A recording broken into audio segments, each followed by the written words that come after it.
Hey guys, what's up? What if Natsuhi was secretly likes Naruto movie? But before we start, if you want more amazing stuff like this, then be sure to subscribe to our channel and like this video. Also, if possible, share this video with your friends. Now, without wasting any more time, let's begin the story. 12 years ago, a great tragedy befell the great village of Kohonogaka, or better known as the village hidden in the leaves. What was this tragedy?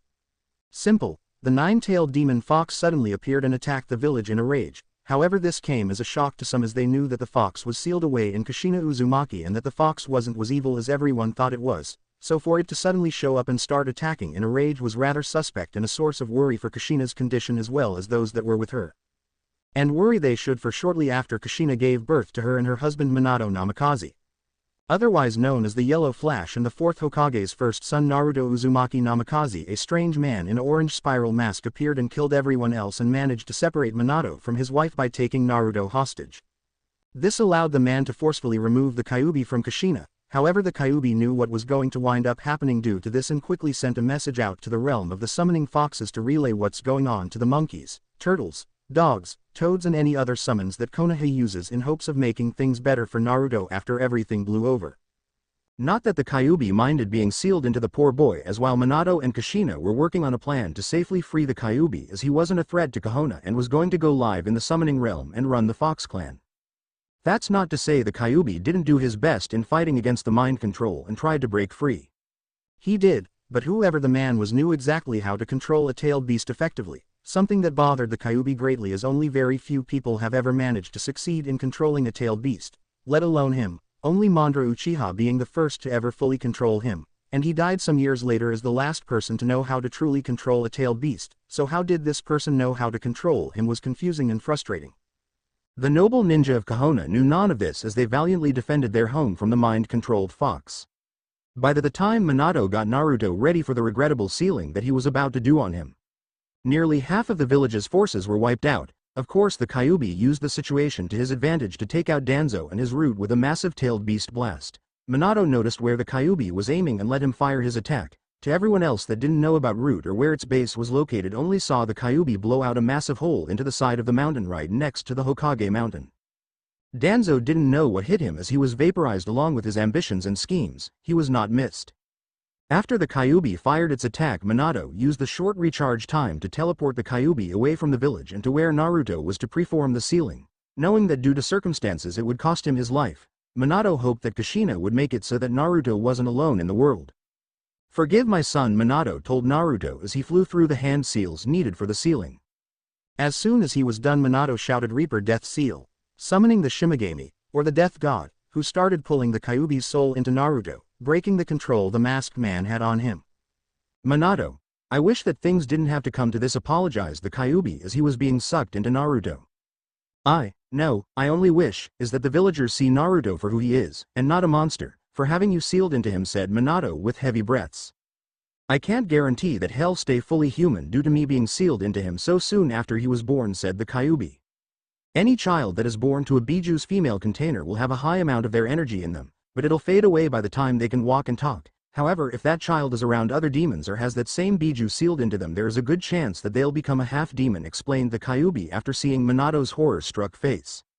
Soon the sealing was done and the Death God took Minato's soul with him, but a higher power forced him to let Minato go to the pure world, as they knew about a certain event that was going to happen within the next 2 decades. The third Hokage, Sarutobi Hiruzen, arrived to scene shortly to find Naruto crying on the altar that Minato summoned to perform the sealing on, as well as Minato's fallen body.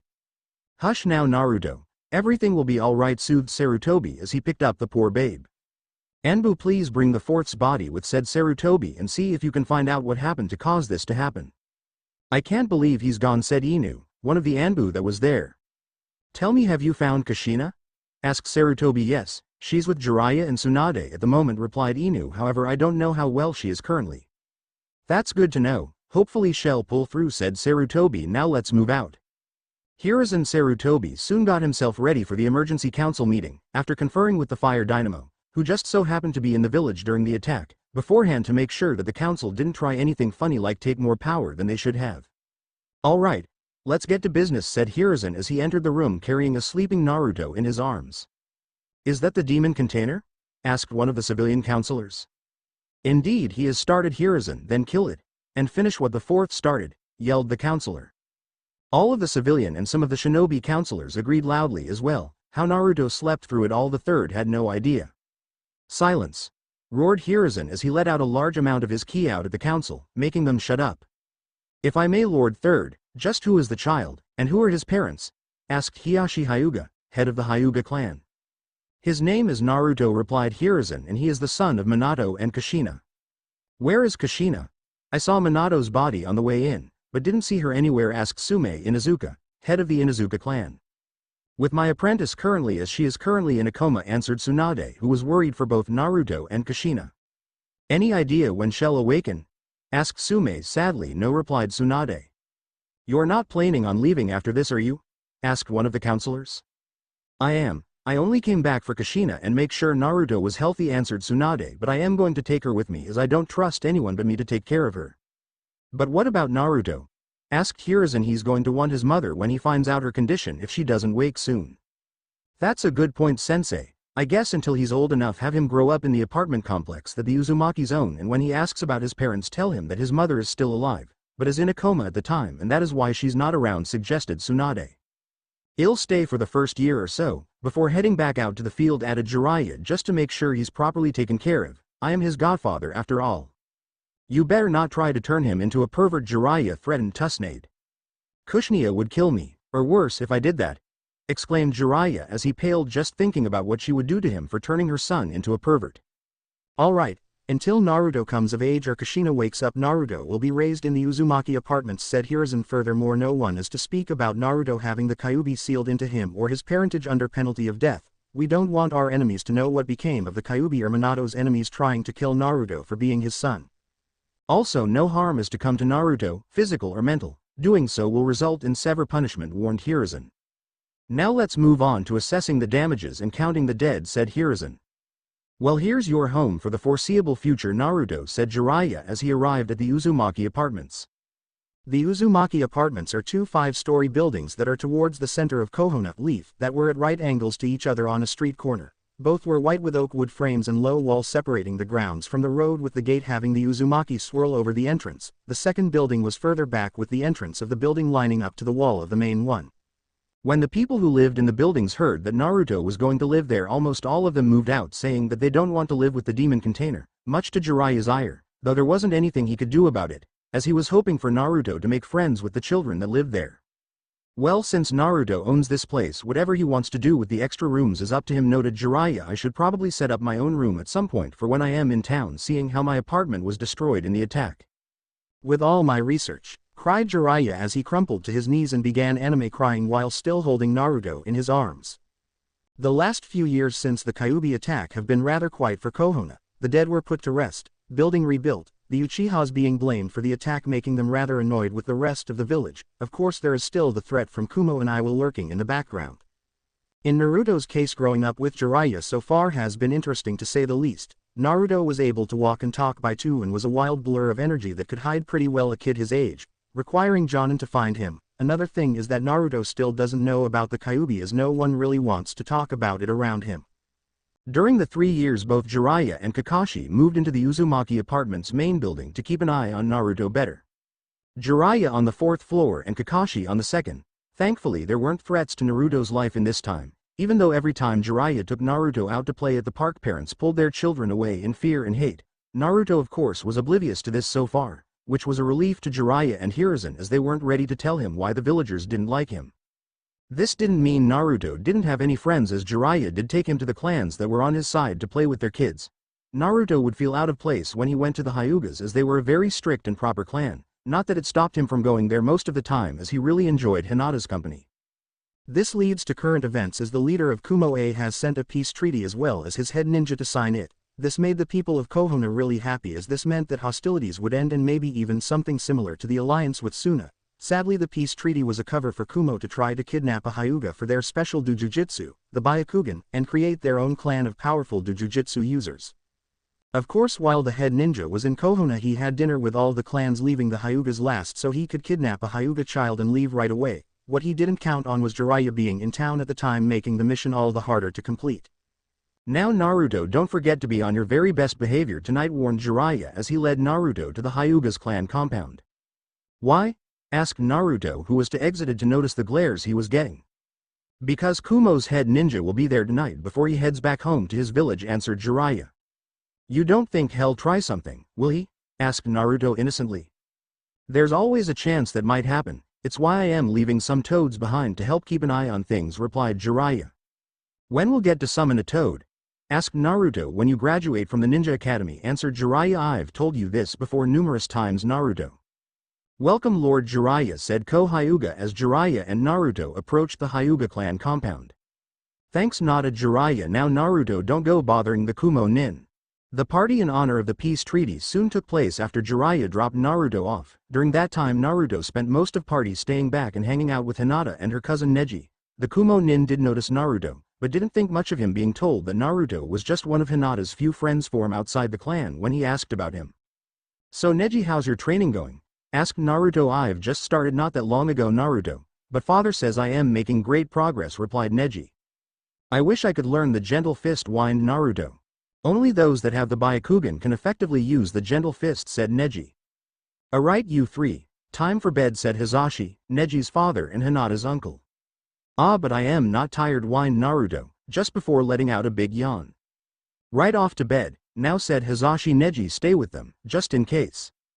Of course, father, complied Neji. Later that night, after everyone had gone to bed, the Kumo nin snuck into the Hyuga compound to kidnap Hinata. Little did he know that there were two others in her room, or that Jiraiya had some toads keeping an eye on him for anything funny. I don't know what's so special about these eyes, I mean they haven't even noticed me, whispered the Kumo nin to himself. The man quickly found Hinata's room and snuck in through the window and grabbed her and ran off, not noticing that he had also grabbed Naruto as well, as they both fell asleep in each other's arms. Neji, who had to use the bathroom at the time, came back into the room and saw that his cousin and Naruto were missing. Father, uncle, Hinata and Naruto are missing, yelled Neji as he ran towards where his father slept. What? Yelled Hisashi, and he burst out of his room. It's true, when I got back to the room after needing the bathroom, both of them were gone and the window wide open, explained Neji. Stay here while me and your father go looking for them, said Hisashi, who was livid. Meanwhile, the Kumo nin suddenly realized that he had picked up another child when Naruto woke up and noticed the situation he and Hinata were in and yelled out and began to struggle, waking Hinata in the process. Help! Somebody got me and Hinata. Fuck! How the heck did I miss picking up another twerp, swore the Kumo nin. No matter, Kumo could always use more ninjas. Naruto's scream alerted all the nearby ninjas as well as the toads to what was going on and their location. Lord Jiraiya, that Kumo nin took Naruto as well as Hinata. Why he did I am not sure. Kumo doesn't know about him having the kyuubi sealed into him or who his parents are, informed Hisashi. I am not sure either, but he's going to regret taking my godson, I can promise you that, said Jiraiya. As the Kumo nin kept running, Naruto used his Poseidon to punch the man square in his family jewels as hard as he could, forcing the man to drop him and Hinata in pain. You know what, I was just going to keep running and leave you two alone, but now I am going to make you pay for that, snarled the Kumo nin as he went for a kuni knife. I won't let you take us, yelled Naruto in defiance. Like you have a choice, brat, snarled the man as he went to make his move, only to be stopped by a swift punch to the face by an enraged Jiraiya, who said, I think differently. Now we'll see just your little game was, said Hisashi as he used the 62 palms on the man to knock him out, but due to how angry he was instead killed him. This is going to not end well, noted Jiraiya. With him dead, instead of alive, we can't find out what Kumo's plan was, plus I can deny everything as well. Forgive me, Lord Jiraiya, I guess in my rage I wasn't thinking clearly enough to not kill him, apologized Hisashi. Come on, let's get these two back home safe, said Jiraiya as he picked up the two children. Yes, let's, agreed Hisashi as he took Hinata into his own arms. I am glad Naruto has just a strong set of lungs on him to let us find them so easily. Indeed, I suspect Naruto is going to want to start his training after this so he can protect those precious to him better, said Jiraiya as the two men started walking home. Hinata as well, though I fear she may not perform as well as Neji due to her kind nature, replied Hisashi. Who knows, but I've got to get back out into the field soon, said Jiraiya. If I was, I could have kept this from happening in the first place. Maybe, but you have helped ease some of the tension of the Uchihas while you've been here, noted Hisashi. True, but we still don't know who took control of the kyuubi that night, and as far as we know only an Uchiha can develop that kind of ability, said Jiraiya. At least I know which families are in the clear so far, but with so many it's hard to clear them all. It's late, I wish you good night and good luck, said Hiyashi as he broke off towards his home. Jiraiya was correct in thinking that Naruto would want to start his ninja training after that night. Of course, being only 3, Jiraiya had him start with very light exercises and learning how to read and write, as well as other important things he would need to know, like math, science, and how to take care of himself. Now Naruto, I am going to be leaving soon to manage my spy network and make sure something like what happened with that Kumo nin doesn't happen again. Alright, Jiraiya told Naruto after a hard day of teaching him how to read and write. But I don't want you to go, cried Naruto. Don't worry, Kakashi will be here to watch over you while I am gone, assured Jiraiya. Plus, whenever I am in town, I'll come visit you. Okay, said Naruto sadly, but don't you worry, I'll make you proud. I'll learn everything there is. Good to hear. Just be careful, as not everyone will be so keen on teaching you things like me or Kakashi, warned Jiraiya. Then I'll be extra sneaky about it, announced Naruto, that way they'll never catch me. Ha, I know you are really good at hiding, Naruto, but please be careful and don't go snooping in places you shouldn't, said Jiraiya. Right, agreed Naruto soon after Jiraiya left to go back to the field, knowing that Naruto would be safe with Kakashi living in the same building as him, and all the protection seals that were etched all across the buildings by Naruto's ancestors. The year after Jiraiya left was largely uneventful. Naruto started noticing the looks people gave him and wondered why that was. In response to this, he began reading all the books he could get his hands on, except for a set of little orange books that Jiraiya forbade Naruto from reading, stating that if a certain person found out, he'd be a dead man walking. Naruto's love of knowledge hasn't hindered by the fact that the library prevented his entry, as he would sneak in after hours and read. This led him to start sneaking into the clan libraries as well to see what they might hold. Not that he realized that it was wrong to do so, as he didn't know they were off limits to non-clan members at first. Once he did, he began copying the information down for his own use, as well as pillaging the trash, as most of the clans just copied their old and worn scrolls and then tossed them out the night before the trash was collected. Naruto also started watching various ninjas train and picked up on a lot of jujutsus and fighting styles that he wanted to learn eventually, including the shadow clone ninjutsu. Naruto had the left half from the entrance of the 3rd floor converted into his own personal library, with the right half becoming his fuinjutsu workroom, as Naruto became interested in learning fuinjutsu and was very happy to learn that he could start learning that almost right away, as it requires perfect penmanship to work correctly. By the time Naruto was 5, he had learned the henge, as well as the shadow clone, but kept the second one secret from everyone else. Naruto also was taught some of the gentle fist as thanks for his part in saving Hinata by Hiyashi. Speaking of Hiyashi, things went badly for him, just like Jiraiya said they would, as they demanded his head for killing his head ninja. Otherwise war would be waged. Hiyashi was more than willing to give himself up, but his twin brother Hizashi took his place by his own free will. This caused Neji to become bitter and fatalistic, as well as resent both Naruto and Hinata, much to Hiyashi's dismay. Today was just another day in Konoha, with a now 5-year-old Naruto going home from having lunch at his favorite ramen bar, Ramen Ichiraku, when he was ambushed by a large number of overly drunk ninjas and villagers. "Hey looky what we found, the demon out on his own," sneered of the drunkards. "Hey, let's finish what the 4th started and end the little fiend," shouted one of the drunk shinobi, completely forgetting that doing so would cause their lives to be forfeit, as he threw a kuni at Naruto, who barely moved out of the way. "Leave me alone. What did I ever do to you?" cried Naruto as he ran away, forgetting where his home was in his panic. "Get him!" yelled the drunkards as they chased Naruto, throwing anything that they could get their hands on at him as they ran.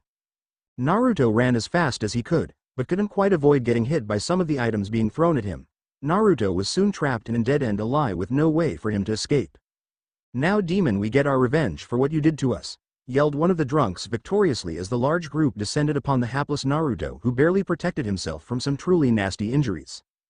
As the group assaulted Naruto, their numbers quickly started being killed off by an enraged Inu, Kakashi, along with his Anbu team. When the drunks noticed that they were being killed, they tried to run, but were stopped by the 3rd Hokage, who prevented them from escaping their fate as they had broken the law. "Inu, take Naruto to the hospital as fast as you can. I'll join you as soon as I can," ordered Hiruzen, who then thought, "I hope you aren't affected too badly by this, Naruto." "Well, this was not how I wanted us to meet," says the Kyuubi. "Now all I have to do is wait for him to awake."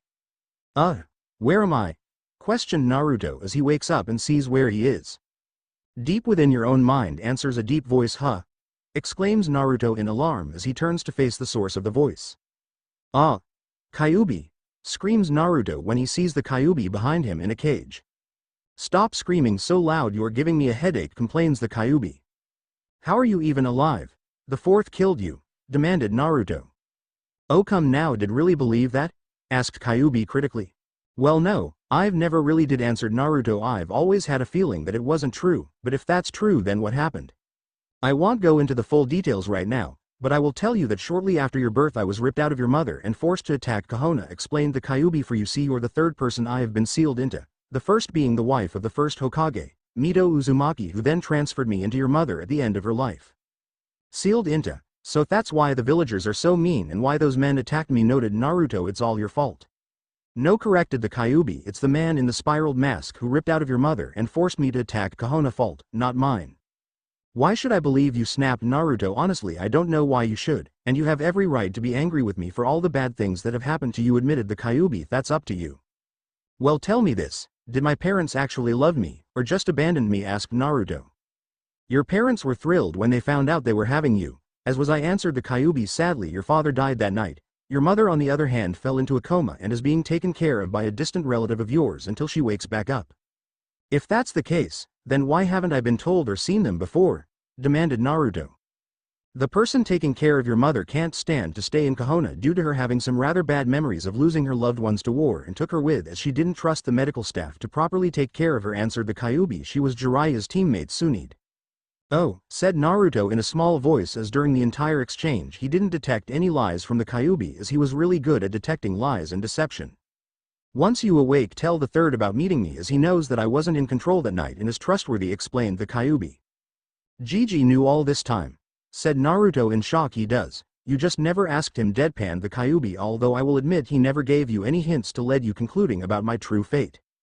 After a few minutes to process everything, Naruto came to conclusion that he wasn't quite sure what to make of the kyuubi at the time, and that he really needed to speak to the Hokage to get a clearer picture of his situation.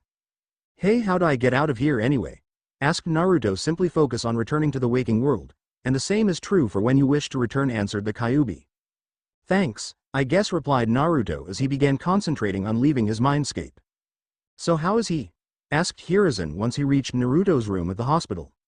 Hell fine, Lord Hokage. None of his injuries were severe, replied the doctor. Of course, there's his advanced healing factor that he gets from both his heritage and burden, so he was mostly healed by the time the Anbu brought him here. That's good to hear, noted Hiruzen, though Naruto might have met the kyuubi due to this. I hope he isn't too upset for me and Jiraiya not telling him about his burden. Hokage sir, do you think Naruto met you? Asked Inu, Kakashi. There is a good chance for that to have happened. I am just worried on how Hell react afterwards, replied a worried Hiruzen. I am sure Hell understands, sir. Naruto is a smart boy, assured Kakashi, probably even a genius. I am sure he is, agreed Hiruzen. Of course I am sure he's going to hide it to make others underestimate him. What both Hiruzen and Kakashi didn't know was that Naruto had woken up at the start of their conversation and heard everything, so when he said, "You're right, Gigi, I am not going to show off my smarts and strength," it gave the two men a start. Naruto, you're alright, said Hiruzen with relief. As well as I can be after finding out about the kyuubi, replied Naruto with a deadpan look. Both men begin to look sheepish from being called out and keeping the kyuubi a secret from Naruto. I hope you're not upset about it, Naruto. It's just that the kyuubi has been a hard topic for us to talk about ever since that night, explained Hiruzen. It's alright, Gigi. I can understand why you didn't tell me about the kyuubi, said Naruto with a frown. Well, what will you do now? Asked Hiruzen. Nothing different, Gigi, replied Naruto. I still want to be a ninja and become Hokage like you.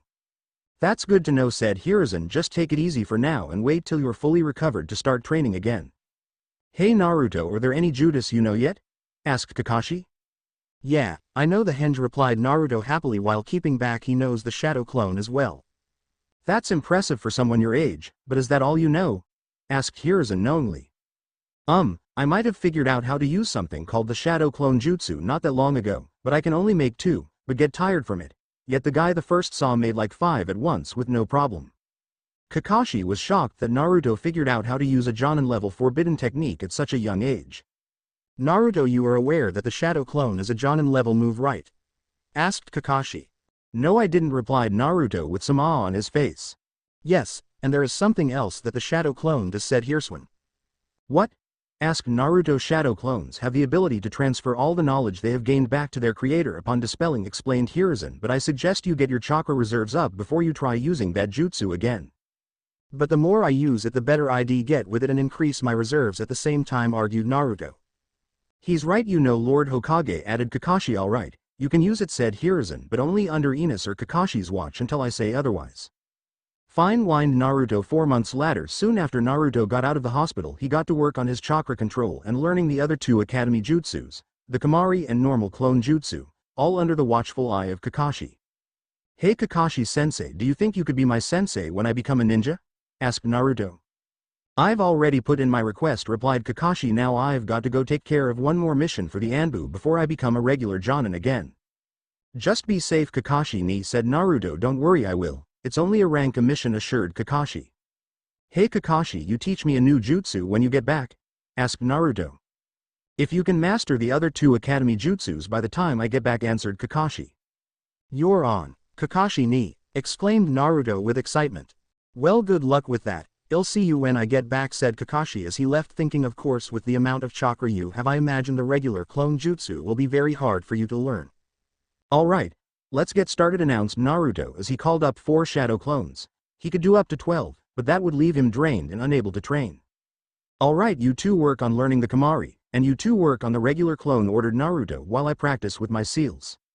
Naruto was still a beginner with seals, but he was able to make simple storage and small explosion seals. Of course, for any normal kid that was nearly 6 years old that would be incredible, but for an Uzumaki that's rather normal, as the clan was world-renowned for their sealing arts. Naruto headed to his seals workshop to begin practicing how to make flash seals, and illumination seals, as well as a seal to instantly cook instant ramen.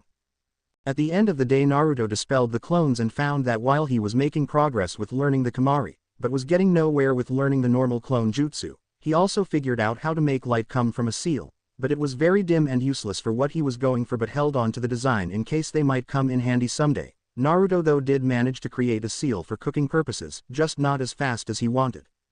"Alright, I think that was some good work today. Now for dinner and a little poking around to see what new jutsus or knowledge I can glean," said Naruto as he gathered up some food to make a very simple pork and rice dinner. Later that night, Naruto headed out under the cover of night wearing black cloths that had a hood to cover his blonde hair. He also wore a black mask to cover his face as well to make it harder for people to identify him. "Alright, let's see what I can find tonight," whispered Naruto to himself as he arrived at the Nara clan compound.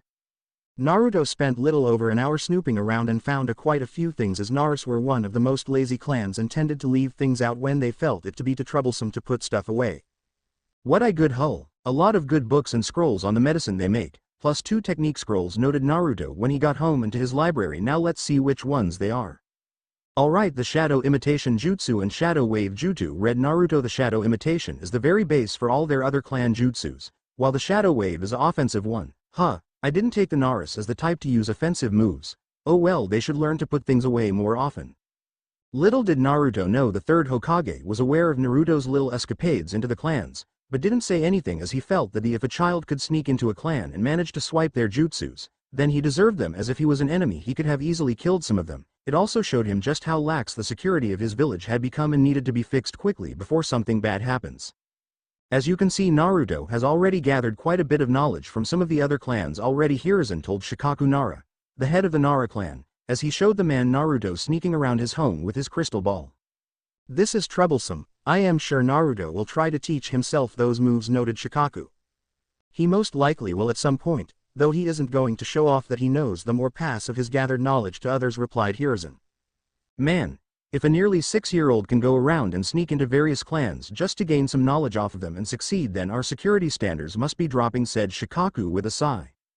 "Indeed, though your clan is the first major clan he's done this with, if you don't count the Hyugas," said Hiruzen. "What do you mean by that?" asked Shikaku, who was intrigued. Hiyashi was secretly given Naruto a couple of his clan's scrolls and showed him the basics of the Gentle Fist as thanks for his part in saving Hinata and helping her believe in herself when the clan elders don't and tell her as much, answered Hiruzen. "Of course he'll deny everything if you ask him, except the Gentle Fist part, as enough people know he did that already." "Well, as long as he doesn't use them against us, I don't have a problem," said Shikaku. "Plus I knew someone was going around taking things from the lesser clans and that they were most likely going to target my clan next, which is why I came to you. I just didn't expect it to be Naruto." "Yes, Naruto is quite gifted in the art of infiltration and information gathering," said Hiruzen. "Of course he also knows that due to how the public opinion of him is rather poor, he decided to keep his true strength and intelligence hidden except to those that he trusts, to keep it a secret until when he takes part in the Chunin exams." "Should I go tell the Yamanaka and Akimchi clans of this, as they are my clan's closest allies?" asked Shikaku. "Not yet. I plan on letting Naruto know that I am aware of his activities and plan on having him take on some top secret missions to test our defenses with him getting paid for his work as well as being allowed to keep anything that he finds, as long as it won't cause damage to wherever he goes, replied Hiruzen. Sounds like Naruto is going to be rather busy soon, noted Shikaku. Yes, and once he becomes a ninja those missions will be added to his mission records as B rank, said Hiruzen. Well, I need to get home. I am going to start teaching that lazy son of mine his first clan jutsu tomorrow, said Shikaku. Tell me how Naruto takes it when you get the chance. Don't worry, I am sure you'll figure it out, assured Hiruzen with a chuckle. Anbu, please let Naruto know that I would like for him to see me tomorrow at his easiest convenience. Hi, Lord Hokage, replied the Anbu that were hidden in the room. You wanted to see me, Gigi? Asked Naruto as he entered the Hokage's office. Yes, there is something I need to talk to you about, replied Hiruzen. What? Asked Naruto, who was confused. Tell me, do you know what this is? Asked Hiruzen as he placed his crystal ball in the desk in front of him. No, not really, answered Naruto, though he had a fairly good idea what it did. Well, this crystal ball lets me keep an eye on the village whenever I wish, and do you know what I've been seeing during the night for some time? Explained Hiruzen. Naruto's eyes went wide as Hiruzen just told him he knew of him going into clan compounds to glean as much information as he could. Now Naruto, you are aware that such behavior is very wrong, right? Asked Hiruzen. No, not really. Jiraiya just said not to go into places I should nt, and the clans are fairly open to letting people go around their compound, except the Hyugas and Uchihas, replied Naruto sheepishly. Then why do you head into them at night? Asked Hiruzen. Because there isn't anyone to give me dirty looks, or whisper things behind my back, answered Naruto. Well, your logic isn't very good for your actions, reprimanded Hiruzen, but it does give us a unique situation for us to exploit. What do you mean, Gigi? Asked Naruto. Well, your actions have shown just how bad our security has gotten around the clan compounds and gives me worry for our more sensitive locations, explained Hiruzen. So what I want you to do is sneak around the village continuing what you're doing, but also to pull pranks as a way to show how bad our security has gotten. Will I get paid for it? Asked Naruto. Yes, they'll be considered B-rank missions in terms of pay in your mission records, but they will be top secret with only those in Anbu knowing about them, answered Hiruzen with a smile. You mean I get to get back at all those stupid villagers who can't see that I am not the kyuubi? Asked Naruto. Yes you will, said Hiruzen, and with your intelligence I am sure they'll never know what hit them. I'll do it, exclaimed Naruto, but does anyone know what I've been doing? Besides the Anbu that personally protect me, the head of the Nara clan was with me yesterday while you were snooping around his home. Not that he minded too much, as he saw the same thing I did with security and how bad of a risk it is of how easy it is to get into most of the clan compounds. Great, now the two clans that are allies with them are going to be aware, complained Naruto. He hasn't told them yet on my suggestion, as I told him to wait until I tell him otherwise to tell them, said Hiruzen. I know my first prank victim, chuckled Naruto evilly. Oh Kami, I think he got his mother's pranking skill in drive, thought Hiruzen with extreme worry. May Kami have mercy on whoever wrongs Naruto. And boy was Hiruzen right to worry, for as soon as Naruto got home he started practicing on mastering the shadow clone so he could pull his pranks and infiltration on a much larger scale. 3 weeks later Shikaku found that all of his cloths and water was filled with a itching mixture that lasted for 2 days. He didn't find out who did it until Naruto graduated from the Ninja Academy. After the itching powder move, Naruto waited 2 weeks before he started publicly pulling pranks that ranged from the simple to the elaborate and became known as a prank master of Konoha, the likes that haven't been seen since his own mother when she was his age.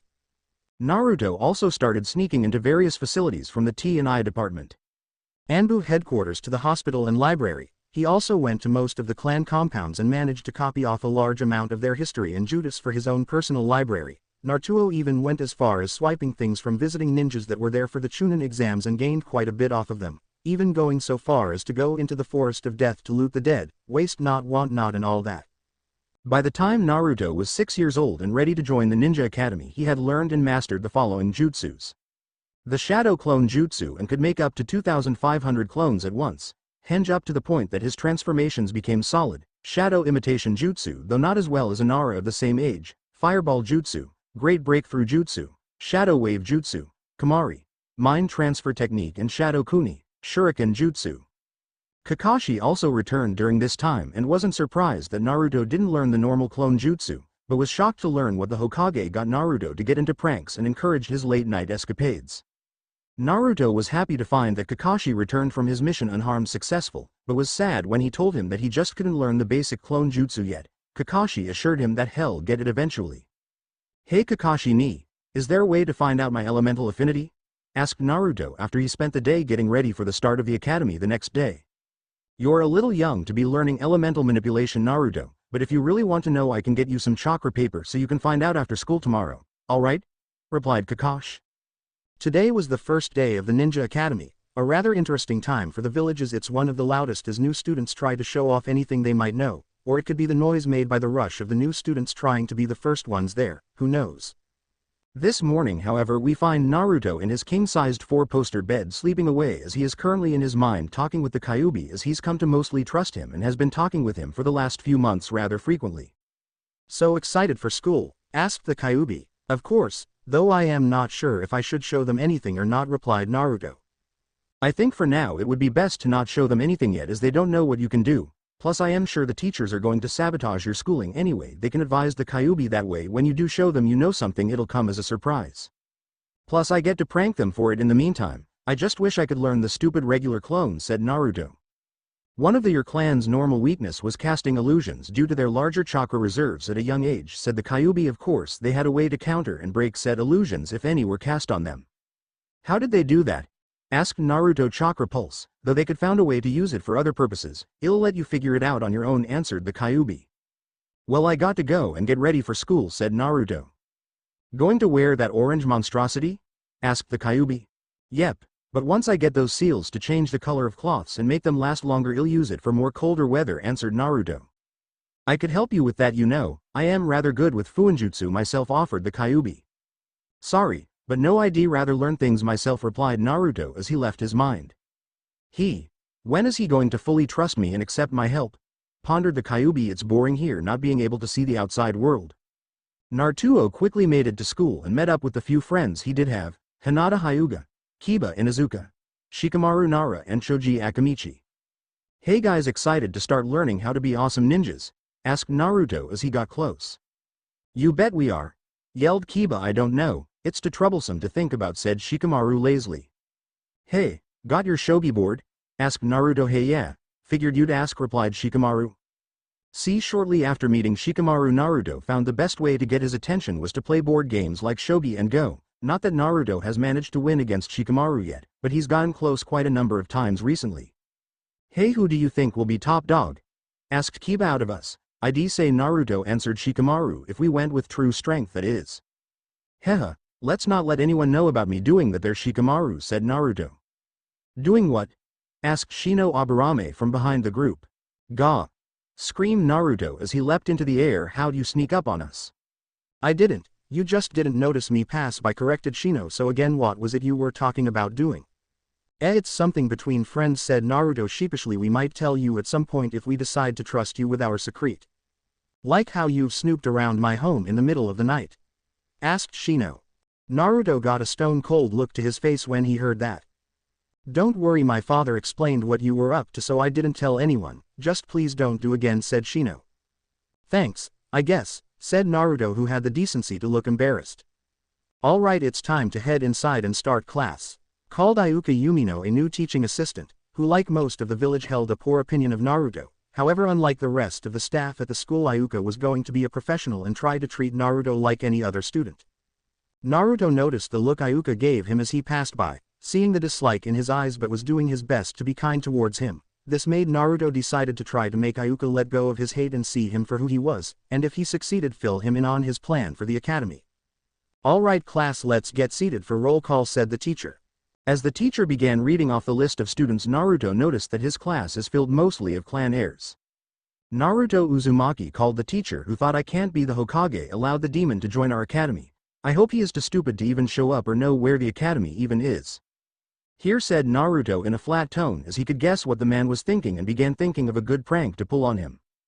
Darn, he is here. Guess I'll just have to make sure he dies on his first mission out of the village by teaching him the wrong things and keeping him out of class as much as possible, thought the teacher. Of course, doing so on the first day would be rather suspicious. Better wait until tomorrow. Alright class, today we will be assessing your skill level and placing you in groups accordingly, the teacher told the class. Alright, first, well, test your aim, said Iruka. Follow us outside to the training yard. When everyone got there, they all lined up with boys in one line and girls in another. The class soon began with most of the civilian students doing rather poorly and most of the clans doing rather well. Sasuke Uchiha called the teacher. Sasuke went up to the table and grabbed 5 kuni and shuriken and tossed them at the targets, hitting most of them in the bullseye or close. Good job, that's the best so far, praised the teacher. Naruto Uzumaki called the teacher, though with less cheer than the rest of the class. Naruto went up, grabbed the weapons and tossed them wide, only hitting a few targets in the back in non-vital areas. He, with aim that bad, I won't have to do anything to change it, thought the teacher with a dark glint in his eye. Iruka on the other hand noticed that Naruto deliberately missed as he used his right hand, not his left, as Yukari noted that he was left-handed and not right. I wonder what Naruto's game is, thought Iruka. After target practice, the class went through some stretches to get ready for the physical test. During this part Naruto wasn't really able to hide how fit he was, but held back enough to place 3rd overall behind Sasuke and Kiba. Next was Genjutsu, and Naruto completely failed in it as he still had no skill in casting or dispelling them. After that was Taijutsu, where Naruto placed in the middle of the class due to him being too skilled in Taijutsu not to, though if he used the gentle fist he would have been among the top of his class, but that would have caused a panic and a lot of hassle for Hiashi for him teaching him the fighting style. Okay, so Naruto very much has no skill in illusions, but seems to know some taijutsu or is hiding his real style, thought Iruka. Next was the ninjutsu test to see if any of the students knew any justice yet or not, then was the written test after that to see what they already knew. As it were, Naruto withheld from taking part of the ninjutsu test as he didn't want anyone to know he did know some already yet, and he failed the written test as well, just as he planned. Alright class, tomorrow we will have the list with your ranking posted on the wall next to the blackboard, said the teacher right before the bell rang to let the class out for the day. Iruka decided to follow Naruto after school as he saw that Naruto was holding back for most of the tests, and he wanted to know why. However, when he saw Naruto head into the Hokage's office, he decided to wait till he left to see what he wanted from the man. "Ah Iruka, it's nice to see you," greeted the Hiruzen. "What can I do you for?" "Can I ask what Naruto wanted, Lord Hokage?" asked Iruka. "Ah, I wondered what Naruto meant when he said he sensed someone tailing him here," said Hiruzen. "He knew I was following him?" asked Iruka in surprise. "Not you personally, but he did know someone was following him for some reason," answered Hiruzen. "Now care to tell me why that is?" "Yell sir, I noticed that Naruto held back in most of his tests and wanted to know if you knew why," replied Iruka. I. Simple. Naruto is hiding his true strength as he knows that most of his teachers are against him, and showing them his true power would cause a large fuss that he does not want me or anyone else to deal with, interrupted Hiruzen, giving Iruka a pointed look. "Wait, what do you mean most of his teachers?" asked Iruka. "It's not me to say, that's up to Naruto to tell you if he finds you worthy of his trust," answered Hiruzen, "and his trust can be rather hard to gain, especially when someone has a low opinion of him to begin with." "I see, well, I better get going, I have to help with ranking the students," said Iruka. "Yes, you get back to that," said Hiruzen. Iruka spent the next few weeks trying to figure out just what the dead last Naruto thought of him. He knew that Naruto was hiding his true power. Why that was still unclear. Iruka also took note of the various pranks Naruto would pull on people and saw a glimpse of his real skill level. "Hey Iruka-sensei, can I talk to you?" asked Naruto at the end of a school day. "Yes Naruto. What is that you want?" replied Iruka. "Whatever you do, don't go to the teacher's lounge this Friday," answered Naruto, "and don't tell any of the other teachers either." "Why?" asked Iruka. "Secret. Can't say, it's all hush-hush," replied Naruto before heading home. "Okay," said Iruka as he went to the Hokage to ask him what Naruto meant. "I see," said Hiruzen after Iruka told him what Naruto told him. "Well, that means that Naruto is giving you tests to see if he can trust you or not. Seeing how he thinks very highly of you so far, I am surprised he hasn't tested you already." "Naruto is testing me to see if he can trust me. Why?" asked Iruka. "Simple, there aren't that many people he trusts. Naruto, however, does want more people that he can trust, but he isn't just going to give it out freely. No, Naruto will first see if someone is even worth trying to get them to see him for who he is, then most likely test them before giving that person his trust," explained Hiruzen, "which means you've made a good impression on him and he is willing to give you a chance to earn his trust, which I might add is very valuable to whoever gains it. I am honored that Naruto is willing to do so, plus I see a little of myself in him in class," said Iruka. "Then you don't hold it against him for the kyuubi attack?" asked Hiruzen. "No sir, Naruto is not the kyuubi," answered Iruka. "I saw that within the first few days I met him. And that is the main reason why he is testing you, for you see Naruto isn't going to bother with people who don't see him for who he is and searches for those that do, or could be swayed easily to do so, like with you," explained Hiruzen. "Wow, he noticed that. Naruto must be a lot better than he lets on," noted Iruka. "Pass his test and he'll show you his real strength, and possibly even more," said Hiruzen. That Friday Iruka came in early and got the classroom set up and had breakfast in there, instead of the teacher's lounge. He also didn't breath a word to his colleagues as he figured Naruto had a prank set up in there and he really wanted to see what it was. "So you believed me and didn't tell anyone," but the old man said Naruto as he appeared out from the far shadows of the room. Iruka had quite the start when Naruto did that as he completely didn't know he was there. "Naruto, how long have you been there?" "Since an hour ago," answered Naruto with a shrug. "Wasn't hard to get into the building, to be frank. The security stinks around here. I mean, kids, if they wanted to, could come in and alter their grades or those of their classmates." "And did you do that?" asked Iruka with a glare. "Are you mad? Gigi would have my head if I did that," exclaimed Naruto in horror. "I mean, he lets me do a bunch of other stuff scot-free, but not stuff like that." "You mean those pranks you pull?" asked Iruka. "That and some other stuff. Come to my home after school and I'll tell you what else I get to do, and how strong and smart I really am. I know you've figured out I have been holding back since day one, so it's only fair I let you see past the mask of a fool I wear in class," replied Naruto as he took his seat and pulled out a mid-level book on Fuinjutsu. "He's into the sealing arts, and is on a mid-level book already. Wow, that's impressive," thought Iruka. A few minutes later, as kids started gathering outside, a loud clamoring was heard coming from the teacher's lounge. Naruto suddenly melted into the shadows of the darkened room as none of the lights were on and the blinds were mostly closed. Iruka noticed that Naruto also masked his presences, making it hard to tell that he was even there in the first place. "Iruka, have you seen Naruto anywhere?" demanded the headmaster as he barged in the room. "Sorry, but no, I haven't seen him," replied Iruka as he took note that the headmaster was covered in orange paint that was in the same shade that Naruto's cloths were. "Blast it all. Seeing how you're the only one that wasn't hit, you are going to take care of class today," ordered the headmaster. "The other teachers weren't affected too badly and will be able to teach, but the teacher you help needs to go home to get cleaned." "That's fine," replied Iruka calmly. "I need the practice if I am going to run my own class one day." "See to it that Naruto is given this when you see him. I expect them to be done by Monday," said the headmaster as he gave Iruka a massive stack of papers. Iruka noticed that all of the papers were for students that were in there last year, but didn't say anything. "Asshole, that'll get him an even worse prank," growled Naruto once the headmaster was gone. "Sorry Naruto, but you are going to have to at least try to do it all," apologized Iruka. "Meh, I have a way to get it taken care of, but I could use help getting them home," shrugged Naruto.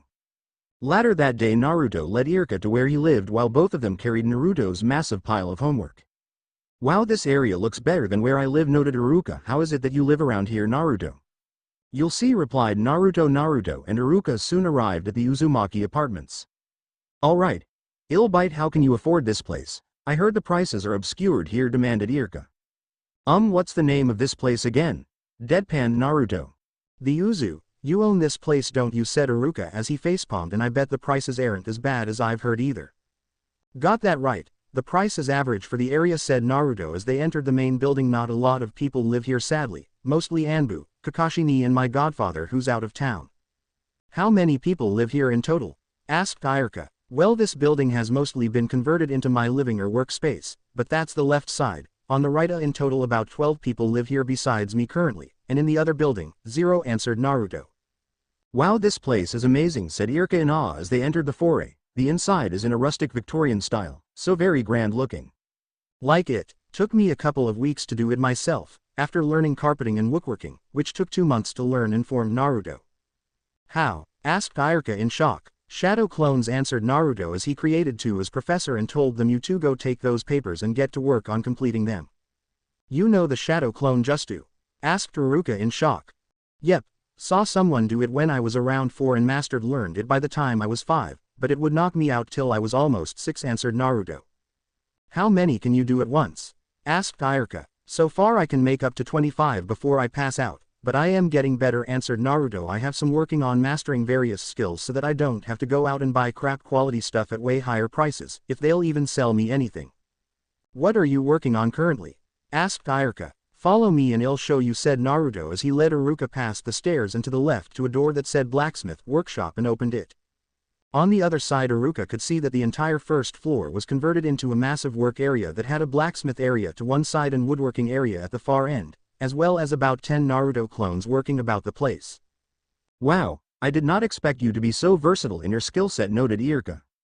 "Well, if having the kyuubi sealed into me meant that I kinda have to become a ninja, otherwise I could go into another line of work if being a ninja doesn't work out," shrugged Naruto. "You know about that," winced Iruka. "Known for about 2 years, some drunks beat me to a pulp and I wound up meeting him because of it," sadly said Naruto. "I see. Well, I hope you weren't tempted to let it out," said Iruka. The kyuubi is a guy Iruka, he doesn't like being referred to as an it, corrected Naruto. You don't talk to him, do you? Asked Iruka with a hint of fear. Sometimes, I am not sure what to make of him yet. I do know however that he wasn't in control of himself that night, answered Naruto. How do you know that? Asked Iruka. Because I knew the kyuubi before the attack, as he was sealed into Naruto's mother before the attack and I was able to meet him with her and Sensei's help, said Kakashi from behind them. You've met him before? Why didn't you tell me, Kakashi ni? Demanded Naruto. It never came up, answered Kakashi. Anyway, I am heading out for dinner tonight, so I'll see you in the morning. Alright Kakashi ni, I guess I'll head to Ichiraku's for dinner then, said Naruto. How about I take you there? I enjoy them myself, offered Iruka. Alright Iruka, agreed Naruto, but I am only going to let you buy me 2 bowls of ramen, don't want you to spend too much on me. Why'd I get the feeling of extreme relief all of a sudden? Asked Iruka. Gigi once paid for me and he had to raise the taxes for the next month to help recover the money he spent on the bill, answered Naruto. That's why that happened, exclaimed Iruka in shock. Sweet Kami, how much did you eat? Like 45 bowls, answered Naruto sheepishly. One didn't feel that well afterwards though. Guess that's what happens when you're told you can eat as much as you can, and they're paying for everything. Iruka paled considerably as he imagined paying for that much ramen all at once. Got the title King of Gluttony for it afterwards, not sure if it was worth it though, said Naruto. Perhaps not. Care to show me the rest of your home? Asked Iruka. Sure, follow me, replied Naruto. On the second floor, Naruto showed Iruka that he was having science and medicine labs being set up, very slowly as that type of stuff is expensive to get and maintain. The third floor was where Naruto said it was the division between the cheaper rooms from the nicer ones, as the entire third floor was for his library and Fuinjustu workroom. How much stuff do you have in the library for it to be that big? Asked Iruka. Mostly the type of stuff you'd find in any regular library. Then there's the restricted section where only I can go, where I store my just you scrolls and other sensitive information, answered Naruto. Only my godfather, Gigi and Kakashi are allowed to go in there when they wish. Anyone else I have to be with them personally to know what they are doing. So what's on the next floor? Asked Iruka. 4th floor is all apartments, with the 5th being my penthouse flat, answered Naruto. It's rather lonely up there with no one else living there, but if my godfather finds any of my clansmen then they'd live up there as well. Has he found any yet? Asked Iruka. He's got a lead on possibly 3 of them, and once knew one before he disappeared, answered Naruto. He said his name was Nagato and that he lived with 2 other orphans in the Hidden Rain village at one point. How'd he disappear? Asked Iruka. Don't know. He said he got a letter from them saying they needed help and on the way was told by some guy named Danzo that they were dead, but he went ahead anyway. When he got there he couldn't find any trace of them. It was like they just simply vanished, not even the toads could find them. It really upset him too, explained Naruto. Wait, the only person who uses toads is Jiraiya the Toad Sage. You're not telling me he's your godfather? Exclaimed Iruka in amazement. No duh, he is, the old pervert. My father was his best student and my parents named me after the main character of his first book, said Naruto with an annoyed yet playful look on his face. Father was his best stud, Iruka was saying before fainting when he realized who Naruto's father was. Wow, didn't see that coming, deadpanned Naruto. Naruto, I just had the craziest dream. I thought you were the son of the 4th Hokage, groaned Iruka as he came around, only to find Naruto holding a picture of the 4th next to his face with a deadpan look. Oh, I guess I wasn't dreaming. Why haven't you told anyone yet? I don't want my old mont's enemies coming for me, plus all the other crap I'd have to deal with claiming his name, answered Naruto. I'll just wait till mom wakes up from her coma and comes home before I claim it. Your mother is alive? Asked Iruka. I thought she was dead. Well, she should have, as the kyuubi was ripped out of her the night I was born, but thanks to Tsunade being in town she was able to survive the experience. So she's being taken care of by the best medical ninja in the land, and that way no one has seen her, said Iruka. Yep. That's why no one has seen the red-hot Hobonaro, or otherwise known as the Red Death, for all this time, said Naruto. Your mother was the Red Death, Kushina? Exclaimed Iruka, paling considerably. May Kami have mercy on the poor fools who've mistreated you when she wakes back up. No kidding, and I have some of her temper as well, said Naruto. I just show it off in the form of pranks and not physical retaliation. That'd cause a lot of problems and paperwork for Gigi. Doesn't he know how to overcome it? Asked Iruka. I think he forget, or never figured it out himself, replied Naruto, but I am going to hold it over his head till I need to use it as a bargaining chip. That is so evil, noted Iruka, but very clever. Don't I know it, agreed Naruto. Shortly after Naruto showed Iruka that he was much more skilled than he let on, Iruka suggested to Naruto that he should take all the tests and work twice, one set being his cover for his real answers. Naruto said that it was a good idea and agreed. Also soon after Iruka got to see the real Naruto that Iruka was told, by the Hokage, that next year he would be taking over Naruto's class as the regular teacher filed to return to the field at the end of the year, yet the teacher never actually did so, and didn't find out about it until after the school year ended. Karma dude, karma. As the school year went on, Naruto and some others began noticing tension starting to build in the air, but couldn't figure out why. Naruto being who he was decided to find out, and who better than the police, as they are meant to have their finger on the pulse of the village better than the Anbu on most cases. So imagine his shock when he learns that it's the Uchihas, the ones who run the police force, are the ones causing the tense air of the village. And why is that? Because they have been planning a coup for some years now and are almost ready to go through with it, but Naruto took note that not all of the Uchihas were actually willing to go along with it. Naruto reported his finding to Hiruzen, where he learned that the Hokage was already aware of their plans from Itachi Uchiha, the eldest son of the head of the clan. Gigi, what are we going to do? Asked Naruto. I am not sure, Naruto answered Hiruzen. I've tried to talk to Itachi's father on a peaceful resolution, but the man won't even see me, let alone hear me out. But the way things are going, then the village will be thrown into a civil war like the village hidden in the mist, said Naruto. Can't he see that?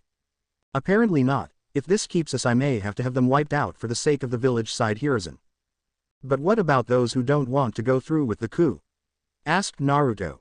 Can't say for certain, said Hiruzen. I really can't say. I wish there was something I could do, said Naruto. I don't want all of those who are loyal to die for the actions of the ones who are planning on betraying everything our village stands for. Actually, there might, said Hiruzen as a sudden thought crossed his mind. What? Asked Naruto. I'll have to go through your blood work. But I think Minato's mother was an Uchiha that never obtained the Sharingan and such was disowned. Of course, as Uchihas don't like their prized Dojustu being held by those outside of their clan, planned on having her killed off quietly. However, rumor has it she had a child before her death with a man she married after she was disowned. Both have died in the attack, leaving their child an orphan, not knowing who their parents were or their heritage, explained Hiruzen. You think my dad was that child? Asked Naruto. There's a good chance, as Minato's parents were killed shortly after he was born, and we only knew who his father was, not his mother, as he found him in his father's arms, alone, answered Hiruzen. I am sure the Kyuubi wouldn't like that, noted Naruto. He's had some bad experience with them. True, but you're not an Uchiha, agreed Hiruzen, even if it's proven their blood flows through you. Then let's get that test taken care of, said Naruto. I need a doctor's appointment anyway.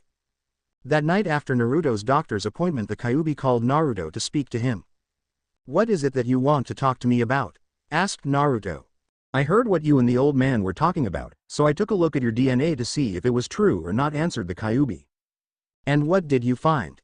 Asked Naruto. Well, it turns out that the old man was correct and your grandmother was an Uchiha, answered the Kyuubi nervously.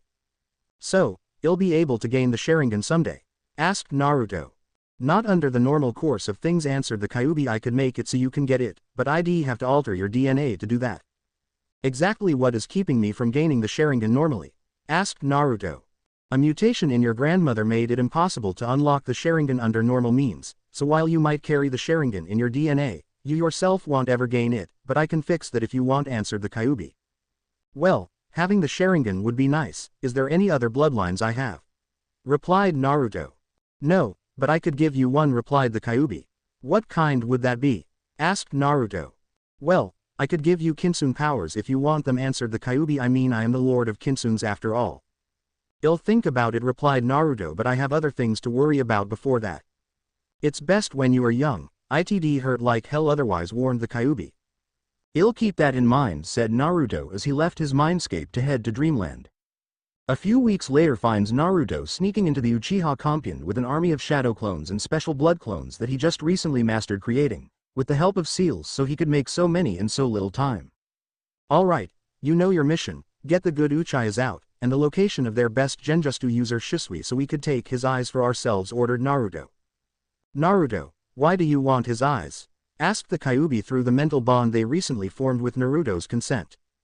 I'll tell you when I get them, replied Naruto.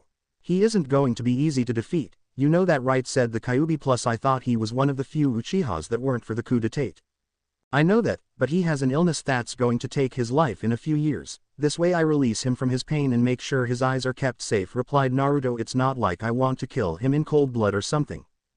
Naruto chose tonight to go through his plan, because tonight Itachi was to kill his entire clan for the sake of the village. Of course Sasuke was going to live, the man didn't have the heart to do it. Boy, Naruto was not looking forward to how Sasuke was going to act after this, not one bit. As the night wore on, Naruto's special blood clones swapped places with the good Uchihas, seeing that they were made from their blood and could easily take their place. Sneaking into the hospital has its advantages sometimes. "Naruto, what are you doing here?" asked Itachi when he caught him going into the clan archives. "Robbing your clan of virtually everything of value. Seeing how you've killed just about every one of your clansmen, no one is going to notice me taking them, and if someone sees stuff missing they'll think you took it all," answered Naruto. "The perfect crime." "And what if I tried to stop you?" asked Itachi as he tightened his grip in his bloody sword. "Like you would. I know all about what's going on tonight and why you're doing all this," replied Naruto. "You're the most clever person I've ever met, Naruto. I wish things could have turned out differently," said Itachi. "So do I, but your father just wouldn't budge," replied Naruto. "But anyway, do you know where Shisui is?" "Why?" asked Itachi. "I know he shared your view on this whole ordeal, but I wanted to take his eyes as he was going to die soon from his illness anyway," answered Naruto. "I am afraid my father had attacked him the other day as he got wind of our plan to use Shisui's special eyes to end the coup. He got away, but asked me to take his eyes and keep them safe before he jumped into the river and drowned himself," said Itachi. "Why do you want his eyes for?" "Dad's mother was that Uchiha who was disowned due to her not getting the Sharingan, which means I would have the ability to get it myself, but due to the mutation that kept her from getting it in the first place, I can't get it under normal circumstances, but the Kyuubi said he could fix that for me." "Really now? Then why try to get Shisui's eyes?" asked Itachi. "Oh, no reason, just that I created a special seal to fuse his eyes with my own, that way I get the Sharingan on my own, then have the Kyuubi fix the problem in my DNA so my own kids could get it also. All in all, this means the Sharingan wouldn't die out if Sasuke dies for some reason," explained Naruto. "Clever, little," mumbled the Kyuubi when he heard that. "Alright, here," said Itachi as he tossed Naruto a small jar that held 2 eyes in it. "Those are Shisui's eyes. I know I can trust you to use them properly." "Thanks, Weasel. I'll go get the ritual set up while you finish your mission. There can't be that many left," said Naruto as he ran off, but not before leaving 30 clones to raid the clan Just You library. "You knew my Anbu name?" asked Itachi. "I know who most of the Anbu are, don't tell them that," called Naruto as he kept running off. "Don't worry, Naruto. I am not going to tell anyone your true power to anyone," said Itachi as he went to finish his gruesome mission. Naruto soon found a quiet section of the Uchiha compound where Itachi already killed all the Uchihas in the area and began drawing out a very intricate circle around him to perform the ritual that would combine Shisui's eyes with his own. As Naruto finished the long string of hand signs and brought the eyes up to his own, the thought to the Kyuubi. "Alright Kyuubi, you wanted to give me Kitsune powers, well now you can. You are aware of what will happen to you if I do this, right?" asked the Kyuubi. "If you mean giving me Kitsune powers will make me part demon, right?" replied Naruto. "Yes, it would," answered the Kyuubi carefully. "You're not mad about that, are you?" "No, just get it over with. I'll deal with the repercussions later," replied Naruto as he completed the sealing Just You. At the same time the Kyuubi began the transformation process. "Gah!" screamed Naruto in pain, which with all the screams of death going on covered up his own. After a few minutes Naruto was able to stand and started making his way home as quickly as possible. Once home Naruto went straight to bed and passed out as soon as he slumped onto his bed. The next morning Naruto woke up 10:30 in the morning, sore as heck. Everything hurts," groaned Naruto. "Well, considering what happened last night, I am not surprised," said the Kyuubi. "Hey, do you have an actual name?" asked Naruto. "Kumara is my real name," answered Kumara. "Thanks for finally asking me." "Hey, sorry," replied Naruto. "So what did you change last night exactly?" "Well, now you have a foxtail and your ears are now fox-like to start," answered Kumara. "Of course you were able to hide them rather easily, so you don't have to worry about that." "No wonder my tailbone hurts so much," said Naruto. "Anything else?" "Well, I tweaked your Sharingan a bit so there are some noticeable differences between yours and Uchiha's," answered Kumara. "Like what?" asked Naruto. "First off, the eye color is different for one. And the main difference is when you see a new Just You don't automatically learn or master it. You just get the basics to it, which means you still have to properly learn the Just You yourself if you want or not. Plus you could possibly learn special elemental moves this way.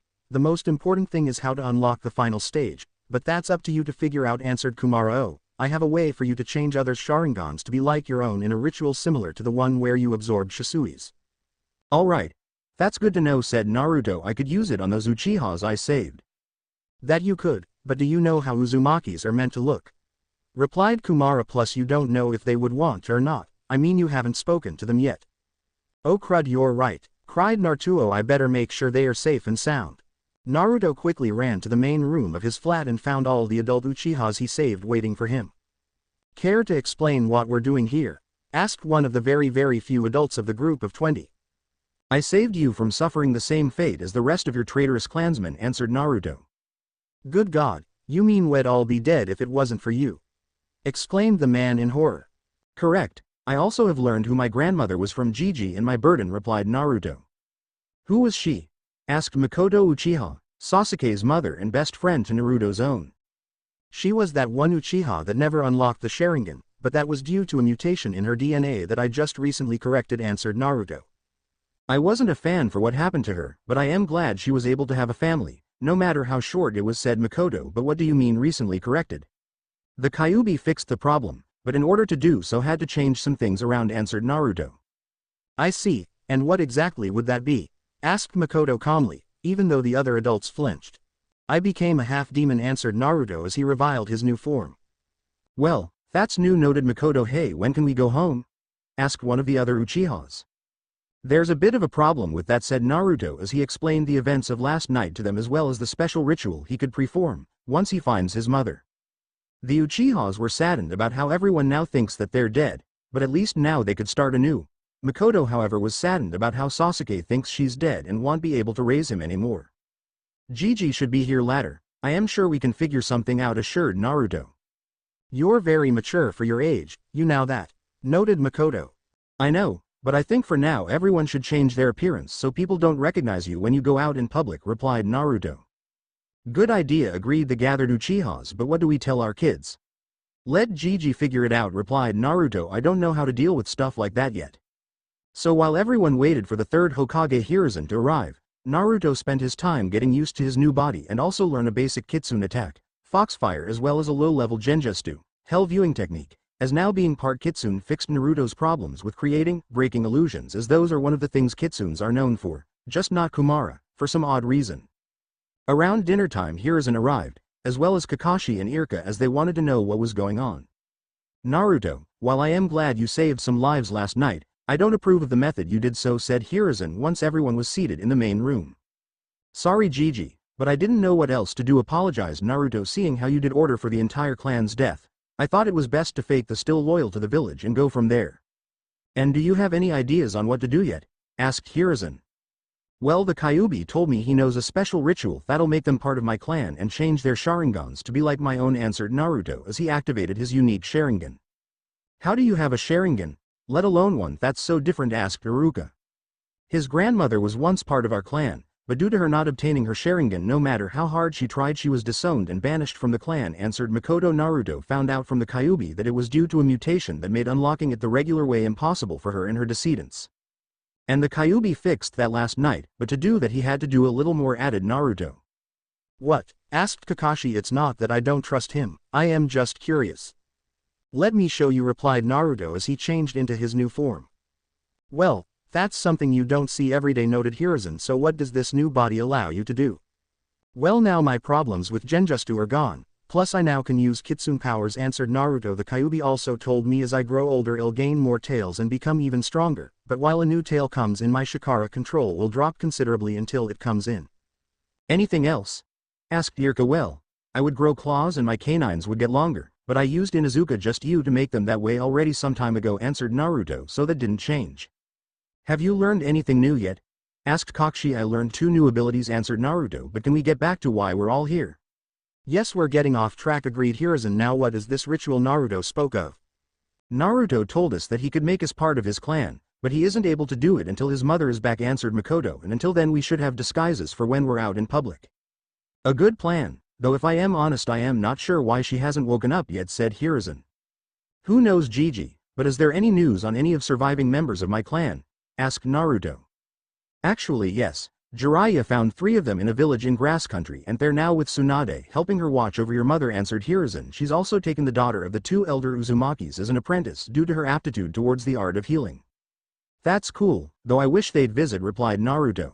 I know Naruto, but Jiraiya is doing his best in locating any other members while out in the field, assured Hiruzen. I know, Gigi, said Naruto. Now, while your plan is very good, but until further notice I want the children to stay here at the apartments out of sight while the grown-ups provide some income, said Hiruzen.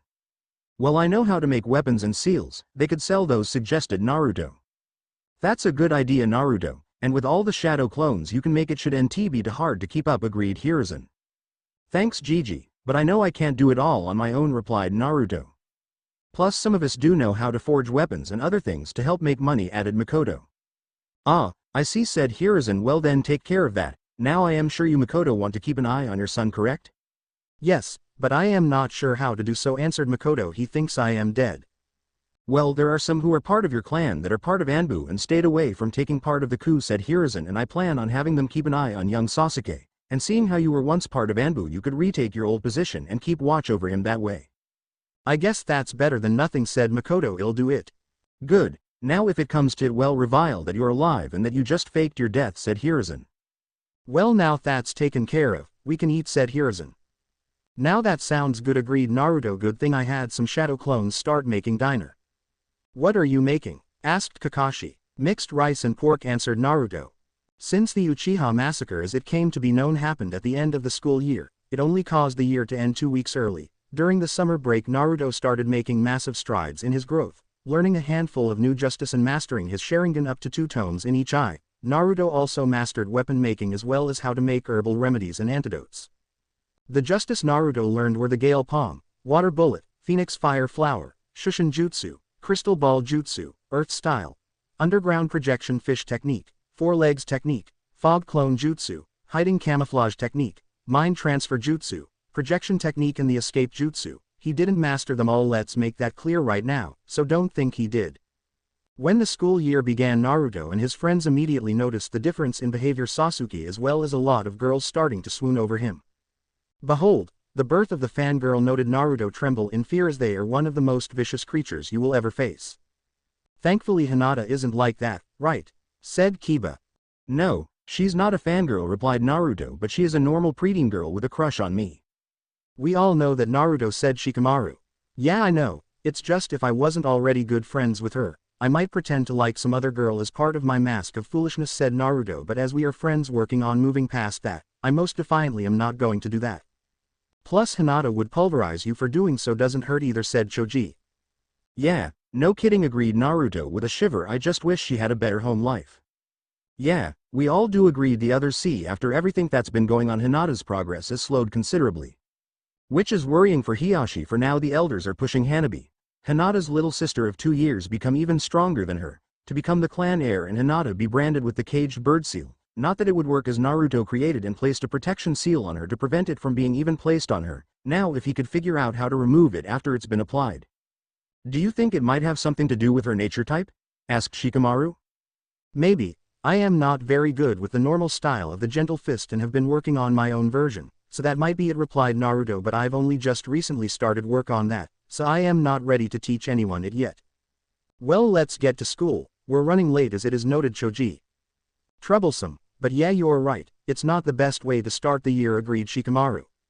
So the new school year begins with Naruto declaring that he's Sasuke's rival, only to not be taken seriously due to how bad his grades were last year. Oh, if they only knew. Hello class, it's great to see so many familiar faces again for another exciting year, greeted Iruka as he stepped into the room.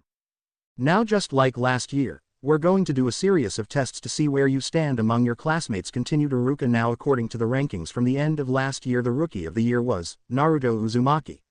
No, that can't be right, I thought he was the dead last. Oh yes, here we are, it was Sasuke Uchiha with Shino not far behind him. Naruto and his friends thought it was funny how Iruka told the class who was really at the top of the class in the form a mistake. However, Sasuke's fangirls reacted as expected and flipped out a bit when they heard Naruto was better than Sasuke, if only for a moment. And just like last year, Sasuke was at the top, while Naruto and most of his friends were at the bottom, for the boys that is. Hinata took second for the girls and fourth overall, and Shino again was second for both the boys and overall. Hash hash hash hash hash hash hash hash hash hash hash hash hash line break hash hash hash hash hash hash hash hash hash hash hash hash hash. The went on normally with nothing really noteworthy happening, the same for the other school years, until the last year of school for the students. Of course Naruto learned a few more jutsus, mastering the ones he did know to the point he only needed one seal, or none whatsoever, even learned how to do them one-handed. Naruto's level with seals and weapon making was almost to the point of being a true master of the art. Having created plenty of new seals and could forge his own weapons, which he sold at a shop next to the main plaza where a lot of traders set up their stalls, this brought in a ton of cash for Naruto and those who lived with him. The former Uchihas moved to the floor below him, but spent plenty of time in the commons room of Naruto's flat as it was the largest room up there. Naruto didn't feel so lonely anymore with so many people spending so much time around him. Hiruzen also told him that with all the wealth he's managed to gain, on top of his clan's savings, makes him one of the richest people in the village, only behind the Hyugas, Uchihas, Senjus, and Sarutobi shinobi clans in terms of overall wealth. There were still some civilian clans that also held more wealth than he did. Not that Naruto cared all that much and said that he wanted his wealth to be used to help improve the security of the village, seeing how no one else seemed to put forth the money to do so. Though Hiruzen also told Naruto that all of the vast wealth his clan has in Uzu in its entirety was greater than all the money in Konoha put together, as it was both a hidden village and the capital of Whirlpool, with the Uzumakis ruling over both. But since the attack and destruction of Uzu, no one has managed to find the hidden vaults, let alone get a hold of anything from them. So that means if Naruto could locate them and open them, Naruto would have a lot of cash at his disposal as well as a vast library of knowledge for his use. Hash hash hash hash hash hash hash hash hash hash hash hash hash hash hash. Line break. Hash hash hash hash hash hash hash hash hash hash hash hash hash hash hash. The final year was interesting, as during the year Naruto started pulling even crazier and more elaborate pranks on the people of Konoha. Naruto also started carrying around a wooden tanto that he made himself. The tanto, on the other hand, was only 8 inches long and had a series of seals that made it just as dangerous as a regular tanto made of metal. Most of the other students didn't know what to make of this change, and Sasuke's fangirls thought he was trying to look cooler than Sasuke. Sasuke himself didn't care, as he thought it wouldn't be any use to Naruto. How wrong he was. During the year, Naruto started also challenging Sasuke more and more to spars, as well as trying to upstage him in class, much to the ire of both Sasuke and his fangirls, as they felt Naruto was a nobody that had no skill whatsoever. "Hey Kakashi ni, who do you think I'll be paired up with when I graduate this year?" asked Naruto one night at the end of the school year over a diner of roast duck that Naruto made. "I am afraid that it'd be both Sasuke and Sakura," said Kakashi with a slump. "The only good news is that I'd be your sensei, as the council wants me to take Sasuke as my apprentice, or if not that, focus most of my attention on him and ignore you and Sakura." "They do know if that's illegal, right?" asked Naruto. "I am sure it was the civilian council that told you to do that, and they have no say in shinobi business." "True, but the two elders also told me," replied Kakashi. "They've really spoiled that boy ever since the night most of his clan was slain." "I know, at least they haven't discovered my raid of the jutsu library or the archives yet," said Naruto. "Or that you copied the special writings under the compound," added Kakashi. "Meh, not my problem," shrugged Naruto. "They should have had better protection for their secrets." "That's very much true," agreed Kakashi. "Yes, well, I best get to bed soon. Kyuubi wants me to spend the next week training," said Naruto with a yawn. "What kind of training?" asked Kakashi. "Summoning for one. The other was learning some new kitsune powers," answered Naruto as he summoned a shadow clone to clean up and headed to bed. Line break. "Alright Kumara, what am I going to learn exactly this week?" asked Naruto. "First, I am going to teach you how to transform fully into your fox form. After that, we'll start with the summoning training," answered Kumara as he manifested into a vague red vaporous form, thanks to Naruto creating a special seal to allow some very minor and limited freedom from the seal that held him inside Naruto. "Wish I could make that work better," said Naruto. "Hey, this is the most freedom I've had in years, plus no one has ever managed to do this before, so don't discredit your work," scolded Kumara. "But yes, having a more solid form would be nice." Alright, already," submitted Naruto. "Now how'd I transform?" "It shouldn't be that hard, thanks to your henge works in the same way, but once you learn how to transform into your kitsune form, your powers will become more powerful," replied Kumara. "So just relax and focus on both your kitsune powers and changing forms." "Alright," replied Naruto as he sat down and began meditating. A few moments later, Naruto felt himself changing. It hurt and felt really weird to him, but once it was over he opened his eyes and immediately noticed that his was no longer human. "Did it work?" asked Naruto. "Yep, it did," answered Kumara. "You now are a three-tailed blonde fox." "Cool, I am going to go look around to get used to my new body," said Naruto as he tried to stand and move around, failing terribly. "Man, this is harder than it looks."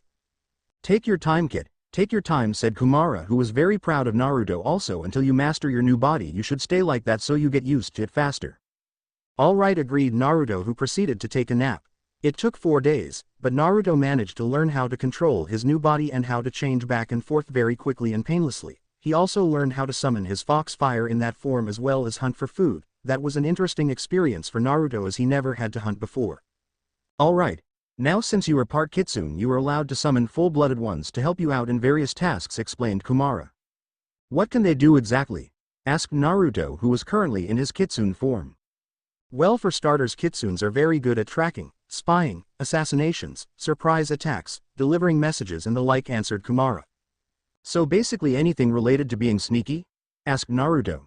Pretty much. The toads are rather good with most of the other things kitsunes aren't, so between the two clans you have your bases covered for most situations you might come across, replied Kumara. Cool, so how do I summon? Asked Naruto. Alright, the hand signs are pretty much the same, but the last one is the hand sign for fox and you call out, kitsune summoning jutsu, answered Kumara. Alright, here I go, said Naruto as he changed back into his human form so he could preform the hand seals and called out kitsune summoning jutsu, and slammed his palm on the ground. A poof of smoke appeared, and when it dissipated a 5-foot-tall, two-tailed black fox was standing there looking completely confused. Where in the world am I? Asked the kitsune, and how did I get here? Sorry if I interrupted anything, but I am Naruto Uzumaki, the current vessel for Kumara, and I summoned you here, answered Naruto. Liar. No one can hold Lord Kumara, yelled the kitsune as he lunged at Naruto to attack him. Naruto quickly ducked out of the way, changed forms and blasted the fox spirit with a large dose of fox fire, blowing him into a large boulder. How dare you call me a liar? Snarled Naruto. Do I look like I am lying? I mean, look at me. Okay. How in the world can you use our powers? Asked the kitsune angrily. Oh, for Kami's sake, sit down and shut up, yelled Kumara as he manifested himself. Naruto was given this form from me not too long ago, and even though I am a kitsune I am still also a Biji and can be sealed away like one. Bu, but the elders said that you, whimpered the kitsune. I said be quiet, ordered Kumara. Clearly the elders need dealt with, but I am unable to do anything as of right now, so until I say otherwise you are going to be staying with Naruto as his personal kitsune summon, am I understood? Yes, Lord Kumara, replied the cowed kitsune. Good, now what's your name? Asked Kumara. It's Shade, answered Shade. It's not the best name, but it's mine. Okay, Shade, now I can see that you only have 2 tails so far, noted Kumara, which means you're fairly young, yet you should know the basic powers are kind uses, so why didn't you use your foxfire and instead jump to attack Naruto? Well, I haven't learned how to summon my foxfire yet, and I wasn't thinking clearly when I attacked, answered Shade with shame. How, in the world, are you a 2-tailed fox and don't know how to use foxfire? Demanded Kumara. Well, the elders changed the laws on how one learns how to summon our foxfire and other powers after you went missing, and I am mostly a sneaky prankster who can slip by most of the guards, answered Shade. Those elders are dead once I get back, declared Kyuubi. They have no right to do that. Okay, well, can we get back to training now? Asked Naruto, who felt really out of place. Sorry Naruto, but yes let's, replied Kumara. We need to get you and Shade in sync with each other. The rest of the week Naruto and Shade got to know each other better, and Kumara told Naruto that he is not to try to summon any other kitsunes until they correct the problems with their homeland. When they returned to Konoha, Naruto told Shade that he would have to stay either in his apartment or outside the village for a little while until the first mission outside the village he gets. When Shade was introduced to the others they quickly grew fond of him, especially the girls, as they thought he was the cutest thing they had ever seen. Shade had learned to shrink his size down to that of a normal fox so he could get around better.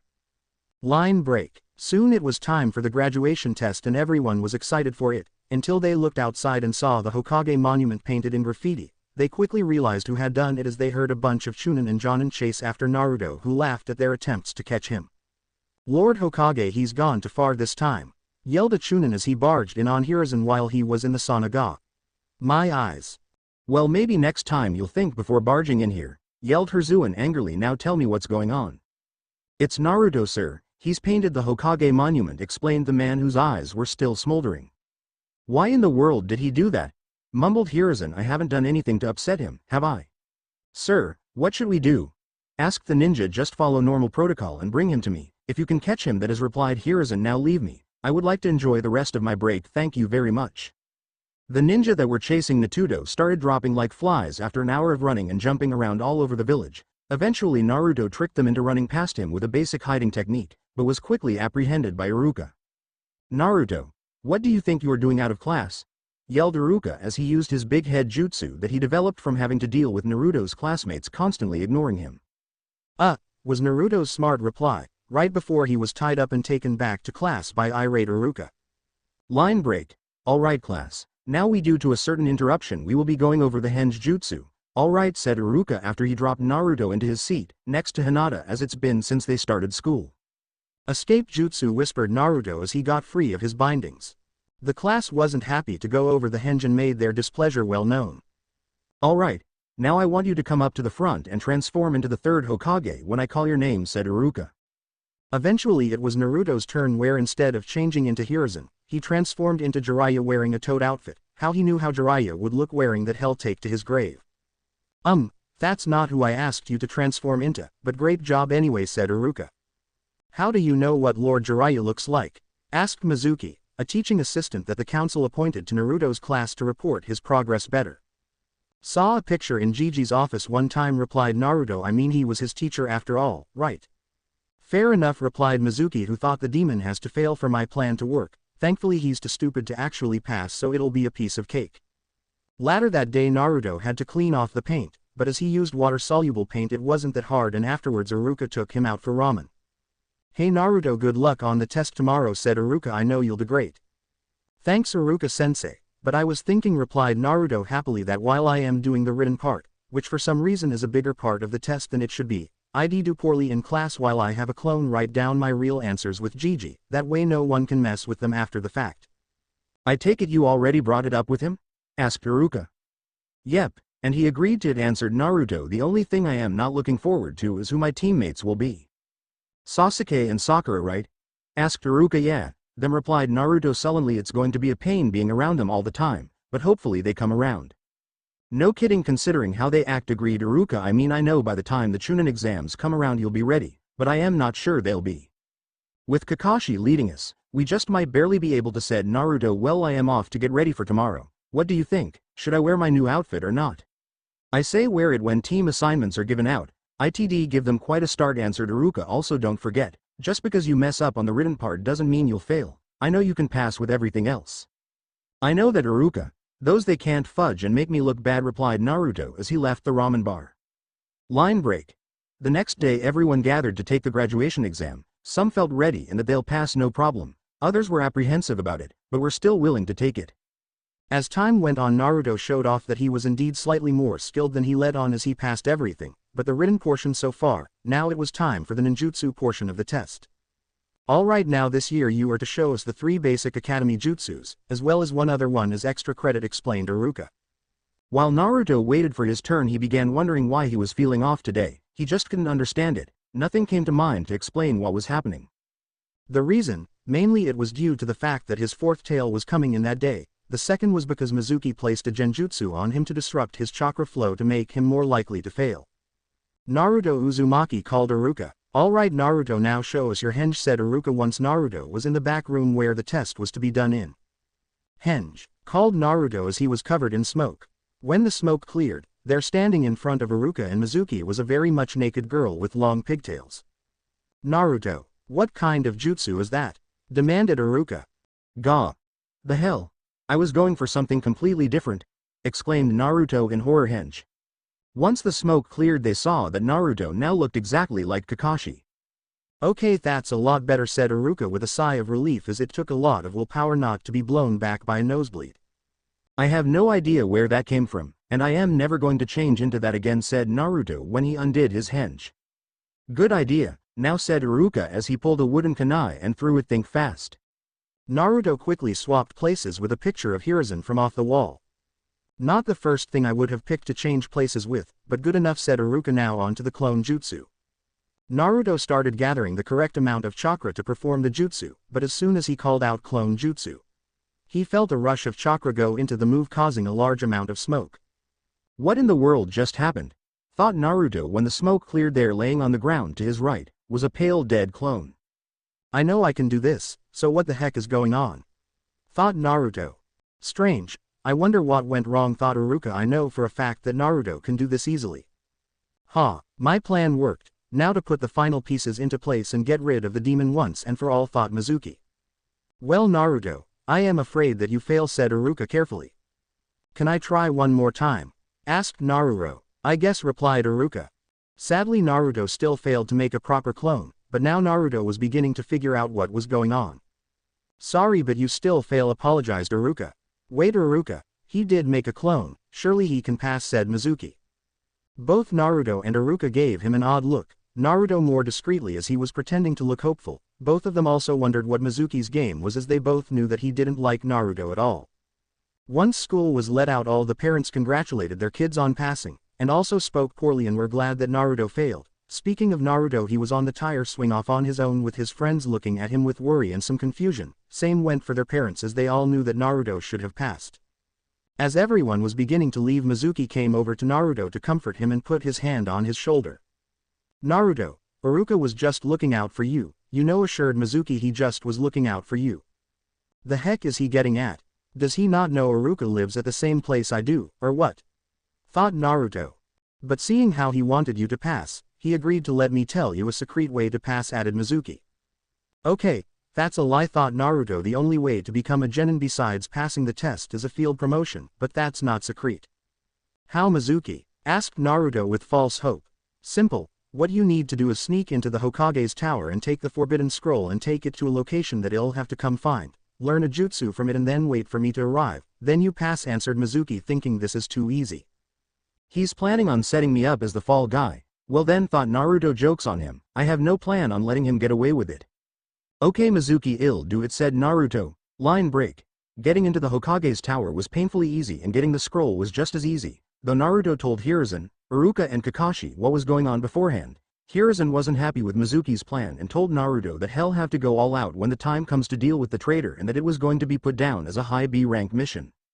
While Naruto ran off to the location, Hiruzen sent out ninja to find him as part of the act, though Mizuki tried to find Iruka to tell him, but he was already among the gathered ninjas, stating he was heading home for the night when the alarm was sounded.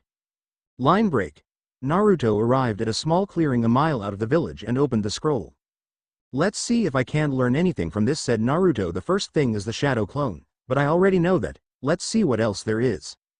Naruto read everything in the scroll with his Sharingan eyes as not to miss anything and found a lot of high-grade jutsus that he could learn and set out to doing so with an army of shadow clones. 2 hours later, Naruto managed to learn most of the jutsus in the scroll, not that they were very powerful yet and far from being mastered. As he closed up the scroll, Iruka found him and entered the clearing. Naruto, just what were you thinking? Demanded Iruka as he played his part, as he sensed that Mizuki trailed after him, as he was one of the few people who could find Naruto when he hides away, except when using a certain jutsu to blend into the shadows around him. Training Iruka-sensei. I learned a really cool jutsu from the scroll, so I pass, right? Replied Naruto in the guise of an idiot. What do you mean? Asked Iruka. Mizuki-sensei told me, all I had to do to pass the secret test was to get this scroll from Gigi's tower, learn a jutsu from it before he gets here and bam. I pass, explained Naruto. Mizuki told you? Asked Iruka as he sensed a hail of kunai headed towards them. Naruto, look out! Yelled Iruka as he knocked Naruto out of the way and got hit by a bunch of kunai. Good work, Iruka, mocked Mizuki. Now Naruto, hand me the scroll. No Naruto, don't do it. That scroll is full of important secrets, yelled Iruka. Huh, what's going on? Asked Naruto in false confusion. You're the one to talk, Iruka, said Mizuki. Hey Naruto, you want to know why everyone hates you? Yeah, replied Naruto. No Mizuki, don't, it's forbidden. Cried Iruka. 12 years ago the nine-tailed fox attacked the village, started Mizuki, but how the fourth Hokage defeated the nine-tailed fox was that he had to seal it into a newborn. No, don't tell him, yelled Iruka. Sealed in a newborn? Asked Naruto. What are you saying? That you were that newborn, Naruto explained. Mizuki, you are the nine-tailed fox reborn. That's why everyone hates you, even Iruka hates you. The reaction was Naruto to go deadpan, then into rage as he yelled, hey asshole, news flash, I've known about the kyuubi for a few years now, and that those who break that law are to be put to death. And I'll gladly do so. What are you? Exclaimed Mizuki as Naruto stopped hiding his true power, changing into his kitsune form and launching at him at high speeds. Someone who has played you for a fool, Mizuki, said Iruka as he appeared behind the man, ready to end him. What are you doing? He needs to die, yelled Mizuki. The kyuubi has taken over. Wrong. Naruto has managed to gain that form from hard work, corrected Iruka. Not that you'll live to tell anyone. Mizuki tried to escape, but was cornered by Naruto, who summoned 2,000 shadow clones and proceeded to beat him to death. with him punching right through his chest as the killing blow. Traitor was the last thing Mizuki heard before he died. You alright Naruto? Asked Iruka concerned as Naruto has never killed anyone before, at least he hopes so. I'll be alright Iruka replied Naruto as he pulled his hand free had to get this over with at some point, not that I enjoyed killing him. I'd be worried if you did said Iruka well come here Naruto, there's something I want to give you. What is it? Asked Naruto as he came over to Iruka. Close your eyes, it's a surprise replied Iruka happily. When Naruto closed his eyes he felt Iruka lower the goggles he wore and placed something else in its place. Alright you can open your eyes now said Iruka. When Naruto did so he noticed that Iruka didn't have his headband on, meaning that he gave it to Naruto who asked does this mean? Congrats you graduate replied Iruka even if it wasn't in the normal course of actions, plus this counts a field promotion so even if things don't go well with your teammates you still are a full ninja. Thanks Iruka-sensei, cried Naruto as he glomped Iruka in a big hug. Hey take it easy, we've had a rough night complained Iruka as he broke out in laughter. It's a shame that you had to kill it so young Naruto, but I know you're strong enough to get past it said Hiruzen as he finished writing out Naruto's ninja registration form making his field promotion legal plus the stupid civilian council can't argue about you not becoming a ninja anymore. Once Naruto and Iruka came back, after Naruto clean off his hand, to return the forbidden scroll Hiruzen told Naruto that he can keep it as head keep it safer at his place than at the Hokage's tower. Are you sure Gigi? I mean this scroll is very important asked Naruto. Think of it as a graduation present, plus I am sure you already have read through it already replied Hiruzen. Thanks Gigi thanked Naruto happily hey Naruto, I just realized that your fourth tail had came in during our confrontation with Mizuki noted Iruka. Hey you're right, my chakra feels stronger and I have more of it said Naruto. I am sure your godfather will be glad to hear that when he gets back said Hiruzen. Hey when will he be back? Asked Naruto he should be back by the time the Chunin exams start answered Hiruzen. I wish he was here to see me graduate said Naruto softly. Well, he did send you a jutsu scroll for you to learn from as a graduation present said Hiruzen as he tossed over the scroll it's his hair growth jutsu and a defensive jutsu called Needle Guardian. The hair growth jutsu is in there as you need to have a lot of hair for it to work. Thanks Gigi. Tell Pervy Sage I said thank you said Naruto now I should be getting to bed, it's late. Good idea. Now remember you have team assignments in 1 week said Hiruzen but you should get your ninja ID picture taken as soon as possible. Alright Gigi, see you later replied Naruto as he leapt out of the window and towards his house. Line break. The next day Naruto woke up and changed into his new outfit and strapped on his wooden 24 inches katana to his back. Now instead of his bright orange monstrosity Naruto wore dark gray leggings that were strapped to his legs with black workout bands.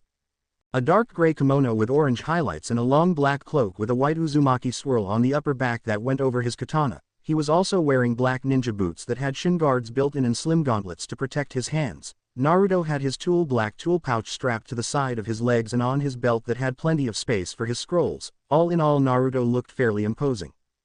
Naruto of course used the henge to hide his new look until teams were assigned and headed over to the Hokage's tower to get his picture taken. Alright, now are you ready? Asked the cameraman hold on said Naruto as he dropped his illusion now I am ready. Ninjas and their tricks complained the man as he took the picture.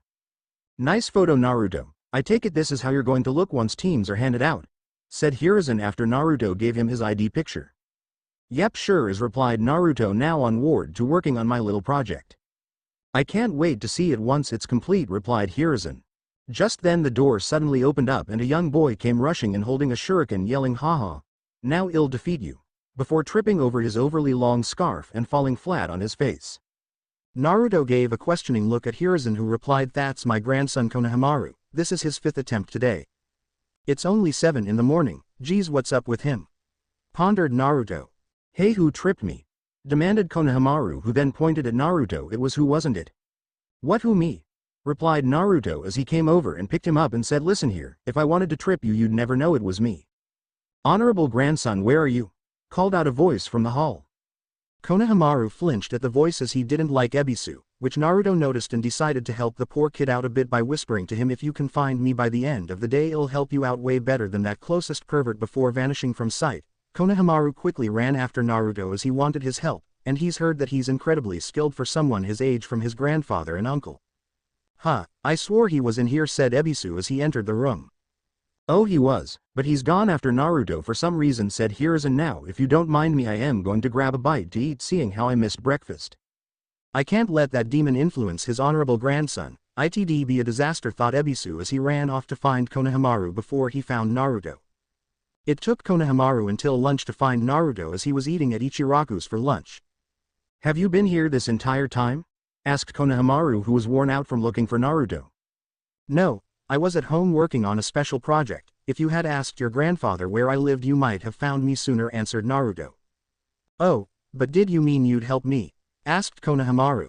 Yeah, I kinda owe Gigi for all the help he's given me over the years. It's the least I can do, answered Naruto, plus I am sure I am a better teacher than at Ebisu. That guy thinks there are shortcuts to just about everything.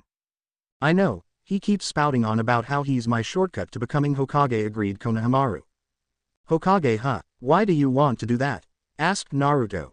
So everyone will see me for me, and not as the honorable grandson, not Konohamaru explained. Konohamaru, I mean Grandpa gave me my name after the old name of the village, so it would be easier to remember, but no one calls me that. I see. Well, come with me and I'll see what you know so far and see what I can do, said Naruto as he got up and paid for his meal. Line break.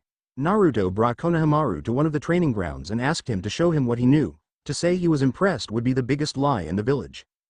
Okay. Just how much have you been taught so far? Asked Naruto. I mean, you can't even hide that well or use any jutsus. Ebisu has been drilling me on history and other boring stuff before he'll teach me anything, explained Konohamaru. I can't even use my chakra yet, and it was one of the first things I was supposed to learn. Haven't you told Gigi or your parents? Asked Naruto.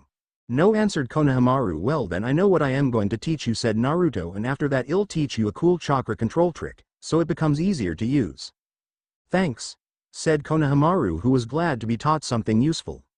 Now I agree that just teaching academic stuff before how to use chakra is bad form. It is important to learn that type of stuff so you're successful in life, said Naruto, but I am not going to bother you with that. It took Konohamaru a little over an hour to unlock his chakra, where Naruto told him he had a little more than the average kid his age. It made Konohamaru happy to know the amount of chakra was slightly more than most of the other kids in his age group. Now I am going to teach you how to walk up trees or other flat surfaces, said Naruto. It's also great for sticking to the ground when there is a strong wind. Wow, that's so cool, said Konohamaru. Yep, now normally you'd learn the leaf sticking exercise before this, and then your Jonin sensei would teach you this, said Naruto. Of course in my class one learned this on my own after seeing someone else doing it. That's cool, said Konohamaru. Yeah, okay it is. Now here, let me show you how it works, said Naruto as he walked up to a tree and started walking up it with just his feet and stopped midway. The trick is to get a running start, or so I've heard, but I think starting laying down at the bottom of the tree and seeing how much chakra it takes to keep your foot on it before starting to climb, it hurts a lot less. Thanks for the advice, said Konohamaru as he started trying to climb a tree the way Naruto told him to. Line break. A few hours later and Konohamaru managed to learn how to climb a tree with just his feet reasonably well for someone his age. We also see Naruto and Konohamaru taking a break and having a snack to regain their energy. There you are, declared Ebisu as he jumped into the clearing the two were in and came towards Konohamaru. Now honorable grandson, please get away from this riff-raff at once. Being around people like him will ruin your chances of becoming Hokage. Only with my guidance can you reach the top the fastest way. Do you have a screw loose or something? There is no shortcuts to becoming Hokage. I should know, as that's what I am going to become someday, stated Naruto. What, you didn't tell me that? Yelled Konohamaru. You didn't ask. Plus it just makes us rivals, said Naruto with a smile. Of course I am going to become Hokage before you do. Honorable grandson, you must come with me at once, ordered Ebisu as he grabbed Konohamaru's scarf and tried to pull him away, but Konohamaru used his recently learned skill to keep him from moving. Shadow Clone Jutsu, yelled Naruto as he summoned up 200 clones behind him. Leave him alone. Please, I am a Jonin, I am not going to fall to something like this, said Ebisu. Great breakthrough, yelled Naruto as he summoned up a massive gale with all his clones as blew Ebisu far away, but left Konohamaru still standing there as. Wow, that was amazing, you blew him away, said Konohamaru in awe. Well, he didn't see it coming for one, and for two I used a large amount of clones, said Naruto, but I suggest getting a different tutor, and not me, as I am going to be starting my ninja career soon. Alright, agreed Konohamaru. Well, see you around, Konohamaru, said Naruto as he started walking away. I've got a long way to go before I reach our dream. Yeah, now we're rivals, agreed Konohamaru, who was happy that someone recognized him for who he was and not who his grandfather was. Next Monday Naruto headed to the academy for the team assignments in his new gear with the hood of his cloak up so people don't recognize him right away. Once he reached the academy he slipped into his classroom and sat down in his normal seat. Not that the people that were already in the room recognized him due to his new cloths, not including Iruka as Naruto showed it to him. Congrats all of you for graduating and becoming genin, said Iruka. Now you take your first steps into a larger world. Now I will now read off who your new teammates will be for the beginning of your careers. Line break. Meanwhile the Hokage's office was filled with the 12 jonin that were to test the new group of graduates from the academy to see if they actually become genin or not, except Naruto as he had a field promotion, not that Hirsuen was going to tell them that. Where's Kakashi? Shouldn't he be here? Asked one of the jonin. Kakashi already knows which group he's going to be testing, said Hiruzen. Team 7. You mean the one that has the last Uchiha and the dead last brat, said a different jonin. I bet he's just going to fail the team just so he can train just the Uchiha and leave the demon to rot, said another jonin, who quickly found a kunai in his throat and dropped dead. You should know better than to refer to Naruto in that way, warned Hiruzen as he let the group feel a good amount of his ki. Most of the group got nervous, but the senseis of teams 8, 9 and 10 weren't, as they all knew Naruto one way or another and liked the kid. I can't believe that someone would be so unyouthful as to say such a thing in front of Lord Hokage, noted Might Guy. Line break. Iruka began naming off the teams from 1 to 6 before reading of Team 7 will be Sakura Haruno, Sasuke Uchiha, sequel from Sakura and grown from Ino, and Naruto Uzumaki. But Senesi Naruto failed, complained Sakura, plus he's not even here. Actually Sakura Naruto came to me later and tried again as there was something wrong with his chakra that day, that's why he failed then, and he is here where he normally sits.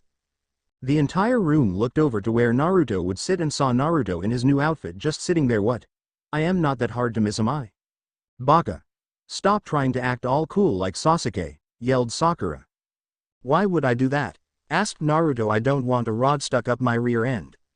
Anyway, as I was saying before I was interrupted. Cut in. Iruka, your sensei will be Kakashi Hatake.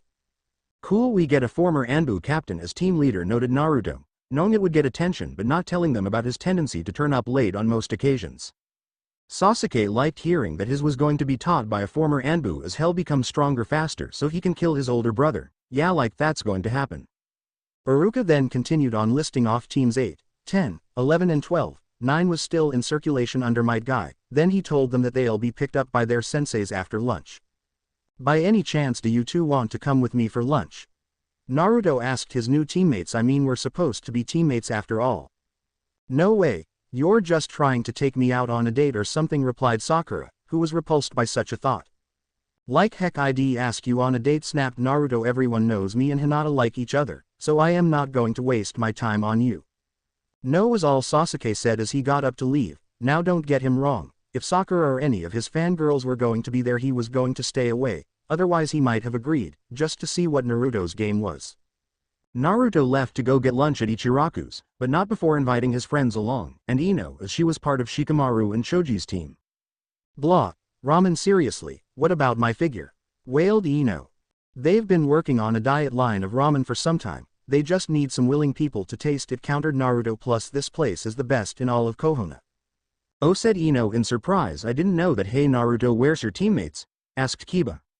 Sakura thought I was trying to ask her out on a date and ran off after Sasuke, who also didn't want to come with, answered Naruto. Seriously, we all know who'd ask out way before her. Forehead said that. Asked Ino in shock. How dense is she to how your feelings towards Hinata? I have no idea, replied Naruto. Hinata just smiled as she watched the conversation move on. Anyhow, from what I know about our senseis, we should all become great ninjas someday, said Naruto. How do you know anything about our senseis? Asked Ino. If you'd hang around us more and not pay so much attention on Sasuke, you would have known we've met them before at Kakashi's for a game night, answered Naruto. How do you know where he lives? Asked Ino. He lives at the same place I do, but don't tell Sakura or Sasuke that. I want it to be a surprise, answered Naruto. And where do you live? Asked Ino. At the same place that bears my clan's name, answered Naruto with a flat look. I mean, come on, how hard is it to figure out where I live? Oh, oops, my bad, apologized Ino. It's alright. But Ino, if you want to keep up with everyone, we're going to have to pull back on the dieting and focus more on your training and skills. Otherwise you are going to fall behind in our dust, warned Naruto. We've been holding back in school, some of us more so than others. What do you mean by that? Asked Ino, who didn't believe him. Well, Hinata and Shino haven't held anything back, but the rest of us explained Naruto have been keeping our full abilities back since the start of school. I mean, think about it. How is it that so many clan heirs are at the bottom of a class that has a large number of civilian students? Ino's face at the realization of how much she's been played is very amusing, causing everyone to break out in laughter. The group then heads back to school after a very informative lunch, at least for Ino, to meet up with their senseis. Quick note. For the shinobi clans, and a few others, they know that Naruto is part of a clan, but his mother is away recovering and there is a chance that more of them are out in the world somewhere. To the rest, he's just a clanless orphan.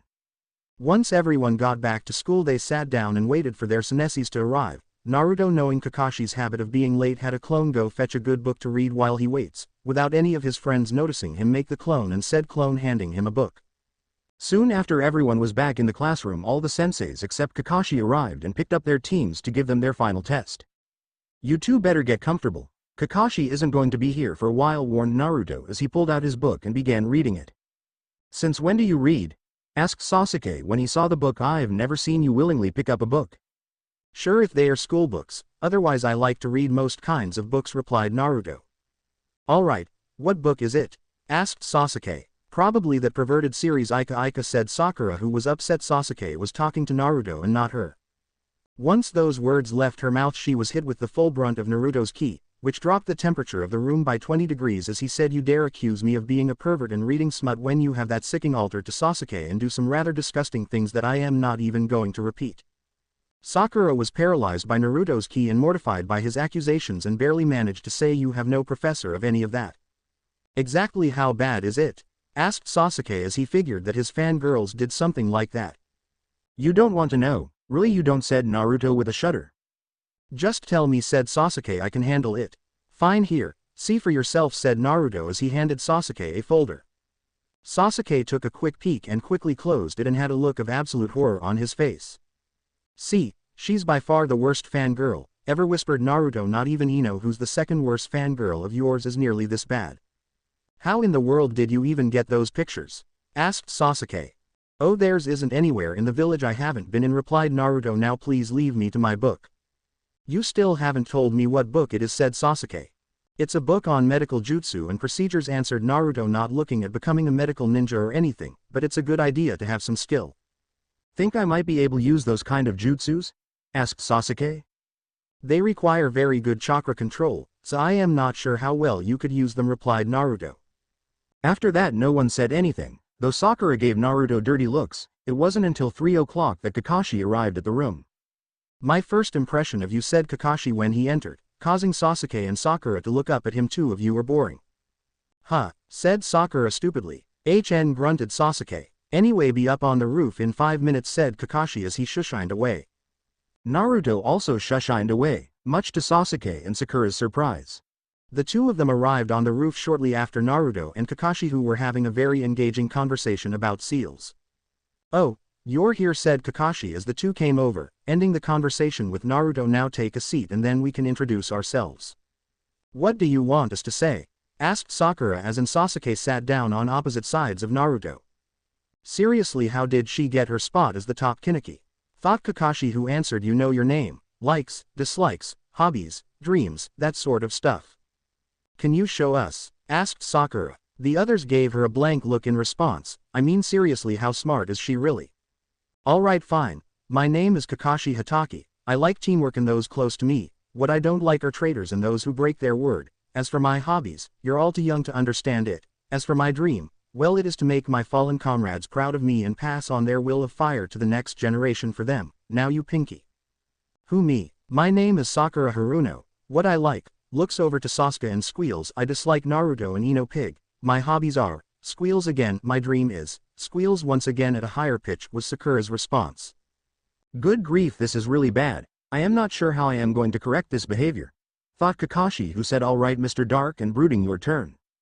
My name is Sasuke Uchiha. The only thing that I currently like are tomatoes. What I dislike are fangirls and especially fanboys, and the one who destroyed my clan. My only hobby is training and my dream. No ambition is to destroy a certain man and rebuild my clan, was Sasuke's response. Just as I thought, but he seems to be somewhat stable, thought Kakashi, who said, alright, now your turn, Whiskers. Naruto shot Kakashi a glare, but went forth and say, my name is Naruto Uzumaki. I like ramen, my friends, reading, studying new jutsus, and fuinjutsu. What I don't like are traitors and people who can't tell the difference between a kunai the scroll it's sealed in. My hobbies are making seals, reading, hanging out with my friends and those close to me. My dream is to become Hokage and make my parents proud of me, even if they are not here with me. Just what I expect from Naruto, thought Kakashi. What parents? You're an orphan, said Sakura insensitively. The incredibly cold look she got from the others made her very nervous. Sakura, where do you get the nerve to say something like that, said Kakashi in a cold tone. We've all lost our parents for various reasons. Oh, I didn't know, said Sakura in a small voice. Well, think before you open your trap, warned Kakashi. Now tomorrow at 7 we are going to have a survival exercise. Why? Asked Sasuke. We did those in the academy. This one is a little different than normal, explained Kakashi. As if you fail it, you will have to go back to the academy for another year if you're lucky, otherwise be dropped from the shinobi program permanently. Oh, and this test has a 66% failure rate. Both Sasuke and Sakura both got nervous as that meant the of their dreams, ambitions. Naruto wasn't worried as he was already a genin thanks to his field promotion. Also, as a warning, don't eat breakfast, or you'll throw up, advised Kakashi before he vanished. Eat something light, but filling, said Naruto, otherwise you aren't going to have the energy to do much. Then Naruto also vanished to finish a project he's been working on for some time. Sasuke left, ignoring Sakura's advances to get ready for the next day, and try to figure out just who Naruto was. Sakura just daydreamed about Sasuke and didn't do anything to get ready. Line break. The next day Sakura was the first one to arrive to the training grounds, but it was the wrong one as it was training ground 9. She was scared by the sunset of youth and ran off screaming and swore to never speak of it again. This is why Sasuke was the first one to arrive to training ground 7 at 7 and see Sakura come running in with a terror-struck face. Man, she's such a dead weight, thought Sasuke. At least Naruto seems to take things seriously now, so he might actually keep up with me, somewhat. A half-hour later Naruto arrived with a batch of scrolls under his arms and proceeded to use some of them to create a screen between himself and the others and called out, "Don't mind me, just putting the finishing touches to something I've been working on for quite some time." It was around 10 when Kakashi arrived to see Sakura off to the side sulking, and Sasuke looking over to Naruto who was looking rather smug about something. "Hi there," greeted Kakashi. "You're late," yelled Sakura. "Sorry, I had to help this old lady get her shopping home when her bags ripped," apologized Kakashi. "Yuha, sure," said Naruto, who didn't quite believe him. "Anyway, your test is to take these bells from me by the time this alarm goes off," said Kakashi as he pulled out said bells and alarm clock and placed the clock on one of the 3 stumps in the clearing. "But sensei, there's only 2 bells," noted Sakura. "Correct. Those who fail to get a bell will be tied to a stump while the rest of us eat," said Kakashi as he turned to face them, and then their fate of what happens to them afterwards will be decided. "The 3 former students got ready to move. Now begin," called Kakashi. The 3 of them jumped away to hide from Kakashi. "Well, at least she knows how to hide somewhat," noted Kakashi as he saw that Sakura was hidden fairly well. Sasuke did a good job as well, but Naruto on the other hand, I have no clue where he went. As Kakashi went after the 3 students, going for Sakura first as she was the easiest and weakest of the 3 by far. "Psst," Sakura whispered Kakashi from behind Sakura, startling her and making her turn around. Kakashi cast the hell viewing jutsu on Sakura who fell for it very easily. "It's the same as in canon, look it up." "I wonder if Sasuke will work with me or not," pondered Naruto. "I mean, that's the main part of this test, right, Kakashi?" "Correct, Naruto. I even hinted at it yesterday when I talked about myself," replied Kakashi. "Now are you going to go for a bell or not?" "Who says I haven't?" replied Naruto as he showed a bell in his hand. Kakashi quickly checked his belt where he tied the bells on and saw both of them were still there. When Kakashi looked up, Naruto was gone. "Sneaky little, I bet I only came across him by chance, so he distracted me to get away. I am so proud of him." Eventually Kakashi wandered over to where Sasuke was so he could test his skill level. "Well, Sasuke, are you coming out? Or do I have to flush you out?" called Kakashi. Sasuke quickly burst out from the underbrush and tossed a handful of shuriken at Kakashi, who easily tilted to the side to avoid them. But that's what Sasuke wanted, as the shuriken set of a trap he set, causing a volley of kunai to fly at Kakashi at much faster speeds, seemingly killing him, only for him to poof and show that all Sasuke hit was a log. "Damn, where did he go?"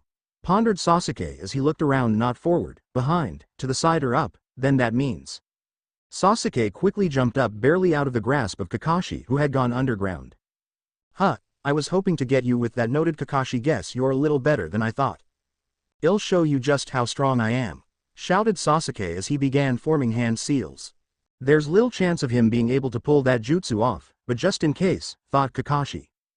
Fireball jutsu, yelled Sasuke as he took in a deep breath and breathed out a large ball of fire that nearly hit Kakashi head on.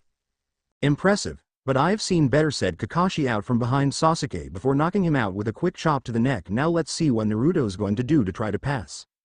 Sasuke woke up not long afterwards, upset that he was taken down so easily, but found that he wasn't alone. Naruto was only a few feet away from him, giving him a praising look. What? Snapped Sasuke. I saw you and Kakashi fight, said Naruto. You did alright for someone fresh out of the academy, but against someone like Kakashi you stand no chance of getting those bells on your own. HN was Sasuke's response. I suppose you have a plan of some sort. Yes, but the problem is that this is a test on teamwork, replied Naruto. Now while I don't have a problem working with you, it's our other teammate that's the issue. Can't we file for a new teammate? Asked Sasuke. No, said Naruto, and that sucks. Hopefully we can somehow break her out of her fangirl ways and function as a team if we pass. The only good thing is that she'll do anything I tell her to do, said Sasuke. And that's why you're going to tell her my plan, said Naruto. Alright, what's the plan? Asked Sasuke. All out assault. You and Sakura distract Kakashi while I get my new toy ready to take Kakashi one-on-one, but during our fight the two of you take the bells. You can help me out if you think you can get a hit in seeing you're good enough not to hit your teammates, explained Naruto. What kind of new toy is it? Asked Sasuke. Wait and see, replied Naruto. Line break. After finding Sakura and having Sasuke tell her the plan, they set out to put it into action. Kakashi was waiting for them in the same clearing that they started in when they found him to initiate the plan. Seems Naruto has managed to get them to work together, thought Kakashi as he began dogging Sasuke and Sakura's attacks. It was pitifully easy to avoid Sakura. She had very little skill in hand-to-hand combat or weapons. Alright guys, I am ready, suddenly called Naruto as he created a ring of shadow clones around everyone, trapping them. Kakashi noticed that Naruto was holding the hilt of a katana, but it had no blade. I see, so you've finished it, said Kakashi, who was both impressed and worried that Naruto completed his project. Yep, my Fuinjutsu blade, Fakusuke's Fox Wind, is finally finished, replied Naruto proudly as he gripped the hilt in both hands. And you're my test subject. Show me how strong your blade is, challenged Kakashi as he pulled out his white chakra saber. Naruto fixed and improved it last month. It only took him a year. Naruto channeled chakra into the hilt, creating a 3 feet long blade of pure wind chakra, then charged Kakashi head on with an overhead strike. Kakashi quickly blocked the blow, barely, and noted that Naruto's sword had 2 other bands that were different color wrapped around the hilt as the grip not glowing. This made him realize that Naruto's sword most likely could also channel his other 2 elemental affinities, making his sword very powerful and dangerous. Naruto pressed his attack, giving Kakashi no room to counter at all, before suddenly pulling out his other sword from his back, channeling wind chakra through it, and began doing spin attacks at faster speeds than before, forcing Kakashi to move faster as well, and soon he was able to start pulling off counterattacks and take the lead of the fight sometimes, if only for a moment. Yeah, Uzumaki's, natural swordsmen as well as seal masters, real nasty combo. Sakura and Sasuke were standing off to the side, not sure what to make of this development. Sakura was so entranced that she forgot the plan, but luckily Sasuke didn't and noticed that the bells had been cut clean off of Kakashi's belt and dived for them. Naruto. I got the bells, yelled Sasuke from a safe distance from the 2 fighters. Naruto soon disengaged from his fight and stood next to Sasuke's side. Good work, Sasuke. You managed to remember the plan and not get odd and distracted. Kakashi quickly checked his belt and saw that the bells had been cut clean of at some point during the fight. I see, so the plan was for Sasuke and Sakura to distract me while you got your new sword ready, and then while you were fighting me one-on-one they were to swipe the bells from me. I also said that if they felt that they could get a shot in, without putting me in danger, they could, added Naruto. So, then do we pass? I don't want to know what you'd do if I said no after everything, said Kakashi, who was beginning to feel the fatigue from the fight. But not only did you complete the main task I put in front of you, you also understood the hidden meaning behind this test. So we pass? Asked Sakura. Yes, you are all now officially Team 7. Meet me here in 2 days to begin taking missions, replied Kakashi. I am going to take a rest to recover from that duel. It took a lot more out of me than I thought it would. Hee, that's my sword's secondary ability, chuckled Naruto. It takes a small amount of my opponent's chakra with each time it makes physical contact if I so wish it to do so. Exactly how much can it drain? Asked Kakashi, who was amazed with what Naruto's sword can do. About 2% of the person's current level of chakra, answered Naruto. There's a few other things it can do, but I'll show you them later. Fair enough, replied Kakashi. Now if you all excuse me, I need to report to the Hokage on you 3 passing. 2 weeks have passed since Team 7 passed and became official, and in that time Kakashi has been trying to get them to work together as best as he can. Sasuke and Naruto managed to cooperate decently enough, but with Sakura, it's a whole other story as neither on really wants to be around her. They've also been doing a large number of D-rank missions, a large part in helping them to work better as a team, and so that they do enough to be able to do at least a low C rank. Currently we find them sneaking around the forest. This is Fox. I am in position, said Naruto over the radio. This is Avenger. I am in position, radioed in Sasuke. This is Pink Banshee in position. Naruto, I get to choose our codenames next time, said a very annoyed Sakura, very loudly. This is Scarecrow. Stop yelling over your headset, scolded Kakashi. We don't need you scaring off the target. Alright. Is the target still there? Asked Sasuke. Nope. It ran off, replied Naruto. Good going, Banshee. It already took us 3 hours to find him and now we have to find him all over again. Thanks a lot, Banshee. If this was a real mission, Wed just might be dead now, added Sasuke.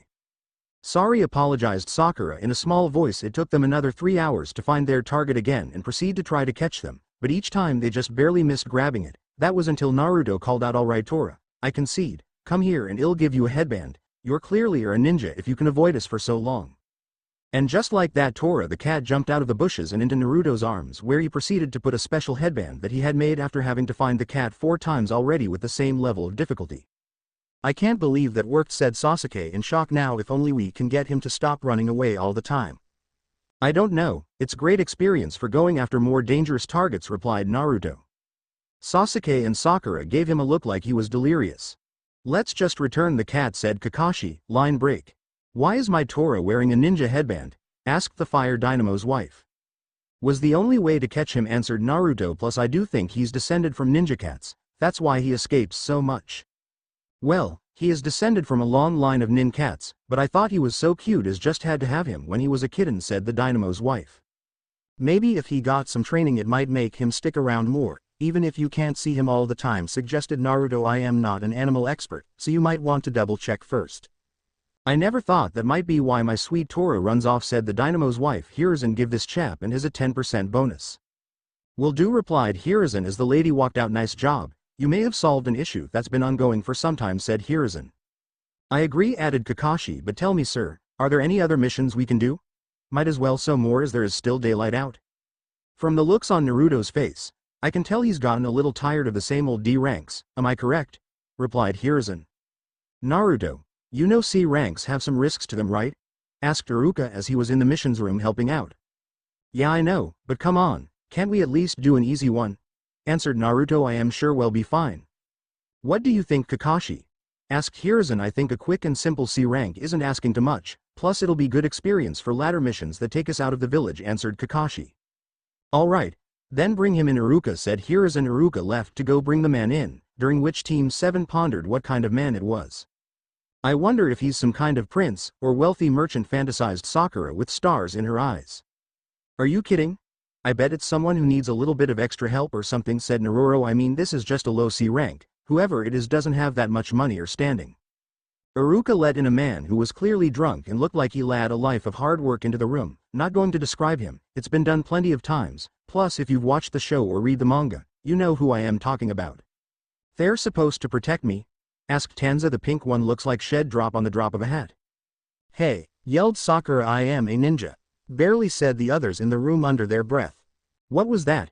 Said Sakura, who attempted to be threatening, but didn't make much of an impression on them. Alright, knock it off, said Kakashi. Now we're going to leave in 2 hours, so pack for a 2-week mission and met up at the south gate. Naruto and Kakashi both headed home to get ready for the mission, but packed extra as they felt that something was off about the mission. Sasuke also went home to pack, but only for what he was told to, as he didn't notice anything off. Sakura on the other hand packed the wrong things, as she packed a bunch of cloths and useless items for a ninja.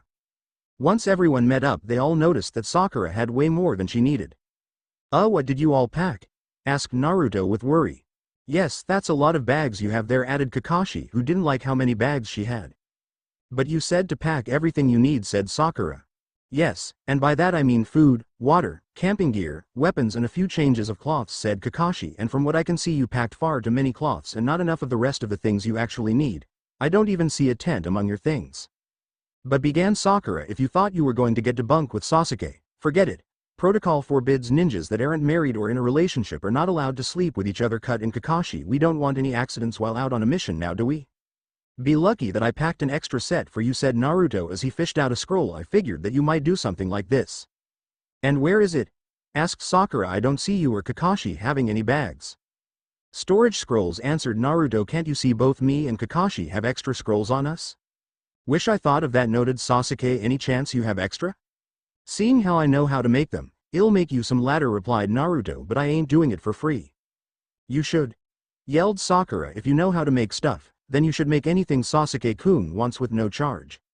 Shut it, girly, snapped Tanza. You don't know anything about business. People can't just give their work away for free just because you want them to. We should head out before it get dark, noted Kakashi, effectively ending the conversation there. Sakura was forced to leave practically everything she packed while Naruto sent a clone to take the stuff back to her house. The first few days were uneventful, except for Naruto revealing his top-notch hunting and cooking powers. Sasuke asked Naruto overnight for tips on how to hunt and cook his own food as he didn't trust Sakura's survival skills and his own were rather lacking at the moment. Naruto told him that he should pay attention to what he's doing and that there's books back in the village to teach him also, and that he should ask Kakashi as well, seeing how he is their sensei after all.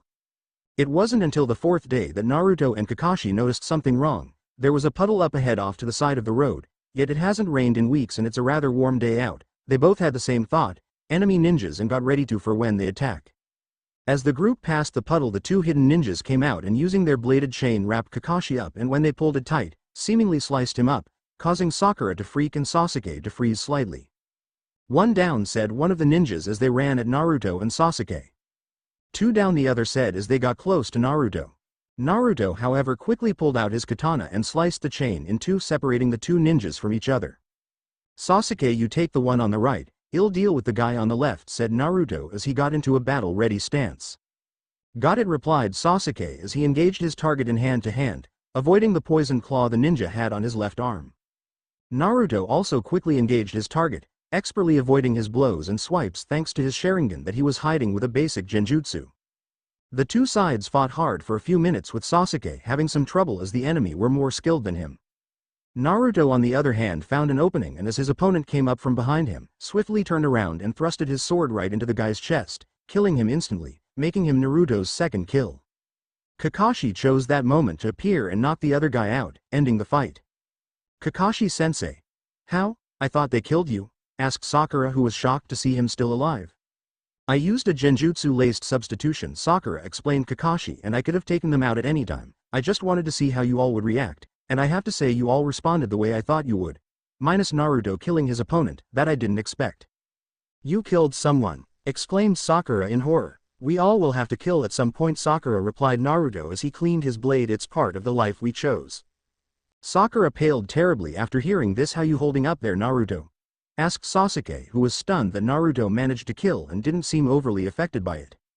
A little ill. He's my second kill I've made, answered Naruto. The first was a traitor I encountered not that long ago. Man, I didn't expect you to have already killed someone, said Sasuke. Was it anyone we knew? Mizuki. He tried to get me to steal for him, and during the confrontation me and Iruka had with him, he spilled a S-class secrete in which the punishment for doing so is death, answered Naruto. Didn't you wonder what happened to him? That information is also a class secrete, added Kakashi. We don't need to have the council up in arms about it. Also, I'll be taking credit for this kill as well, and any others Naruto makes until the Chunin exams, where Naruto will completely drop his facade of weakness he has made to fool people.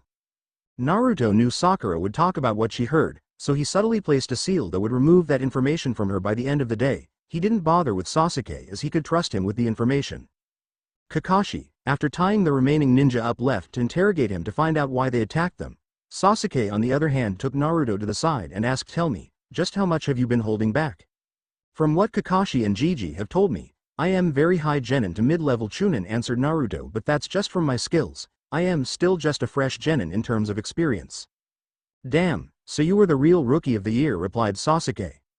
By far I would have, but then there would have been a lot of problems that would have arisen because of it, mainly from the civilian council, who I've noticed give you anything you want on a silver platter, said Naruto.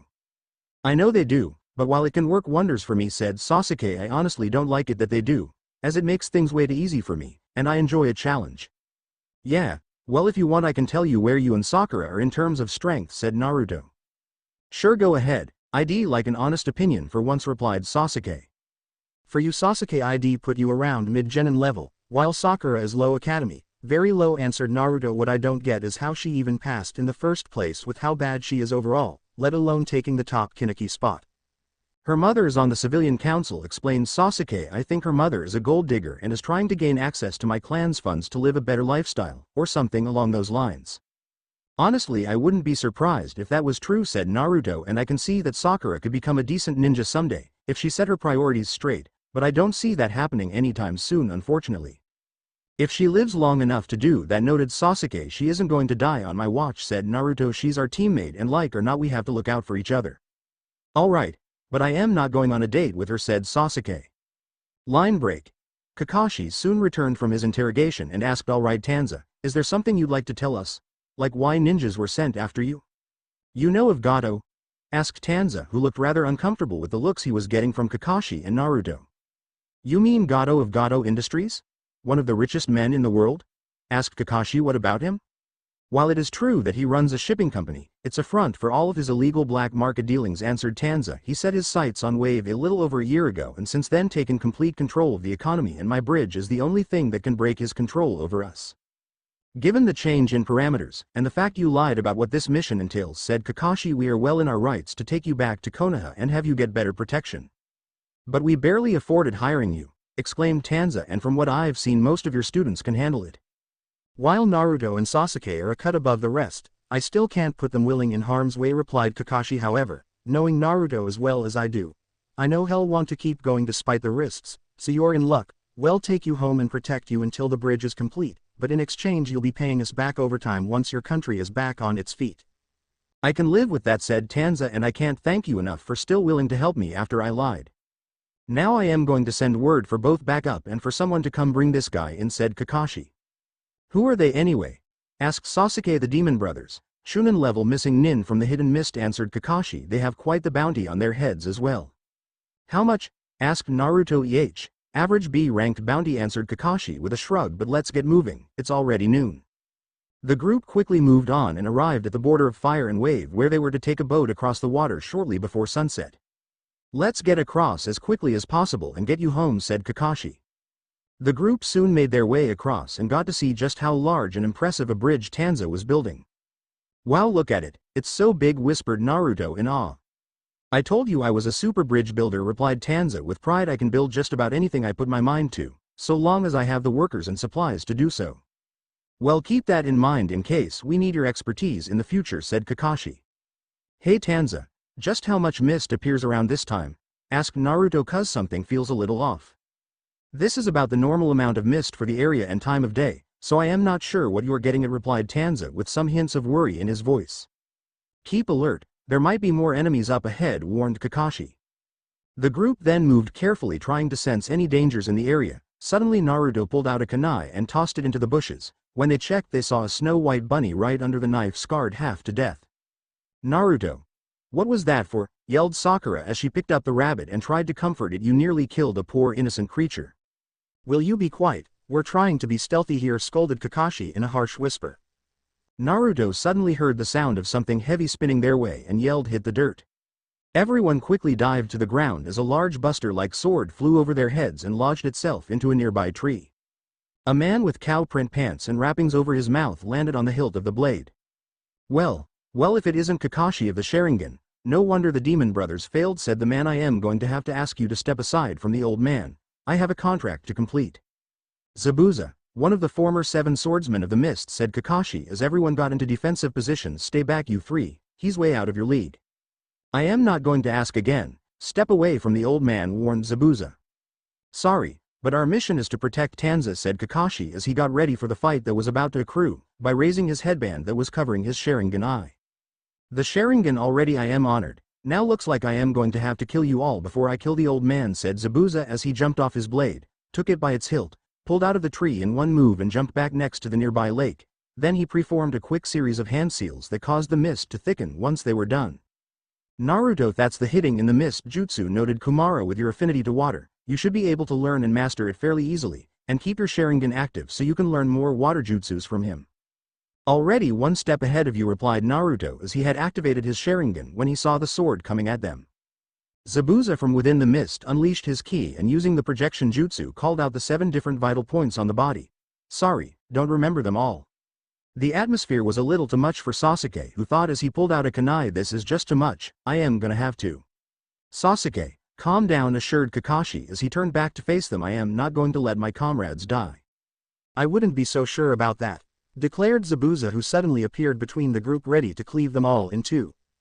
Naruto quickly pulled out his sword and stabbed Zabuza in one swift motion. This revealed that he had stabbed a water clone as Zabuza turned into water. Well, it appears that one of your students shows promise, noted Zabuza, but for me to recognize you, you need to have blood on your hands. Does killing a traitor and one of the demon brothers count? Asked Naruto darkly. Zabuza was a little bit stunned that a fresh-looking genin had already killed, and one of his kills was very recent. Rather impressive, kid, and you appear to be rather skilled with that blade of yours. Just who are you? Naruto Uzumaki replied. Naruto Uzumaki, said Zabuza, who quickly put the pieces together, paling considerably, saying the only Uzumaki that was a leaf ninja was the Red Death Kushina, the only person who could take on all 7 of us at once, and still come out on top. Yeah, she's my mother, said Naruto. I mean, she's been in a coma for all this time, which is why no one has seen or heard from her in so long. Zabuza's eyes went wide as he did not want to be on the receiving end of her wrath when she wakes up, so he said with some fear, well then I'll kill everyone, but you, I very much don't want to have to explain to her why her son died by my hand. Yes, making a S-ranked ninja angry is most defiantly not a good idea, agreed Kakashi, but I am afraid I am still not going to let anyone die here today. Fine by me, said Zabuza as he appeared and slashed at Kakashi, cutting him in two. But Kakashi had also created a water clone and switched places with it, as proven when he also turned into water. Both Kakashi and Zabuza both killed water clones of each other a couple of times before Zabuza managed to get a hit in on the real Kakashi, kicking him into the lack. Something doesn't feel right, the water is far too dense, said Kakashi as he began getting out of the water. It ends here, declared Zabuza as he rushed over water prison jutsu, trapping Kakashi in a sphere of water with Zabuza holding it in place with his hand before creating another water clone with one hand seal. Take Tanza and run, yelled Kakashi. Zabuza can't go anywhere while he keeps this jutsu up, and water clones can't go that far from the water. Are you kidding? Said Naruto. We never abandon our teammates, no matter what. I am with him, Kakashi, we aren't leaving you behind, added Sasuke. Sakura was just too scarred to say or do anything and was frozen stiff as a board since the start of the confrontation. Then let's see what you can do, taunted Zabuza, not really looking towards seeing Kushina if he injures Naruto too much. Be careful, Sasuke. Zabuza is a big threat, warned Naruto. I can see that, replied Sasuke. Zabuza's clone came charging at them with an overhead right swing at Sasuke, who barely managed to jump back out of the way. Naruto came at Zabuza with a horizontal slash at his midsection, but Zabuza blocked the attack with his blade. Fine blade you got there, noted Zabuza's clone. Too bad it can't hold up to mine. Perhaps if you were the real Zabuza, said Naruto, who then grinned, or if I was the real one as well. Wah? Asked Zabuza's clone right before Naruto exploded in a burst of blue fire, destroying the water clone and creating a black starburst on the ground. Exploding shadow clones, said Zabuza, who was moderately impressed with Naruto's skill so far, but when did he make it? Fox Fireball Jutsu, yelled Naruto as he launched a large ball of blue fire at Zabuza at the same time that Sasuke launched his own Fireball Jutsu. This forced Zabuza to jump away and let Kakashi go. Naruto, Sasuke, stay back and let me handle this, said Kakashi as he stood on the water. Well, let's see if you can, said Zabuza as he began a sting of hand seals. Kakashi also going through the same hand seals as both of they finished the hand seals. They called out Water Dragon Fang Jutsu, which caused 2 massive dragons made of water to rise out of the water and charge at each other. This caused large waves to splash across the lake. The same events as in canon, with Kakashi causing Zabuza to flip out with his mimicry. Can you see into the future? Asked a weakened Zabuza wearily. Yes, and I can see your death, said Kakashi with finality. Suddenly 2-7. Correct if I am wrong here. Needles hit Zabuza in the neck, killing him. Thank you, I've been after him for months now, said a masked ninja as he jumped down from a tree. Let me check to make sure, said Kakashi as he checked for a pulse from Zabuza. Finding none, Kakashi stepped away. Naruto, the bookworm he was, had already figured out that Zabuza was in a death-like state, and that the hunter Nin had been watching them just in case he needed to save Zabuza, but Naruto didn't say anything as it wouldn't do anyone any good at the moment. Now I must dispose of the body, said the ninja as he hefted Zabuza's limp form over his shoulder. Alright, thanks for the help, said Kakashi. The ninja quickly left with Zabuza's body. Kakashi suddenly collapsed. Senesi, cried Sakura in alarm. Relax Sakura, he's fine, he just collapsed from chakra exhaustion, assured Naruto. How far is it to your house, Tanza? Asked Sasuke. It's not far from here, replied Tanza. Alright then, let's get moving, said Naruto as he created 2 shadow clones to carry Kakashi to Tanza's house. Dead Naruto as he turned his head to face the stunned man. He almost died for you, and you better damn not lie to me, or I'll kill you here and now. Suddenly slow clapping was heard at the foot of the bridge. When everyone looked they saw a midget of a man in a cheap tux surrounded by a large number of thugs. So much for the demon of the mist, mocked Gato, more like a baby demon. What's the meaning of this? Demanded Zabuza. Paying for ninjas from the villages is so expensive, and they don't like it when I kill their ninjas. Nasty business that. Now missing Nin on the other hand. No one cares if I off them once they've served their purpose, said Gato. So you hire out a large number of thugs to take care of ninjas who are worn out after they're done battling, said Kakashi. You sicken me. Hey kid, toss me a knife, said Zabuza. Ill do you one better, said Naruto, who tossed over Fox Wind with it activated for him. Zabuza grabbed the hilt with his teeth, as his arms were rendered useless thanks to Kakashi, and charged the group of thugs, cutting down any who got in his way to Gato. Stop him! Cried Gato as he tried to run away, only to be stopped by a shadow clone of Naruto's who had a lot of scrolls tied to his back. Just where do you think you're going? Asked the clone as Zabuza got closer and closer, as well as taking more and more fatal injures to the back. Now let's see who the real demon is, joked Zabuza when we go to hell, who then proceeded to slice Gato's head clean off. Zabuza then collapsed to the ground from his wounds. Hey, you killed our meal ticket, cried one of the thugs in anger.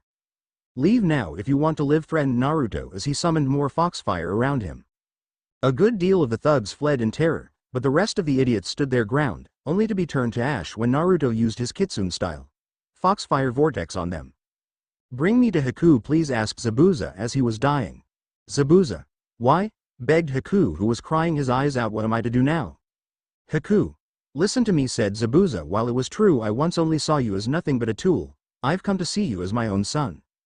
Zabuza, cried Haku. Haku. Follow your own path from now on, said Zabuza. I don't mean to completely forget my dream of a better mist village, but find your own way to make it happen. Also go with them to the Hidden Leaf village, they'll be able to help, and they respect bloodlines, unlike mist. Alright, Zabuza, replied Haku. Also, I know you aren't a swordsman, so I want you with Naruto's help finding the one to inherit my blade, as I don't want someone unworthy to get their hands on it, or any mist ninjas until the village stops their vile ways, said Zabuza. I will honor your request, Zabuza, said Haku. Thank you, son, said Zabuza as he closed his eyes and died with a smile on his face. Inari and the rest of the villagers arrived soon after to see Gato dead and a lot of ash on the bridge, as well as the ninjas standing over the body of Zabuza. What happened here? Asked one of the villagers. Who cares? Gato's dead, cried another villager. Line break. The people of Waves soon celebrated the end of Gato's reign of terror with joy and cheer that hasn't been seen since the man came to Wave. During that time Team 7 and Haku cremated Zabuza's body, with Haku being given an urn to hold his ashes. With Gato dead we'll be able to finish the bridge with ease, said Tazuna that night, and with the Gato's wealth you have given us we'll be able to rebuild our land much easier. All in the day's work for a ninja, said Naruto. Yes, and I am sure the remaining assets you kept from Gato will cover the cost of the mission, replied Tazuna. That's correct, said Kakashi, as well as the cost of us helping you finish the bridge. What? But I can't do heavy work, cried Sakura, who didn't like the idea of heavy lifting. Sakura, I'd never make you work on the bridge, said Kakashi, but you can bring drinks and snacks while we work, and no focusing on Sasuke, or you will regret it. Line break. Once the celebrations ended everyone helped finish the bridge in any way they could. Naruto also had shadow clones keep an eye out, just in case. The bridge was finished within the week and Team 7 along with Haku were ready to head back to Konoha. Thank you for everything you've done for us, thanked Tazuna. You are all welcome back anytime. Do you really have to go? Asked Inari with tears in his eyes. I am afraid so, Inari, replied Naruto as he adjusted the straps to the katana that Inari took to wearing on his back. Actually, if it isn't too much to ask, started Tsunami, if Inari wants, he can go with you to learn to be a ninja. Really? Asked Inari with big eyes. If you want to become a ninja, said Naruto, you must understand that it's a hard life, full of hard sacrifices you will not want to make. But it can also be very rewarding, added Kakashi, especially with good friends who have your back no matter what. So Inari, are you willing to leave behind your simple life and join the ranks of Konoha's ninjas? Asked Naruto seriously. Once you make your choice, it's not something you can easily walk away from. Inari thought about it for a few moments, but then decided I'll come with you and learn the ways of the shinobi and take life by both arms. That's good to hear, replied Naruto happily. Lord Hokage is going to gripe about this, I know it, sighed Kakashi from the side. Back in the village, Hiruzen suddenly got shivers up his spine. Why'd I get the feeling that even more paperwork is on the way? Pondered Hiruzen with a shudder. Inari gave his mother and grandfather hugs and left with Team 7 and Haku to Konoha. Well, all that is left is to name the bridge, said one of the villagers. How about the great Naruto Bridge, in honor of the one who restored our land's hope and dreams, said Tazune, and also brought our beloved Inari back from his darkness.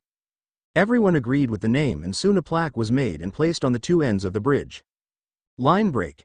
As the group made their way back, Naruto told Inari about Konohamaru, the grandson of Hiruzen Sarutobi, also known as the third Hokage and the leader of the village, who was his age and thought that they'd get along rather well. As I should also tell you that Konohamaru and his two friends come to me all the time for advice on their studies, said Naruto. I am not looking forward to the academy, but I hope I get your old teacher, said Inari. The academy is great for making friends and possibly rivals, said Naruto. Do you have any friends? Asked Haku. Sure. They're on other teams, so we don't see each other as often as we like, but we're still friends, answered Naruto. I am sure you'll love them. It'll be nice to have some friends and a stable roof over my head, said Haku. Hey Naruto. Asked Sasuke. Yeah, Sasuke, replied Naruto, who came over to him. Any idea on Inari's potential? Asked Sasuke. Not sure right now, answered Naruto. I find out when we get home. Alright, replied Sasuke. It took the group a little less time than it took to get to Wave, as they were able to move slightly faster, as Inari was slightly faster than normal civilian children his age, though ninja children would still be faster than him. Hey Haku, I've been meaning to ask, said Sakura. Are you a boy or a girl? It's hard to tell. I am a boy, answered Haku. I only really dressed the way I did as to confuse those after me in Zabuza. I plan on changing my look after I settle in. When the group arrived, both Haku and Inari were awestruck by how large the walls were to the village, as well as the gate they were headed to. Names please, asked one of the guards. Kakashi Hitaki, leader of Team 7, which consists of Sakura Haruno, Sasuke Uchiha and Naruto Uzumaki. We also have two others with us who wish to join us, answered Kakashi. Alright. Then head to the Hokage to inform him of this, said one of the guards, who sent a quick distasteful look at Naruto. Line break. The group quickly made their way to the Hokage's tower and Hiruzen's office and knocked on the door. Come in, called Hiruzen. When the group entered, Hiruzen was surprised to see someone slightly older than Naruto with clear ninja training and a boy the same age as his own grandson walking around with a sword strapped to his back. I am sure there's an explanation for this, said Hiruzen with a sigh. And boy was it one, as the members of Team 7 gave Hiruzen their individual reports one-on-one, as to not be influenced by their peers. Then he questioned Haku and Inari on what happened as well. Well, as the leader of this village, I welcome you, said Hiruzen. Now, until I sort out your living arrangements, you two will be staying with me at my home. So I get to meet Konohamaru? Asked Inari. Naruto said we'd get along. Yes, I am sure, replied an amused Hiruzen. Now take the rest of the week off to recover. You've had quite the experience, I must say. Thank you, Lord Hokage, said Kakashi with a bow before leaving via Shushin. See you later, Gigi, called Naruto, who jumped out the open window and ran across the rooftops home. It was a pleasure, sir, bowed Sasuke, who walked off, with Sakura tailing behind him trying to get a date with him. That girl is more trouble than she's worth, mumbled Hiruzen. If only her mother wasn't on the council. Hey what do we do? Asked Inari. Follow me and I'll show you my place until I find somewhere for you to live, answered Hiruzen. What about where Naruto lives? Asked Haku. I heard he lives in an apartment complex on the way here. Ah yes, the Uzumaki apartments, said Hiruzen. Naruto actually owns the place, and I am sure he'd be more than happy for you two to live there.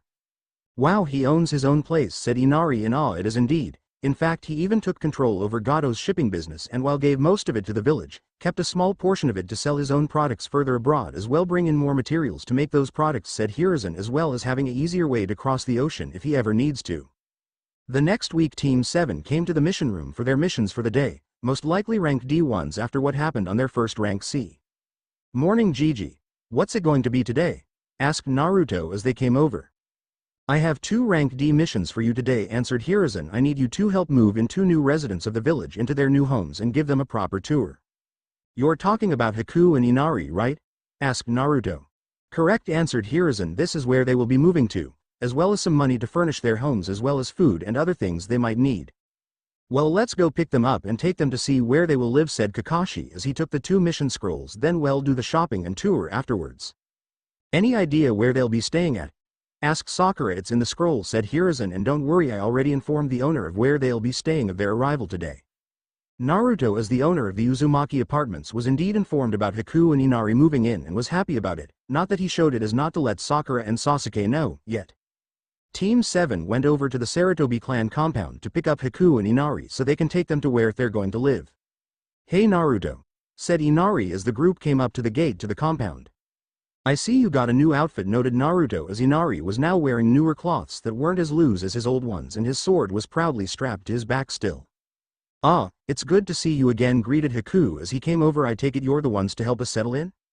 That's correct, answered Kakashi. It's only fitting in my opinion that as the ones to bring you here are the ones to help get you settled in.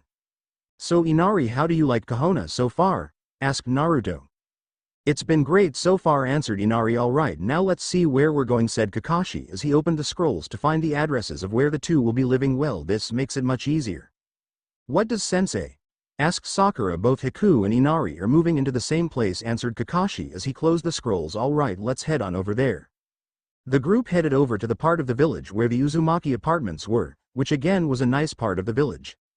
Where are we going? Asked Sakura. This area looks even nicer than where I live. Oh, you'll see, said Kakashi. Soon the group arrived at the apartment complex and saw the name of it. What? Uzumaki Apartments? Since when has this been here? Asked Sakura. I've never heard of this place. Some of my past relatives built this place as a place for our clan to stay in Konoha, as we once had our own secret village at one point, answered Naruto, which means I own and live at this place. You own property? Asked Sakura, who could not or would not believe what she was hearing. Believe it, Sakura, as Naruto is also my landlord as I live here as well, said Kakashi. Both Sasuke and Sakura gave Kakashi a look of shock when they heard that.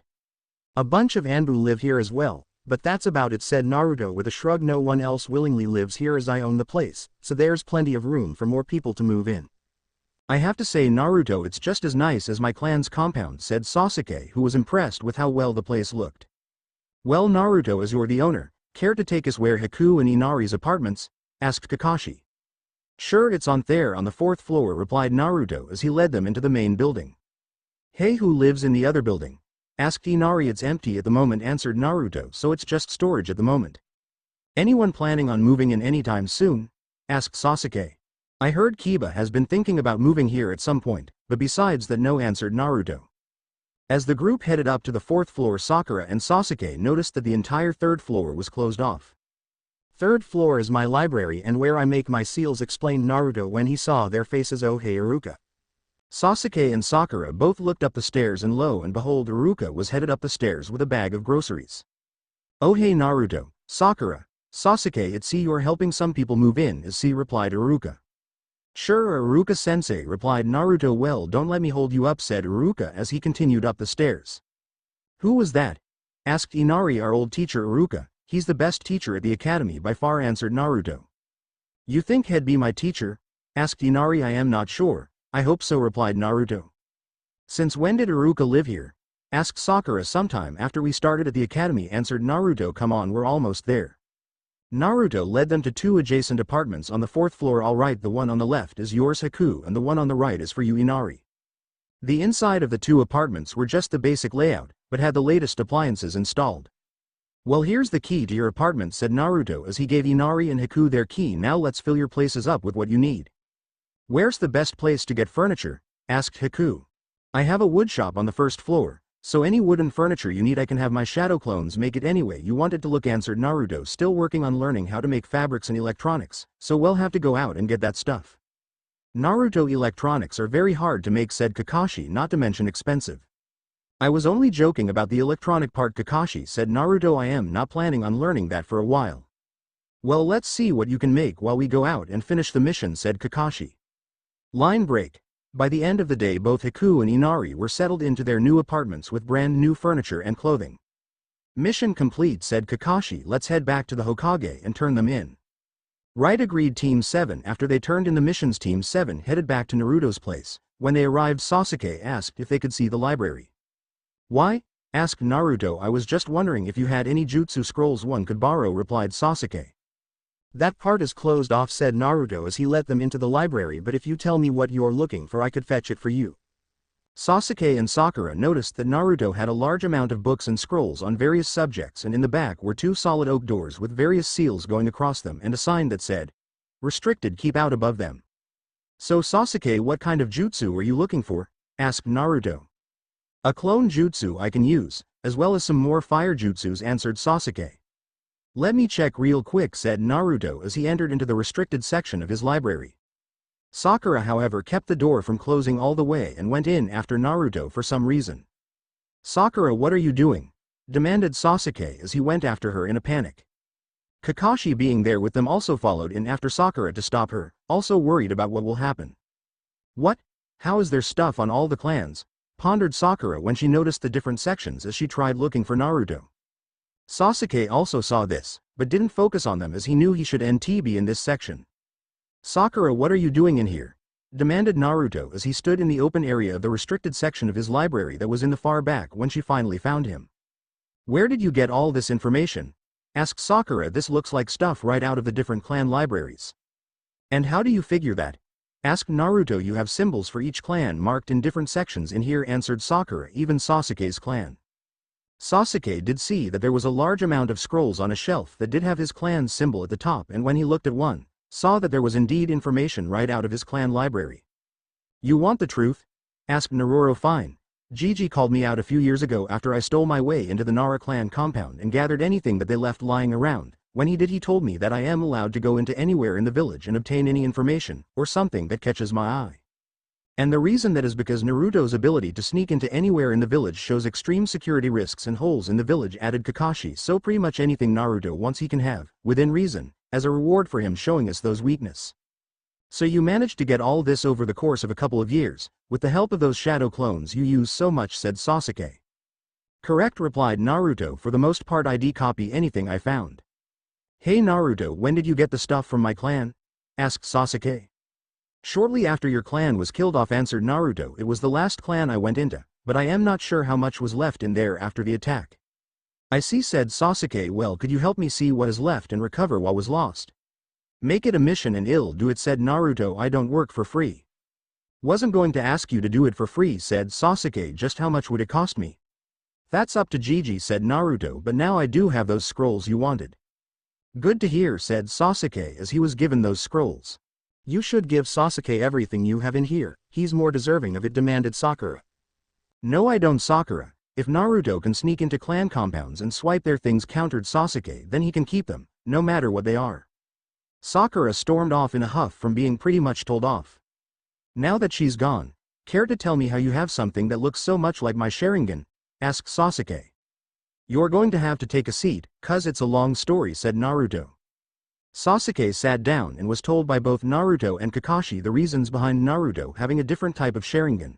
This included things like Naruto's father and grandmother, where he got it from, the kyuubi who made it possible for him to gain it, as well as his kitsune powers. "Dang. I can't believe you're the son of the fourth Hokage, who himself came from my clan due to rather poor circumstances," said Sasuke, who was having a hard time absorbing everything. "Well, at least this means we're related, if distantly," said Naruto. "Man. I wonder just how messed up my family really was before Itachi killed them," said Sasuke, who suddenly had a thought. "That's why he did it, isn't it? He found something really bad that they were doing and had to stop them any way possible, right?" "That's up to the Hokage to tell you, Sasuke," said Kakashi. "We're not allowed to speak about it any further than this." "But yes, there was a deeper reason for what happened that night," added Naruto. "I have a lot to think about," said Sasuke before walking out towards his house. "I am worried about what Sakura is going to do after finding about you having so much information from the other clans," said Kakashi with worry. "I activated a seal to wipe her mind of everything she learned here," said Naruto. "It's an extra layer of protection I placed. Sasuke, on the other hand, I let go as we can trust him to keep this all to himself." "So Sakura is going to be running around angry for some reason that she doesn't know about?" asked Kakashi. "Yep. Plus whoever put her up to sneaking into my private library," said Naruto, "which I have no idea how they would know about that, as I've never told anybody about it except you, Iruka, and Gigi." "What do you mean by that?" asked Kakashi. "Why in the world would she come in here the way she did and act the way she did if someone didn't ask her to find out what I had?" explained Naruto. "That is strange," agreed Kakashi, "but I don't know who would know about your private stash of information to try to find out what it was." "I don't know either. I mean, Danzo was killed by the kyuubi the night everything went so wrong," said Naruto, "so it can't be him." Line break. A few days later Naruto decided to test Inari's potential and also found out that Haku had been made into a chunin due to his skill level and many years being trained by Zabuza. "Alright Inari, sit down and relax, and try to find your chakra," instructed Naruto, who had Inari sitting in a fuinjutsu circle he had drawn. "Alright Naruto," said Inari as he began trying to locate his chakra. It took a little over an hour, but Inari managed to find and unlock his chakra, which Naruto found to be about the same level as Konohamaru's and that he had a rather strong affinity towards water when he tested him for his elemental affinity. Naruto also found something strange in Inari's chakra that he couldn't figure out, and neither could Kumara as he never seen anything like it before in his long lifespan. Care to take a guess? "Well Inari, I am proud to say that you have great potential to become a great ninja someday," said Naruto happily, "but I should tell you that I noticed something odd about your chakra that I can't explain, like at all." Inari thought about something for a moment before saying, "Garns told me that our family came from the sea itself a long ago, but I am not sure if that has anything to do with it." "Huh, that is interesting," noted Naruto. "It'd explain your strong connection to the element of water, but that's about it as far as I can tell." "Hey, maybe once I become a ninja I could figure it out," said Inari excitedly. "Yes, you could indeed try to find out the reason," agreed Naruto, "but you have to study hard to become a ninja first." "Bleg homework," complained Inari, which Naruto laughed to his reaction. Line break. Later that day Naruto met up with Haku to see how he was doing. "I am doing alright," answered Haku. "The Hokage suggested that I help out at the hospital, seeing how I am fairly skilled with medical jutsus and remedies." "You should do," Haku suggested Naruto. "I myself have thought about doing that. It might help people like you more," said Haku, who noticed the way Naruto was treated by the villagers and some of the ninjas. "I'll ask Kakashi Sensei about it," said Naruto. "Anyway, did you get put onto a team yet?" "No, not yet," answered Haku. "Not that I mind too much. If anything, I'll probably wind up joining the medical staff at the ninja hospital as a med nin." "I could see you doing that really easily," said Naruto. "You have the mindset and heart to do it." "Thanks Naruto," said Haku gratefully. "Anyway, I better get going. There's some things I need to take care of." Line break. "Hey Kakashi Sensei, can I ask you something?" asked Naruto a few days after talking to Haku. "Sure, what is it?" replied Kakashi. "I was wondering if we could help out at the hospital for a day or two," answered Naruto. "It'd be great experience for us." "Oh, I see," said Kakashi, seeing what Naruto was getting at, as Naruto was interested in medicine, not enough to make it his focus mind you, but a rather healthy amount in any case. "Sure, why not?" Line break. And thus Team 7 found themselves outside the ninja hospital a week later, alongside Team 8, much to Naruto and Hinda's joy. "Alright. Ill bite," said Kiba. "Why are we here?" "We are going to be helping out here every day this day," explained Kakashi. "Today will be spent finding out where your skills will be best put to use," added Kurenai. "And no one can prevent you from helping out," added Hiruzen as he passed by on his way to the hot springs for his break, interrupting what Asuma was going to say. The most of the hospital staff weren't thrilled to have Naruto there to help out, but couldn't do anything as Hiruzen made some rather stiff threats if they prevented Naruto from helping out to the best of his abilities. "If you all follow me, we'll get you fitted into some normal scrubs," said the head of the hospital. Soon the group were wearing scrubs, with the undershirt and pants being the primary color of their normal clothing, or in Naruto's case in his favorite color orange, not a bright neon orange used by hunters out in the woods, but a dull sunset orange. Sakura, Ino and Shino were tasked with cataloging. Shoji was sent to help with meal preparations. Shikimaru was sent to assist with medicines as his family made many of the medicines used in the village, and the rest were tasked with helping out the staff tend to patients. People's response to Naruto being there to help them get better was a shock to most. Some even demanded that he leave and stay far away from them, which he did and helped those willing to let him. The staff found Naruto was well versed in many medical fields during the course of the day. Even though he didn't want to make such skills his focus, it was still highly impressive. "Kakashi, would it be alright if Naruto took a more active role in helping us?" asked the head of staff. "Sure, but ask Naruto if he wants to or not," replied Kakashi, "but him learning more would be a boon for the team, even if Sakura would be the best choice to learn these skills, given her near-perfect chakra control." "That is true, but she just doesn't have the mindset right now to learn how to use medical jutsus," said the man. "I mean, if she thought about it enough, she'd see it'd be the best way to help Sasuke out." "Even Ino, who also is a fangirl of Sasuke, has began to separate that behavior away from her training," said Asuma. The next day Naruto was asked if he wanted to help out with treating patients in more direct ways, which Naruto agreed to, but also told them that while he knows how to form chakra scalpels, they're more like buzzsaws due to how much chakra he has and how his control isn't high enough yet to use it correctly. The staff took the hint at what Naruto was saying on just how far he was willing to help out in treating people. They tested Naruto's medical knowledge, Before they felt comfortable granting Naruto that privilege, during the rest of the week, the staff also allowed the teams keep the scrubs they were given, just in case they ever help out again, so long as they keep them clean. Once the week was over, everyone decided to go to Hinata's place to talk about their experience at the hospital. "I never thought that we'd help out in the hospital," said Kiba. "Me either," agreed Ino, "but I luckily had some prior knowledge on medicine for me to fall back." "Same here," added Shikamaru. "It was a drag, but it felt nice helping people like that." "Yeah, I know," agreed Shoji. "I even found some new things to try and learned how to make stuff that even Ino or Sakura would eat." "Hey, I've started eating more," said Ino indigently. "But what about your figure?" asked Sakura, shocked that Ino would dare to eat more. "Being a ninja burns off the extra calories I've been eating," said Ino. "You seriously should eat more too, or you're going to wind up in the hospital." "I know what I am doing, Ino pig," shouted Sakura, only to be glared at by everyone around. "Sakura, leave, you're being too loud and rude to stay," said Hinata as she pointed towards the door. "But what about Naruto?" demanded Sakura. "He's a slob. I mean, look at him." Everyone gave her a look like she was crazy, as Naruto was clearly being very well mannered. "Out now," ordered Hinata as she activated her Byakugan, giving her a very intimidating appearance. Sakura quickly left upon seeing that. Hinata then deactivated her Byakugan and returned to her sweet normal self.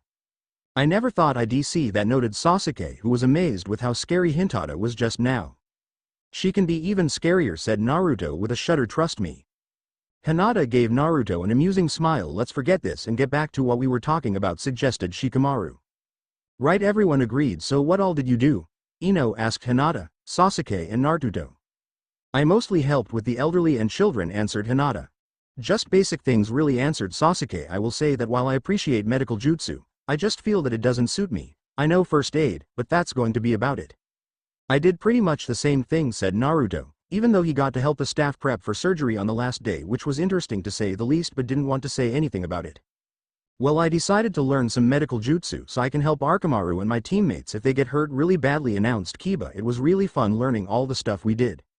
"I too wish to learn medical jutsu to help my teammates," said Hinata. "I don't know why none of my clansmen wanted to learn it before. Our dojutsu is perfect for healing others." "Who knows," said Kiba. "Is anyone else interested in learning more medical stuff?"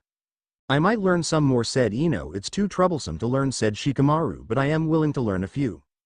"Nope," said Choji. "Me either," said Shino. "I already gave my answer," said Sasuke. "I am all for it," said Naruto. "I mean, somebody has to, since Sakura isn't going to do so anytime soon, even though she'd probably be great at it if she actually focused on mastering medicine instead of trying to get Sasuke in bed with her." "Ew, don't say that," said Ino. "Trust me, I've seen the pictures Naruto took of her shrine," said Sasuke, "and it's the worst one out of them all according to Naruto." "You're kidding, right?" asked Ino. "I have the folder with me right now if you want to take a look," offered Naruto as he pulled said folder out of his shirt. "Here, let me see," said Ino as she took the folder and took a look. She quickly tossed it back with a pale and disgusted face. "See, she's got some serious issues," said Sasuke. "Good Kami, that's way worse than how I used to act," said Ino with horror in her voice. "Her mother most likely encouraged that behavior to the point it is now," said Shino. "How'd I know? My father spoke about how her mother, who by the way is on the civilian council, is deep down a gold digger." "Me and Naruto are aware of that," said Sasuke, "as well as our sensei, and none of us know how to save her from her current path to early grave." "To think we ruined our friendship over you," said Ino sadly, "when I should have stuck to her side. Maybe then I could have kept her from going so far into the deep end." "Try to mend it, Ino," said Naruto. "Before it's too late." "I'll try," replied Ino. "Dinner is ready," said a branch member from the doorway. "Thank you, Ko," thanked Hinata. "I really enjoy eating your clan's cooking," said Naruto with a look of bliss. "It's some of the best food I get to eat." "Glad you like it so much," replied Hinata. Dinner was a slightly more formal affair than most of the young ninjas were used to, but it went rather well anyway. After the rookie team's week of helping out at the hospital and the dinner at Hinata's shortly afterwards, they all tried to figure out what caused Sakura's behavior. However, none of them came up with anything concrete and decided to just keep an eye on her till they do. Not that she noticed them doing so. Another thing that happened from that week was that the parents of the rookies, minus Naruto, mentioned that they had a degree of interest in learning medical jutsu. They were rather surprised by it. Especially Kiba's mother, who didn't think he'd find medicine interesting at all. His sister Hana was glad to help him out as she was a vet in her team's med nin. Over the course of 2 months the teams trained hard and learned a new skill or two. Sasuke opened up to the other rookies, minus Sakura, and got to know them better. He also found that Ino wasn't as bad as he thought, especially since she gained control over her fangirlism and could hold a normal conversation with her. Ino also tried to repair her broken friendship with Sakura, but the girl wouldn't hear of it as she just thought Ino was trying to get her to lower her guard and then steal Sasuke away from her. Ino, however, refused to give up and kept at it. Teams 8 and 10 also helped out at the hospital again during the 2 months. But Team 7 did not, as problems were beginning to rise within the team, mainly from Sakura constantly trying to get Sasuke to go out with her and her repetitively put Naruto down any way she could. She also tried to sneak into Naruto's library multiple times, only to be caught red-handed by either Naruto, Kakashi, Inari, Haku or Iruka, as they all used the library often. Inari, once he got used to the idea of studying after Naruto pointed out a way to make it more fun for him. All that led to Team 7's teamwork to plummet extremely far and kept them from doing any missions, as on top of everything Sakura would spread lies about Naruto's behavior to their client and other nasty things. Like sabotage his work, causing Naruto to not get paid or other similar consequences. The only one that got hurt by them not taking missions really was Sakura herself, as the others had large bank accounts to keep them going. Plus Naruto had his own business as well, which racked in a lot of cash, and she had the gall to complain about not getting money or missions. Kakashi-sensei, when are we going to do another mission? Asked Naruto one morning before the two headed off to meet with the rest of the team. I don't know, Naruto replied. Kakashi, things just haven't been going very well since you and the other rookies helped out at the hospital. Speaking of which, I heard something the other day while I was at the Jonin Lounge. What? Asked Naruto, who had an idea what Kakashi was talking about. I heard that for doing such a good job at helping out at the hospital during your free time that they finally are going to let you assist directly with an operation, said Kakashi. Yeah, it's tonight, said Naruto with a shrug. It's nothing major, mind you, but yeah, they trust me enough not to mess up or cause any problems for them. I am very proud of your progress, Naruto praised Kakashi. I know learning medicine isn't a top priority for you, but the team does need someone with medical knowledge just in case it's needed. Thanks, Kakashi-sensei. Well, we better get going, replied Naruto. We don't want to keep Sakura waiting. Agreed, said Kakashi as the two shushini to where Team 7 meets up. Sadly again, Sakura made any of the teamwork exercises Kakashi put them through fail, much to the others' extreme annoyance. Head home. No missions today, said Kakashi after another failed exercise. But how am I supposed to make a living if we don't? Asked Sakura. I don't know. Find something that you can put your skills to use when you're not training, suggested Sasuke. I did, and I am sure Naruto has as well. I thought training was all you did, asked Sakura. I found something to make up for the lack of missions, said Sasuke. I do have a life to live. Well, what is it? Asked Sakura. It's none of your concern, Sakura replied Sasuke in the normal cold tone he uses with her. But, started Sakura. No buts, snapped Sasuke. Get a clue, Sakura. Sasuke then stormed off in a huff. Look at what you did, yelled Sakura as she pointed a finger at Naruto. You made Sasuke leave. Screw you, Sakura. I have more important things to deal with than your whiny ass, snapped Naruto as he also stormed off angrily. Be here on time tomorrow, Sakura ordered Kakashi, and hoped that they aren't still angry. Kakashi then left to go after Naruto to help calm him down. Naruto, you need to calm down before you have to head to the hospital for that operation, said Kakashi when he caught up to Naruto. Naruto took a deep breath before saying, I know, sensei, I am trying, but it's harder for me to calm down, you know that. I know, Naruto, I know, replied Kakashi. Just try, it's all I ask. Thankfully Naruto had calmed down before he had to leave for the hospital. He grabbed the scrubs he was given from that first week, modified with special seals mind you, and headed out. Hey Naruto, you never did tell me exactly the operation was, said Kakashi as Naruto passed him. If I remember right, they said that it was to fix someone's hand or something along those lines, replied Naruto, turning his head to speak as he walked down the stairs. Ah, I see, thanks, it's been bugging me all day, thanked Kakashi as he headed back into his apartment. Line break. Naruto arrived at the hospital with plenty of time to spare and headed over to the surgical ward to let them know he was there. Ah, good you're here, said one of the doctors. Let's get you all ready for this operation, even though you're not going to be actually performing it yourself. Huh, like that'll happen anytime soon, laughed Naruto as he was led to the prep room. Naruto was soon all scrubbed clean and was wearing a full surgeon's outfit that hid both his blonde hair and whisker marks on his face. The patient saw Naruto come in after the other surgeons and asked nervously, who's the short guy? He seems a little young to be a surgeon. Oh, don't worry, he's just an intern, assured the lead surgeon. He's not going to be performing the procedure, we are. That's good to hear, said the patient. The operation was done with great success and Naruto learned some valuable insights. During the operation there was a meeting going on in the Hokage's office with all the current team senseis standing before him. It's that time already, asked Asuma. Indeed, the Chunin exams are beginning shortly, said Hiruzen. I've already sent out word on when they'll start, so do we have any nominations? I might guy of Team 9 hereby nominate my youthful students Neji Hiwaga, Rock Lee and Tenten to take part of the Chunin exams, said Might Guy as he stepped forward. I Kakashi Hikate of Team 7 hereby nominate Naruto Uzumaki, Sasuke Uchiha, and Sakura Haruno for the Chunin exams, said Kakashi as he stepped forward. Asuma and Kurenai also nominated their students for the Chunin exams as well. This came as a shock to everyone as it had been some years since all the rookie teams were nominated to take part in the Chunin exams. While I agree that most of my former students are ready, we all know Sakura is far from it, said Iruka. I am aware, Iruka, but rest assured that Naruto and Sasuke will make sure she lives, assured Kakashi, plus it might snap her out of her behavior. Good point, agreed Iruka. Wish them luck for me, we will, said Asuma. Don't worry.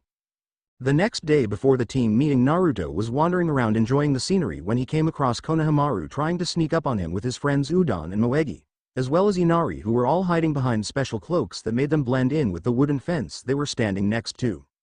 Nice try, you guys, called Naruto, but even though I can't see you, I can still sense your chakra and smell you fairly well.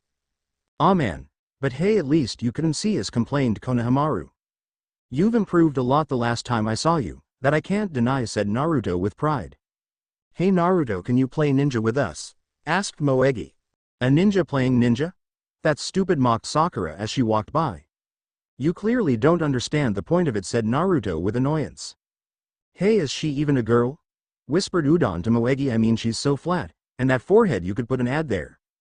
Sakura heard that and suddenly became rather threatening, as mentioning that type of stuff caused her inner strength to come out, and it's not pretty.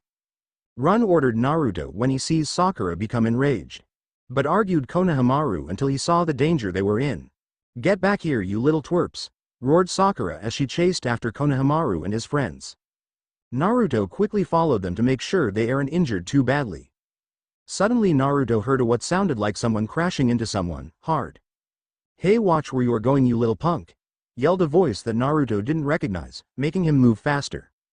What Naruto found was a guy in a black catsuit holding Konohamaru up by his scarf with a blonde girl standing behind him looking slightly worried about something. Hey, put me down, complained Konohamaru. Come on Kankuro, you don't want to make Gaara mad, do you? Asked the blonde. Relax Tamari, this will only take a second, replied Kankuro. Will it? Asked Naruto, who suddenly appeared by switching places with Konohamaru and punching the other ninja back onto the ground. Why, you little, growled Kankuro as he wiped some blood from his mouth. You're going to pay for that. Stay down, puppeteer, warned Naruto. You should know whose grandson you're threatening when you come to another village. Oh yeah, who's his grandpa? Asked Kankuro in a snarky tone. Oh, no one special, replied Naruto. Just the Hokage. Kankuro's eyes went wide from that little bit of info. Hey, how do you know what my brother's specialty was? Asked Tamari. Well, seeing that you're from Suna and he has that bundle wrapped up, I'd say it's a fair guess, replied Naruto. Just like I can tell you're a wind user like I am by that large fan on your back. You're rather smart, you know, that complimented Tamari, but we really should get going before our younger brother gets upset with us. I think that's a little too late, said Naruto as he looked up into a nearby tree as he sensed a large amount of bloodlust and dark power from it. Both Tamari and Kankuro went pale as everyone looked over to where Naruto was looking and saw a red-headed boy about the same age as Naruto standing upside down on a tree branch. Kankuro, you're an embarrassment to our village, said Gaara in a creepy voice when he saw Natsuhi down to the ground and next to his older siblings. Naruto, that Gaara has that old Tanuki Shukaku sealed inside of him, warned Kurama, but something seems wrong with both of their mental state. Hey, your name's Gaara, right? Asked Naruto. Yes, why? Replied Gaara with confusion. You're 1. I am 9, said Naruto as he put a hand on his stomach, and 9 says hi. Only the Suna siblings knew what Naruto was talking about, and they were surprised as Naruto was completely sane, unlike Gaara, whose own tailed beast warned him not to threaten anyone close to Naruto, or they'd be killed in his rage. That was a shock as Shukaku never told Gaara not to kill someone, meaning Naruto was a very big threat. Hey, what are you doing in our village? Asked Sakura. I see you're from another village, even if it is our ally. They're here for the Chunin exams, obviously, said Naruto. Now we need to get going, we're running late for our team meeting. Hey, what's your name? Asked Tamari. Humi? Asked Sakura. No, the blonde, replied Tamari with disgust. Naruto Uzumaki, answered Naruto. Sand siblings quickly realized that messing with Naruto, or those he holds dear, is a bad idea. Line break. What took you? asked Sasuke when Sakura and Naruto arrived 10 minutes late. Ran into some Suna ninjas who are here for the Chunin exams, answered Naruto. I wonder if we'll get to take part, pondered Sasuke. Of course we are, cried Sakura. I mean, they should just make you a Chunin with how strong you were without the exam. You're kidding, right? Replied Sasuke. I know I am good, but I am not sure I am ready to become a Chunin. Well, do you want to see if you are? Asked Kakashi as he appeared in a swirl of leaves. You're late, yelled Sakura. You were late as well, noted Kakashi with a deadpan look. Are you saying we've been nominated for the exam? Asked Naruto. Correct, answered Kakashi as he pulled out the application forms to Team 7. Now it's up to you if you want to take part or not. I am so taking part, said Naruto. Same here, agreed Sasuke. If you're doing it, Sasuke, then I am doing it also, said Sakura. Team 7 then signed the application forms and handed them back to Kakashi, who then said, well, now next week head to room 301 at the academy for the first part of the exams. 301, got it, said Naruto. So what do we do now? Asked Sasuke. We're going to go over what skills you have and make sure they're mastered to the best of your ability, answered Kakashi. Line break. Naruto and Sasuke worked hard to master what skills they already have. Sakura on the hand really didn't train any of her skills, not that she really has any to begin with. Team 7 headed to the academy, and as they handed towards to the third floor they saw a large amount of genin standing outside a door that said that it was 301, even though they only went up one set of stairs. Please let us pass, begged a Leaf Kinochi that was a year older than Team 7 and had her hair up in 2 buns, Tenten. No way, these exams are too much for you, genin, said one of the 2 men standing in front of the door. Yeah, people die in these exams, added the other man. Naruto noticed the genjutsu on both the door number and on the 2 older genin, recognizing them as the 2 eternal gatekeepers, but didn't say anything as to prevent extra competition taking part in the exams. That is enough. Drop this foolish illusion, let's move on, said Neji in a commanding tone as he came up behind everyone. Great, the mighty Hyuga prodigy has arrived, moaned Naruto, quake in fear of his prowess with the gentle fist.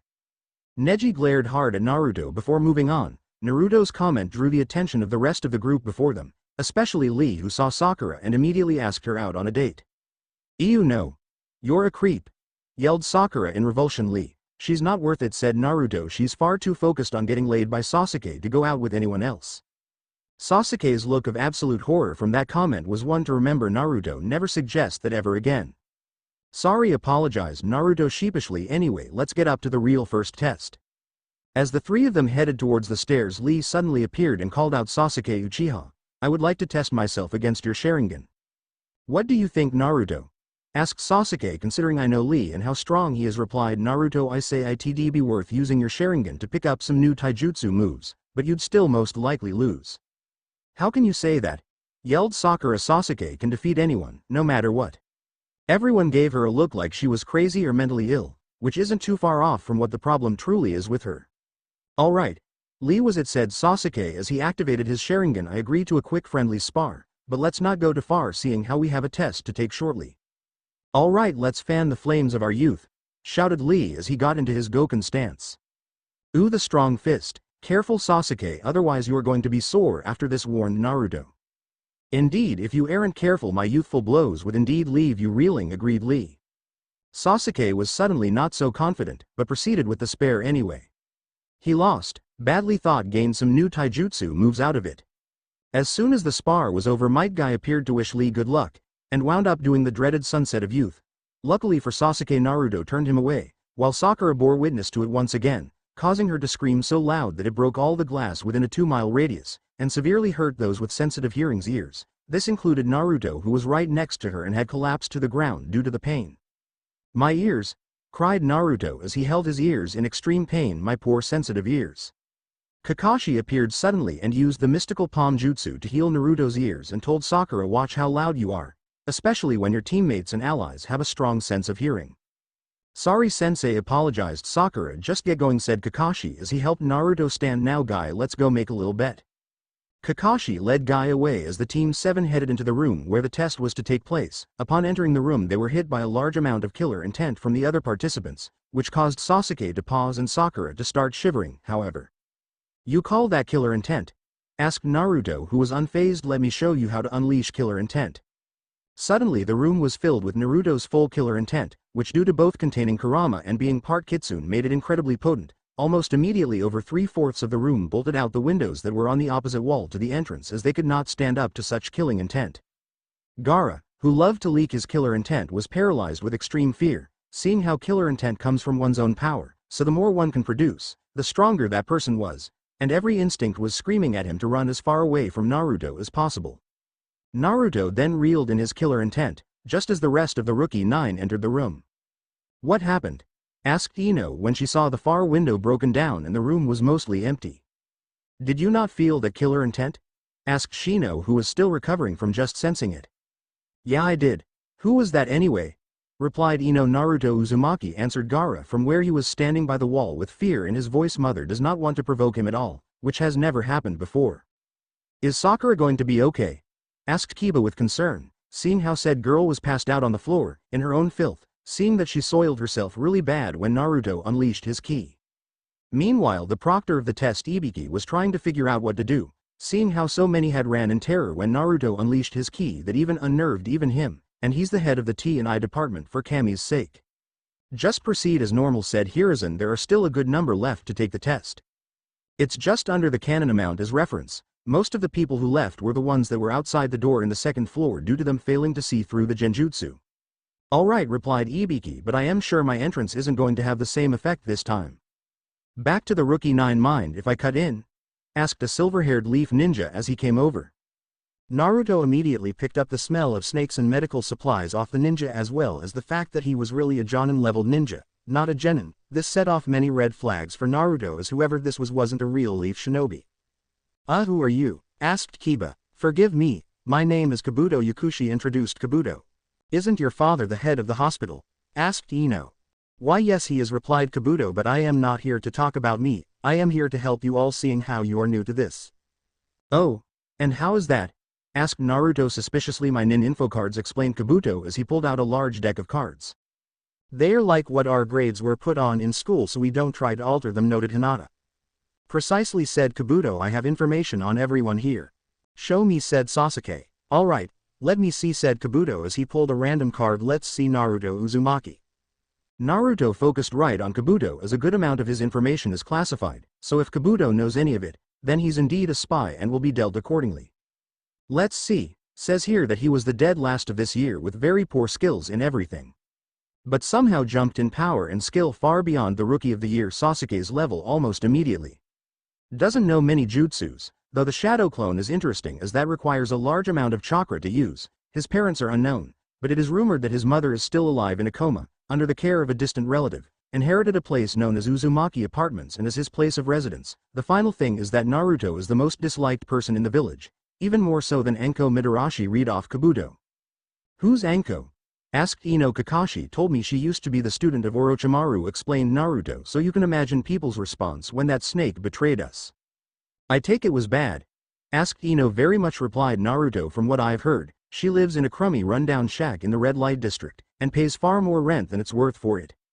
"That's so mean," noted Hinata. "Yes, sad. Now is there anyone you want intel on?" offered Kabuto. "Sorry but no," said Sasuke. "I don't know how you even got all the information you got, so I don't trust you, even if you're part of the Leaf." "Fair enough," shrugged Kabuto. "Anyone else?" "I am trying to help you rookies get through this." None of the Rookie 9 took him up on his offer. Just then the room was filled with smoke, signaling the arrival of the proctors for the exam. "Alright, you maggots, come to me to get the number of your assigned seat and then sit down," barked Ibiki, who was holding the bag with the numbers in it. Everyone got their numbers and sat down, in the same way as canon. Ibiki then went on to explain the rules of the first test and then had them begin. Naruto, being the major bookworm, he was easily wrote down the correct answers without having to cheat once. The same went for Sakura, who while having no practical skills was still a bookworm and was smart, if only she used her smarts better. The events play out as in canon, with a large number of the teams failing from being caught cheating too many times. Ibiki then announced the rules for the 10th question once the time was up. The response to the new rules was what Ibiki expected, but he noticed how all the rookies but one were largely unfazed. Guess who it was? Naruto noticed Sakura beginning to raise her hand, so he called out, "Alright, that's enough. I don't care if I am stuck as a genin for the rest of my life. It's just a rank anyway and doesn't actually have anything to do with one's strength. Plus I am going to be Hokage someday, and when that happens I'll get my revenge. Believe it, Ibiki." Naruto's little speech gave those who were faltering a backbone, and also made Ibiki shiver in fear at what the thought of what Naruto would do in revenge, not that anyone noticed as he hid it incredibly well. Is that your final answer? Asked Ibiki. Try me was Naruto's response. Then congratulations, you pass, announced Ibiki. Ha! Knew it, said Naruto.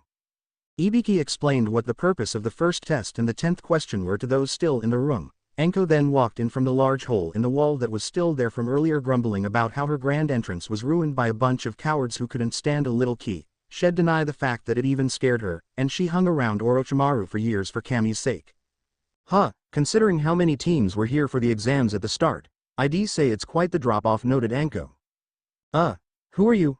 Asked Tamari. Anko Midarashi, head proctor for the second test, answered Anko in a dull tone. All of you are to report to the Forest of Death at 8 o'clock sharp, or you'll be disqualified from the exams, and for those who don't know where it is, it's also known as Training Field 44. I see not making a lasting impression soured your mood, noted Ibiki. Don't worry, they're not going to forget tomorrow morning, replied Anko with a smirk that made everyone in the room, except Naruto, very nervous. I see Sensei wasn't joking about your sadistic behavior, noted Naruto, even if you are not showing us your full extent. Next morning finds those who passed the first part of the test standing outside the dreaded Forest of Death, and by just looking at it one can tell it deserves its name. Alright, welcome to Training Ground 44, otherwise known as the Forest of Death, called out Anko cheerfully. Glad you all made it, means more blood to be had. Naruto, you've been here before, right? Asked Sasuke. Yeah, I've been going in there for a few years now, replied Naruto. It's a great place to loot the dead and get some new jutsu scrolls and all kinds of weapons, plus any cash they had on them. You're the one who's been doing that? Asked Anko in shock. Man, kid, you must have balls of steel or something. You could say that, replied Naruto as he thought about just how well endowed he was. Cough. Anyway, let me explain what this test is, said Anko. Your objective is to get to the tower in the center of the forest with both a Heaven Scroll and a Earth Scroll. Each team will get only one, which means there will be 15 of each scroll. Wow, that means there's a good chance that we'd make it, Sakura told her teammates. We also planned something extra this year, continued Anko. There is one ocean scroll hidden in the forest, and if you find it, so long as you have one of the other two, you can head to the tower, find and bring back all three, and you'll get a special reward. What kind of reward? Asked Konkuro. A jutsu scroll from one of our shinobi's libraries for your team, answered Anko. That means only one scroll, not one for each member. This got everyone's attention as a new jutsu scroll is very valuable to any ninja worth their salt. Now on to the rules, said Anko. First off, you have 5 days to reach the tower. Failure to do so means you're done, and you have to stay in the forest for the entire 5 days. But what about food and water? Complained Shoji. There's plenty of things to eat in the forest. Just watch out for the poisoned plants and animals, said Anko. Now rule number 2, you must have all members of your team with you. If one of them dies or becomes incapacitated, you're done. Third, you are not allowed to look in any of the scrolls. As Chunin, you'll be tasked with carrying classified documents. That's one of the main points of this test, to see if you're trustworthy to carry important and classified documents. The other is survival. Man, this sounds a lot harder than the first part, said a random genin from the hidden waterfall. That's the point, said Anko. This isn't meant to be a walk in the park. Oh, also I am going to need you to sign these release forms so our village isn't responsible for your deaths, as some of you will die, so if you don't want to possibly die, leave. While a lot of the genin were nervous, they all stayed and signed the release forms and then given one of the scrolls. Once everyone was given their scrolls, Shade burst out of the forest and walked over to Anko. Ah, there you are, said Anko as she pulled out a blue-capped scroll. Here's the ocean scroll. Keep it away from these maggots, all right? Got it, replied Shade as Anko tied the scroll to his side inside a scroll case, then ran back into the woods. Was that a kitsune? Asked Tamari. Sure was, though not entirely sure why it's taken to hanging around here, replied Anko. Just know that y'all can't kill him no matter what. You'll have to get the scroll from him in another way. Why can't we kill it? Asked Sakura. Because he has some powerful friends who'd get revenge on whoever killed him, answered Anko. Now head to your assigned gate and get ready to start. Line break. Everyone headed to the gate that they were assigned to get ready for the test to begin. Naruto, which scroll did we get? Asked Sasuke. The Heaven Scroll, replied Naruto. So, who's going to carry it?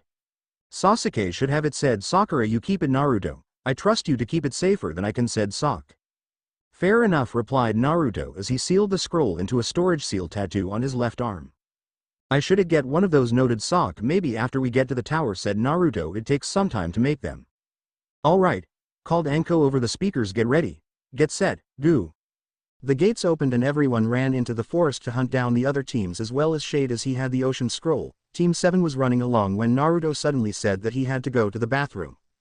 "Naruto, don't do that near me, I am a lady," cried Sakura. "That's debatable, but I wasn't even going to do in the first place," said Naruto with annoyance before leaving to take care of business. As Naruto was relieving himself, he sensed someone landed behind him. He turned in anger. He saw that the guy behind him was staring in shock at how large Naruto was. Naruto didn't waste any time and quickly killed the pervert by jabbing his clawed hand into his chest before fixing his pants, taking anything of worth off the dead ninja and heading out to find his teammates. "Hey guys, you'll never believe what happened to me while I was taking a leak," said Naruto as he came back to the group. "Prove you're the real Naruto," demanded Sasuke as he pulled a kunai. Naruto discreetly showed Sasuke his Sharingan, proving he was the real deal. "Alright, he's the real Naruto," Sasuke told Sakura as he put his kunai away. "How can you be so sure?" yelled Sakura as she pulled out her own kunai. "All he did was look towards you."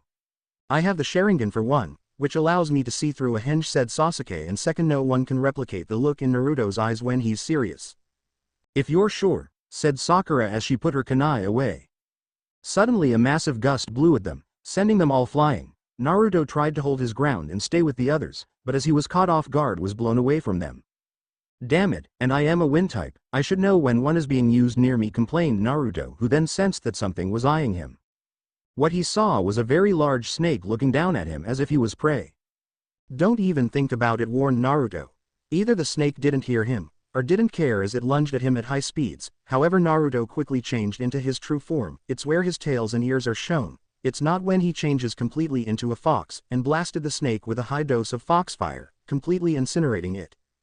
There aren't any snakes that get that big in this forest, so that means," said Naruto as he quickly realized that Anko's former master Orochimaru was in the forest, and most likely was the one who used that wind jutsu to separate them. "Shit. I gotta find Sasuke and Sakura fast." "What's wrong?" asked Shade as he came running over. "It's Orochimaru. He separated me from Sasuke and Sakura," yelled Naruto. "Go get help. This might be the only chance we have of stopping him." "Gotcha. Just be safe," replied Shade as he ran off, but not before leaving behind the ocean scroll he had. Naruto quickly used a chakra string to grab it as he dashed off to find his friends. As he ran, Naruto sealed the scroll away alongside the one they already had. Line break. Sasuke and Sakura landed hard up high in the trees as the wind knocked them into the air. "Ow, oh man, I hope Naruto is alright," moaned Sasuke as he got up. "Let's not do that again," complained Sakura, who was in quite a bit of pain as her body wasn't muscular enough to take the lading as well as she should have. Cuckoo, what do we have here?" pondered a grass ninja creepily as he and his teammates appeared on the other side of the branches. They were on leave us, ill deal with them. The other two ninjas jumped away, leaving only Sasuke and Sakura with the very creepy grass ninja. "What is that you want?" asked Sakura nervously. "This is the scroll you need," asked the ninja as he held out a earth scroll for them to see, before opening his mouth and swallowing it whole. "Honestly, we don't know," replied Sasuke. "Naruto's the one who has our scroll and dealt with a different ninja before we got separated, so we don't know if that guy had the scroll we needed." Orochimaru didn't like the fact that Naruto was the one who had the scroll and not Sasuke, as while not a major issue to his plans, would have made things easier as he was planning on destroying Team 7's scroll to force Sasuke to use the curse mark he was going to give him.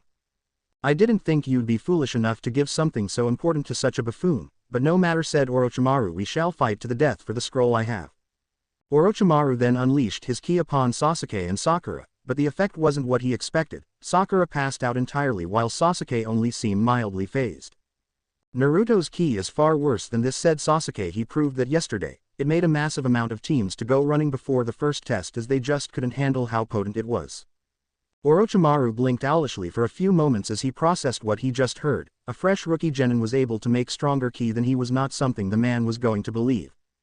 Orochimaru then launched himself at Sasuke to engage him in a taijutsu battle. Also, he can gauge Sasuke's body potential to be his vessel when the time comes. Sasuke quickly realized that he was going to need his Sharingan to have a chance of avoid getting hit and landing his own blows. The fight went on for a few minutes before both ninja jumped back and started preforming hand seals. "Fireball jutsu," cried Sasuke as he fired off a large fireball. "Water gunshots jutsu," yelled Orochimaru as he fired off a barrage of high-pressured balls of water. The two jutsus clashed, but as water is strong against fire, Orochimaru's attack overwhelmed Sasuke's. Sasuke quickly jumped back to avoid getting hit and also threw down some smoke bombs to try to get some cover. That's not going to work, mocked Orochimaru as he performed the wind style breakthrough, a weaker version of the great breakthrough jutsu, to blow the smoke away. Sasuke threw a large number of shuriken at Orochimaru that has ninja wire attached to them, allowing Sasuke to bind Orochimaru to the tree behind him. Take this, said Sasuke as he held the end of the wires in his mouth. Dragon fire jutsu. Orochimaru was hit head-on by the powerful fire attack and was slightly burned by it, but as he switched places with a nearby mud clone he didn't take as much damage as he would have, not that Sasuke knew that yet. Did I get him? Pondered Sasuke as he looked around for the enemy. Get who? Asked Sakura weakly as she started to wake up. The guy who attacked us, replied Sasuke. Stay down and out of the way. Kukakukukuku, laughed Orochimaru. Yes, your potential is great, Sasuke Uchiha. I think I shall give you a gift. Wah? Said Sasuke in confusion, before being hit by Orochimaru's ki again, which caused him to freeze in place. Orochimaru quickly preformed the necessary hand seals before elongating his neck to bite Sasuke. Sasuke! Yelled a fully human Naruto as he shoved Sasuke out of the way, just as Orochimaru went to bite down, causing him to bite Naruto in the crook of his neck. Gah! Screamed Naruto in severe pain as the curse marks of heaven, earth and ocean appeared where Orochimaru bit him.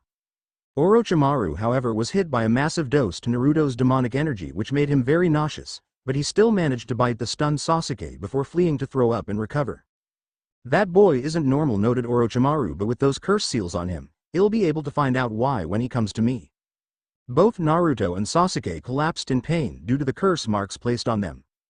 Sakura was left alone to watch over her teammates while they were knocked out in a small cave she found not long after the fight. Line break. Naruto awoke in what appeared to be the center of the village, but with some major differences. 1. The sky was gray with black clouds, and 2. There wasn't anyone around. Where am I? Pondered Naruto as he called out, Kurama, are you there? Speak to me. Naruto, be careful, that bite did something funny to your chakra, warned Kurama, but his voice sounded distant and ghostly. Bite? Damn it, I got one of those damned curse marks, didn't I? Swore Naruto when he realized what happened when he went to save Sasuke from being bitten. Yes, you did, confirmed a dark voice from behind Naruto. Naruto looked over and saw 3 dark shadowy versions of himself standing not that far away from him. What's this? 3 of you? Questioned Naruto. Yes, 2, for you see you got the seals for heaven, earth and sea, explained both aberrations at the same time. SSSSOON, you'll be consumed by the darkness forever. Not going to happen, said Naruto as he called upon his kitsune powers, changing into his true form. You 3 are nothing more than parts of Orochimaru's soul and corrupt sage chakra. Too bad for you, my Yoki is far stronger. Well, see about that, yelled the 3 dark Narutos as they called upon the power of the curse mark. It wasn't much of a fight as Naruto's Yoki and Foxfire burned away the dark vile chakra the 3 dark Narutos threw at him, plus making peace with his own inner darkness shortly before graduating helped too. Thus Naruto vanquished the 2 wannabe dark Narutos and gained full control over the 3 curse marks, purifying them of Orochimaru's influence. Hey Kurama, what happens now? Asked Naruto as he found his way to the great kitsune.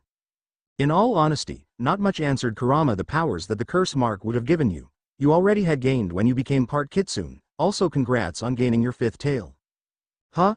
Said Naruto as he looked behind him and saw that he indeed gained his 5th tail. Sweet, I got 5 tails now. Yes, and a lot more power to go with it, said Kurama. But back to the topic on hand, the 2 curse marks will make it easier to learn Sage Mode when you are old enough to learn it, as well as a small power boost, but gaining your 5th tail absorbed that boost, so that's a moot point. I guess if anything, if you manage to get the 2nd stage of it, you'd gain some freaky transformation that's not kitsune related, but meh, who knows. You know, I just thought of something, said Naruto. 2 of the curse marks match with 2 of my nature affinities. That is interesting, but you should wake up, said Kurama. I sense you're in danger. Line break. 2 days. And in danger Naruto was as the team from Sound, who barely managed to stay put when Naruto unleashed his ki yesterday, were trying to get to Sasuke to kill him, but an injured Team 10 was standing in their way, along with Lee and Sakura, but Sakura was dead weight anyway and of no help in the fight to protect Sasuke. Huff huff, I wish Naruto or Sasuke would wake up, complained Shikamaru. We can't hold these 3 off forever. I know, but they are counting on us to protect them until they do, replied Choji, so keep fighting. Yes, we can't let these unyouthful foes take our comrades from us, agreed Lee.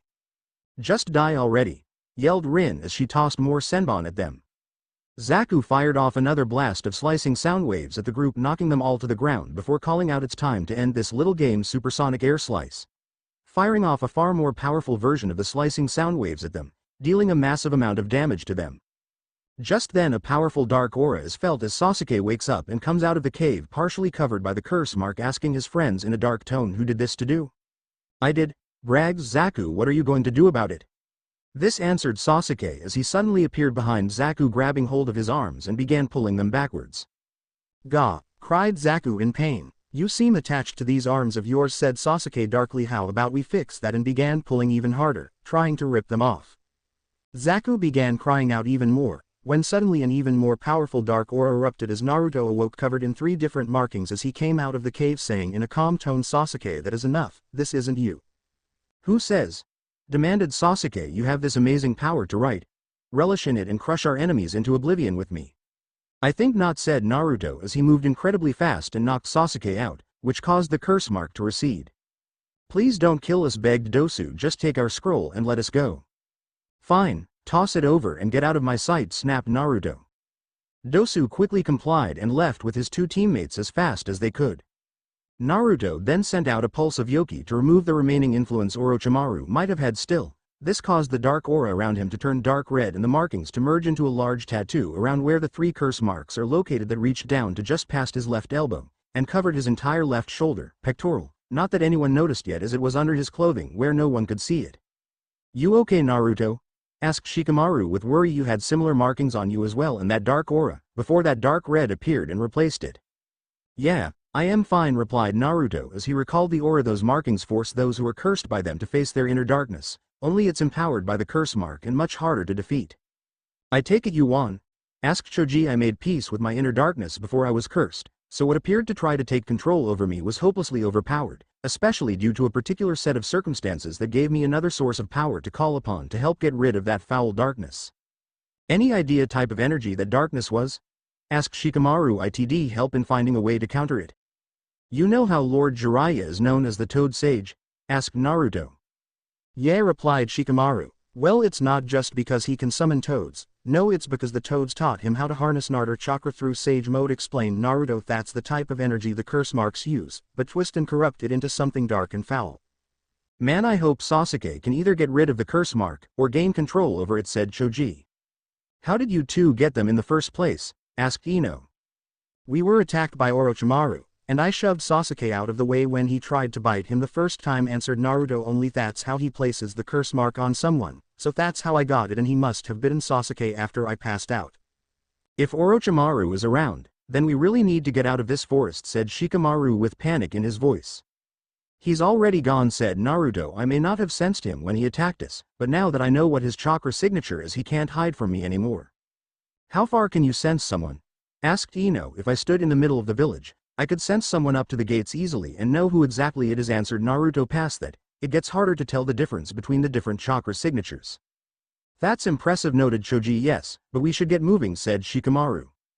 Let me wake Sasuke first, said Naruto as he brought out some smelling salts and held them under Sasuke's nose. What happened? Asked Sasuke as he came to the last thing I remember is feeling this dark power overwhelm me and then nothing. I'll explain fully later, said Naruto, but just know that when we got bit by Orochimaru, we got that dark power you felt. Dear Kami, I didn't hurt anyone we know, did I? Asked Sasuke with fear in his eyes.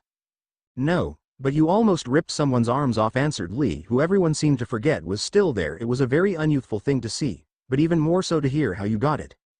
I fear something big is coming, said Naruto, but I just don't know what. Hey Naruto, did that ninja that tried to jump you have the scroll we needed? Asked Sasuke. He sure did, the moron, answered Naruto. I mean, his team is out of the exam due to the fact they got their scroll and killed their teammate in one fist to the chest. Geez Naruto, did you really have to kill someone? Asked Ino, who was shocked that Naruto killed someone. Less competition that way, plus I've already killed people before, right Sasuke? Said Naruto.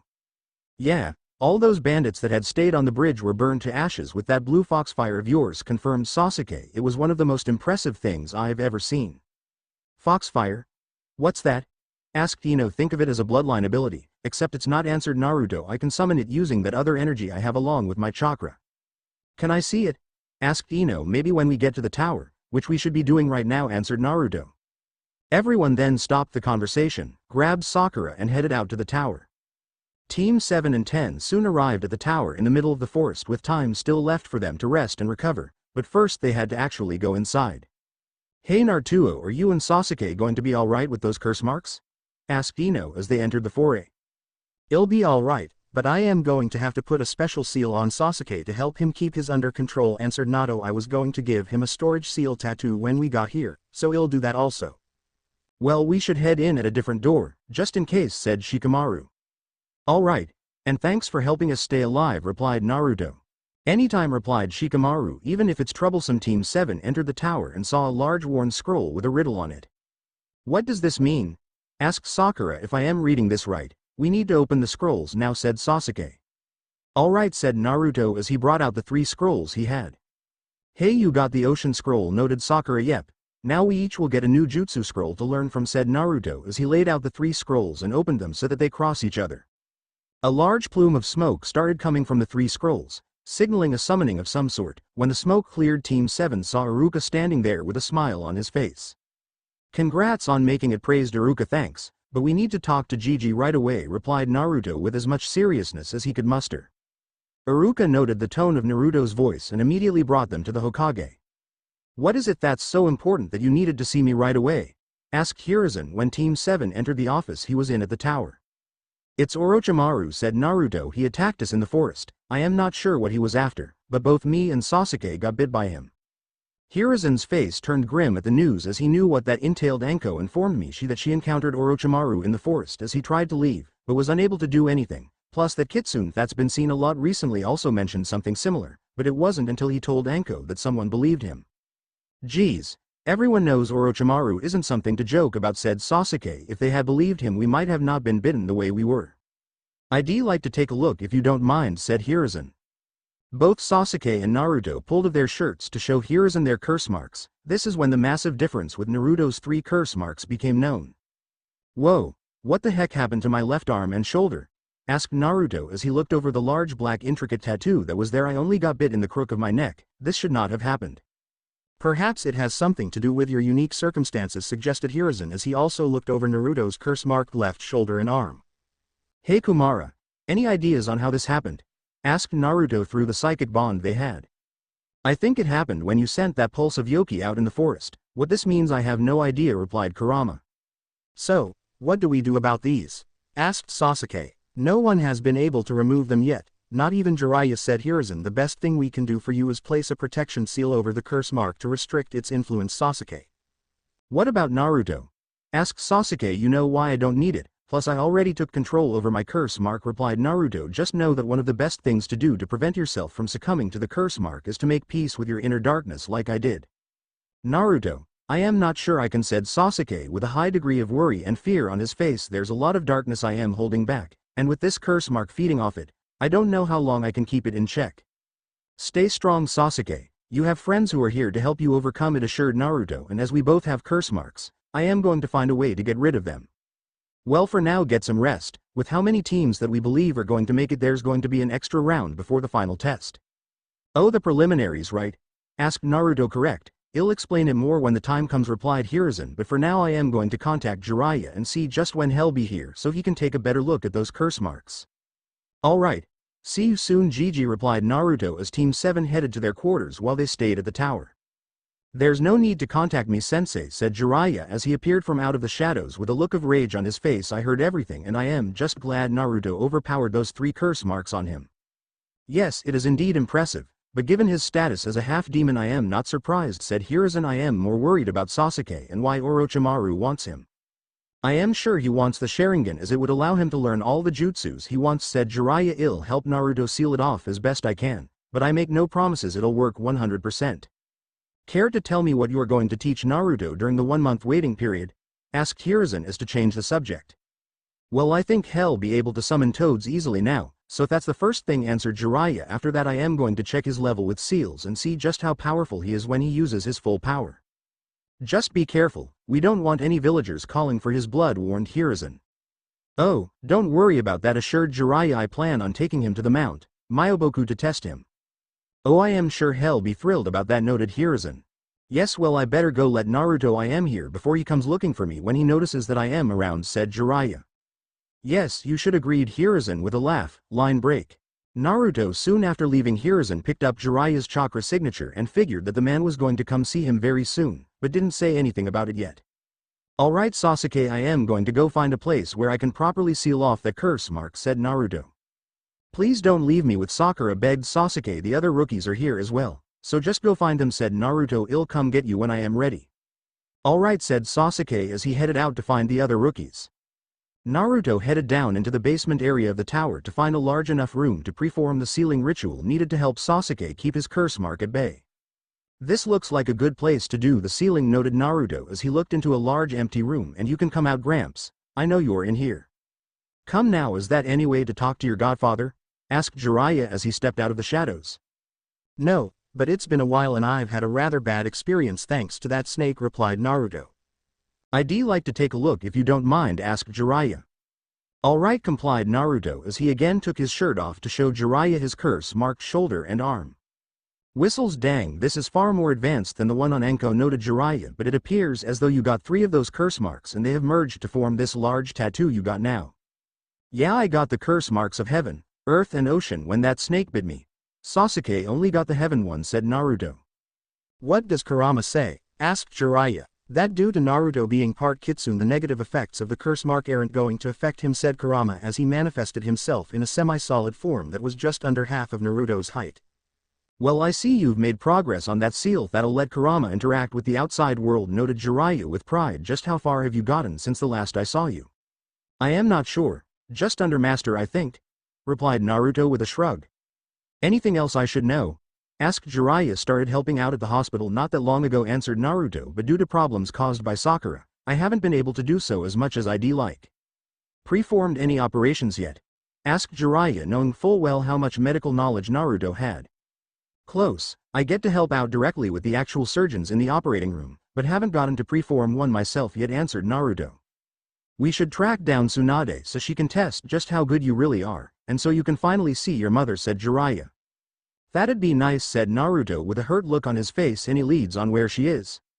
Possibly, but until the end of the Chunin exams I am not going to be able to check up on it, answered Jiraiya. I've told you before that if she doesn't want to be found, good luck finding her. I want my mom, said Naruto with great pain showing on his face that reflected the deep pain in his heart from not having his mother in his life. I know, Naruto, replied Jiraiya, who felt terrible that Naruto hasn't been able to have his only living parent in his life for so long. I'll go get Sasuke. You get the sealing circle ready, said Naruto in a very somber tone. Right, replied Jiraiya in the same tone as he started drawing up the necessary seals. Line break. Naruto found Sasuke among the other rookies talking to them about just random stuff and how they managed to get to the tower.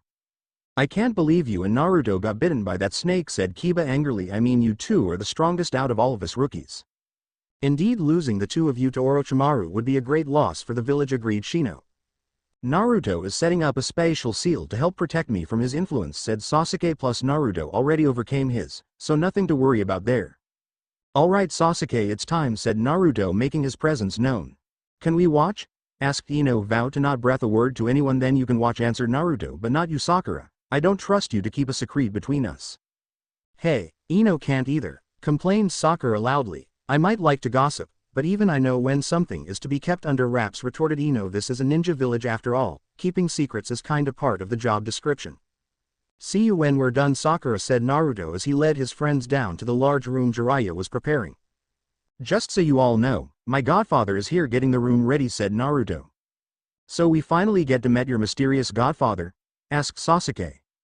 Yes, and once you see who he is, there's going to be some questions that'll have to be answered, replied Naruto. Line break. When the group made it to the room they saw Jiraiya waiting for them outside the room. Naruto, I didn't say that this was a show, this is a serious sealing ritual we'll be performing, said Jiraiya in a disapproving tone with his arms crossed. I only brought those who I know can keep their mouths shut, said Naruto. Wait, Lord Jiraiya is your godfather? Exclaimed Ino in shock. No wonder you refused to let Sakura come with us, this is huge. He is indeed, replied Naruto. Care to guess why? One of your parents was close to him? Asked Kiba. Actually, that's correct, said Sasuke. Naruto told me some important things shortly after we got back from Wave, and his parents and grandmother was one of them. What do they have to do with anything? Asked Choji. Shall I show them? Naruto asked Sasuke. Sure, replied Sasuke. Both Sasuke and Naruto showed the others their Sharingans, much to the group's shock. "How is it that you have what appears to be the Sharingan?" asked Shikamaru.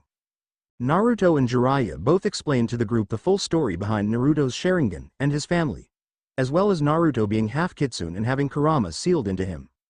The rookies were shocked to learn that not only was Naruto the son of the fourth Hokage, but also had the very being that attacked them all those years ago sealed into him, even more so when they learned that Kurama was under the control of someone who had the Sharingan and forced him to attack. "Let me get this straight," started Ino. "Your parents, one of which had the kyuubi sealed into them, are two of the most powerful ninjas since the Sannin, the Yellow Flash and the Red Death?" "Yep," replied Naruto. "I guess you can say I got my favorite color from the blending of their nicknames." "Okay. And not only that, but your mother had the kyuubi sealed into her when she came here, as your great-great-aunt Mito Uzumaki, who married the first Hokage, was near death from old age, which would have set the kyuubi free, right?" "Correct. Mito didn't trust him not to cause mass destruction if he got out, so she transferred him into my mom," said Naruto. "In fact, the seal was exact same one she had used to seal him into herself in the first place, which wasn't very comfortable according to him." "Which brings me to my next point," said Ino. "The kyuubi isn't really evil. The two times it did attack the village, it was under the control of someone else who had the Sharingan, one being Madara, while the other one claimed to be Madara while wearing a mask, and for some time now you've spoken to the kyuubi on numerous occasions and even was given special powers from it." "Yep, pretty much," replied Naruto. Naruto, can I see your other form?" asked Hinata. "Sure," agreed Naruto as he undid the transformation and revealed his true form. "I can even turn into a full fox if I wanted to." Hinata quickly glomped Naruto and started snuggling with his 5 fluffy tails. "Ooh, these are so soft." "Cut it out, Hinata, you're embarrassing us," whined Naruto. "Don't care," to Fluffy replied Hinata as she started stroking Naruto's tails and ears. Naruto tried really hard not to enjoy the attention he was getting, but was failing spectacularly, evident by the loud purring coming from him as well as him leaning into her gentle touch. "If anyone speaks of this, you will regret it," warned Jiraiya, "no matter how much you'd like to." Hinata stopped after a few minutes when she took notice that what she was doing was beginning to have a rather interesting effect on Naruto. "Thank goodness, I am not how long I could hold out," breathed Naruto with relief. "Now excuse me while I go find a bathroom." "Yeah, you go do that," said Kiba as he smelled Naruto's hormones were beginning to rise very quickly. Naruto quickly ran off, but not before the group noticed a very large mound in his pants, which told them more than they needed to know. "Dang, Hinata, you lucked out," said Ino. "I don't even think Sasuke is that big." "Hey, I am right here, you know," complained Sasuke, who was very jealous of Naruto's size. "Cough anyway. Sasuke, I have everything ready to seal off that curse mark," said Jiraiya. "The rest of you can watch, but from the doorway." "Got it," replied the group. Jiraiya had Sasuke sit in the middle of the circle and take his shirt off, then started drawing lines of seals and symbols starting at the curse mark down Sasuke's back and arms, then along the floor. "Now this is going to hurt a lot," warned Jiraiya, "but this seal will keep that curse mark at bay, but it will only work as long as you will it too." "I understand, Lord Jiraiya," replied Sasuke, "and thank you for helping me. I am not sure how long I could resist the curse mark without this seal." "No problem, kid," replied Jiraiya before he called out evil sealing art, Heavenly Shield of Will, and placed his hand on Sasuke. This activated the ritual which caused the lines of symbols and seals to race up Sasuke's body up to the curse mark, causing a lot of pain, but Sasuke endured it and was relived when he felt the dark power from the curse mark recede from his body. It was then that the group heard some rather strange noises coming from somewhere nearby before they suddenly stopped. "Don't worry about it, it's just Naruto," assured Kiba. "His scent is powerful, I can barely stand it." "You weren't peeking on him, were you, Hinata?" asked Ino accusingly. Hinata's extremely flushed face and small nosebleed was all the answer needed. "Man, now I want to take Naruto out to the hot springs just to see how he compares to us," complained Kiba. "I agree with you on that one," said Sasuke with some pain in his voice. "I have to know just how big he is. If I remember from back when I changed his diapers, Naruto is in the top percentile when it comes to size," said Jiraiya as he recalled. "Just to give you a clue on just how large he is." "How large is what?" asked Naruto, who was in a fresh clean set of cloths. Nothing, appeased Jiraiya as he held his hands up. Sure," said Naruto disbelievingly. "Anyway, I am going to get a bit to eat before I take care of some things." "Oh Naruto, whether or not you make it to the final round, I am going to be training you for the next month," said Jiraiya. "Final round? What do you mean?" asked Shikamaru-sensei. "Will fill you in once the second part of the test is over," answered Jiraiya. "Now excuse me, I have a lead on someone's location to double check." Line break. The end of the second test soon was upon the rookie 9, and they had to report to the main stadium to hear the results. When they entered they saw that Gaara's team, Team Guy, Kabuto's team and the team from Sound had all made it. Man, only one other team survived the second test, said Naruto. You looted the dead again, didn't you? Asked Enko accusingly from where she stood. They don't need it, so who cares? Replied Naruto with a shrug. Congrats on making it this far, said Hiruzen as he stepped forward to address the gathered genin. Now due to the large amount of you who made it this far, we are going to have to hold a preliminary round before the final test. What? Asked Konkuro. The final test will be one-on-one battles in front of many important figures who will watch you fight, explained Hiruzen before he explained the true reason behind the test. Now we will pit you against on another in the same way as the final round, explained Enko. With use of this electronic board, each of your names will be selected at random, and no complaining about who you are to fight. You don't get to pick your fights every time. But before we get started on that, said a man who looked like he recently got over a strong illness, stepped forward. Does anyone want to quit? From now on it's everyone for themselves. I do, said Kabuto. I've used up too much of my chakra. Naruto and all the Jonin or above sensed that Kabuto was lying, which prompted Naruto to subtly sign to Hiruzen in Kitsune, signals that Kabuto was a traitor and spy. Hiruzen understood what Naruto was saying as he had learned those signs from Minato and Kushina years ago and had some hidden Anbu go after Kabuto. Alright then, that means that there will be 10 matches for the preliminaries, said the man. My name is Hayate Gecko, the proctor for the final part of the exams. Now let me tell you exactly how these matches will go. First off, you'll win if your opponent gives in, or dies. I can however call the match if I wish if one opponent is clearly going to win. We'd like to avoid unnecessary deaths if possible, but don't count on me to end it. The only other thing is don't target the crowd or you'll be taken down. Beyond that there's no rules. Now for the first match, we have, said Anko as she looked over to the screen as it cycled through the names Sasuke, Uchiha and Yoro Ikado. Be careful Sasuke, we don't know what he can do, warned Naruto, plus he was on Kabuto's team. It'll be fine, replied Sasuke before he headed down the arena. Alright, said Hayate. Begin. Yoroi started the fight by trying to grab a hold of Sasuke with his left hand glowing blue. However, Sasuke quickly avoided the move and tossed 3 kunai right at Yoroi at close range. Yoroi managed to avoid 2 of the kunai, but the third one hit him in the right side of his gut up to the handle. First blood, mocked Sasuke as he jumped back a few feet and got into a defensive stance. Grr, you'll pay for that, shouted Yoroi angrily and painfully before trying to get a hold of Sasuke again. Is melee all you can do? Asked Sasuke, because if it is, then you're out of luck. Am I? Asked Yoroi as he somehow suddenly appeared behind Sasuke and grabbed a hold of him. So you managed to grab a clone? I am not impressed, said Sasuke before having said clone disperse, and as it was a lightning clone, electrocuted Yoroi to death as the metal kunai in his gut drew in most of the electricity into his body. Sasuke was stunned that he just killed someone for the first time, and it was a supposed leaf ninja, not what he thought his first kill was going to be. You alright, Sasuke? Asked a worried Kakashi as he appeared next to Sasuke. I need to sit down for a bit, replied Sasuke, who was still in shock. Kakashi quickly picked Sasuke up and set him down by the rest of his team. Wow, someone had their very first kill in the first fight of the preliminaries, noted Anko. Yes, but how will Sasuke handle it?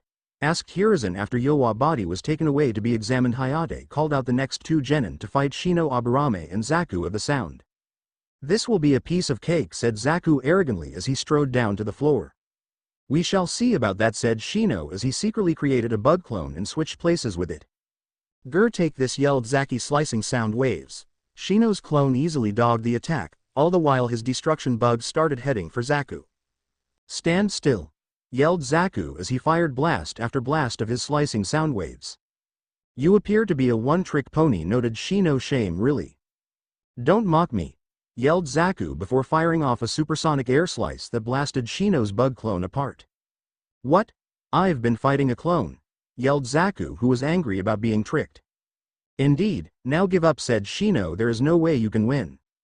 Never, yelled Zaku as he began charging up for a massive attack, one that was far larger than his last one. Shino noticed the build-up in Zaku's arms was building incredibly fast, far faster than he calculated, and jumped back to the wall. Die. Supreme Supersonic Air Vortex, yelled Zaku as he prepared to fire the attack, only for the pressure that had built up implode due to the holes in his palms that allowed him to use his attacks being plugged by Shino's destruction bugs. The implosion was so large that Zaku exploded like a balloon, sending blood and gore flying everywhere. Thankfully, Naruto and some other ninjas in the room preformed the mud wall rampart jutsu to keep the gore from landing on them. Gaara on the other hand used his sand to absorb the blood and gore from the room, which sated his bloodlust a bit. It also made the cleanup easier as he had taken care of most of it. Shino had unfortunately been unable to avoid the gore and was covered head to toe, which sent him into shock as he wasn't prepared for Zaku imploding the way he did. Kurenai quickly used a water jutsu to clean off Shino before taking him to the psychiatrist to help him get over his shock. 2 deaths in a row, not a good precedence for things to come, is it? Said Enko. No, let's just hope things go better from now on, replied Hiruzen. The next 2 fights were indeed different than the first 2. Kankuro beat his opponent Masumi by tricking him into attacking his puppet, which allowed him to trap Masumi and win, while Ino wiped the floor with Sakura, allowing her to move on. That was just pathetic, said Enko. I would have thought that with Kakashi being her teacher she'd be able to fight back. I'd send her to you if her mother wasn't on the damn civilian council, said Kakashi. I don't know what to do to get her to change her ways. Indeed, but it appears as though Ino found something when she delved into Sakura's mind, said Hiruzen. I hope it's something to do with her behavior and why her skills are so poor. Agreed was the response. All right. Next is Tenten of the Leaf and Temari of the Sand, said Hayate as he read the board. This is going to be hard, said Tenten. She's clearly a wind user, one of my big weaknesses. Just do your best, Tenten assured Guy. We're proud of you either way. Tenten jumped down to the ground ready to face Temari. Hope you are better than that pink idiot, said Temari. Oh, I am, assured Tenten, and even though I am at a disadvantage I am still going to do my best. Oh, a ranged fighter, said Temari as she got excited. This will be fun. Well, see about that, said Tenten as she tried to come up with a plan to win. Man, Tenten is going to have a hard time winning this one, noted Naruto. She mainly throws her weapons at her opponents, not get in close and use them in melee like most of them are meant to be. How do you know Lee and Tenten? Asked Ino. Guy brought them over with him a few times when he wanted to face Kakashi-sensei, answered Naruto. They're good, he'll give them that, but their team has 3 taijutsu users and a weapons master in the making, so there are some clear weaknesses in the team. Ouch, so none of them know any jutsus to cover that? Asked Ino. Lee is unable to use his chakra properly due to his coils being too tight. Neji is a Hyuga and refuses to learn more than the basic jutsus needed to graduate, and Tenten doesn't have much chakra to begin with. Their sensei Might Guy is a rank ninja and knows a good number of jutsus, even can summon turtles to help out, but he focuses mainly taijutsu, explained Naruto. Isn't there anything you can do to help Lee? Asked Choji.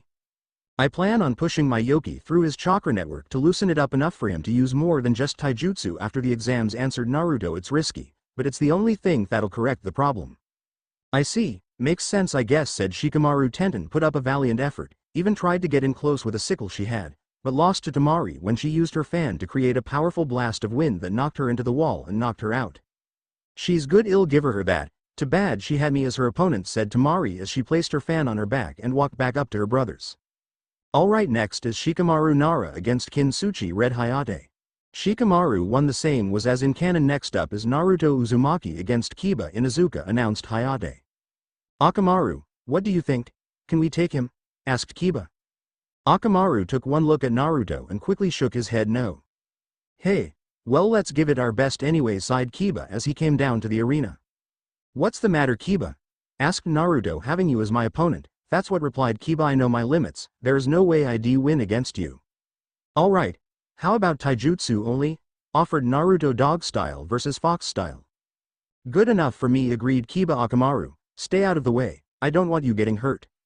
Akamaru understood and went to stand next to the wall as Kiba and Naruto took their fighting stances that made them look more feral than they already did.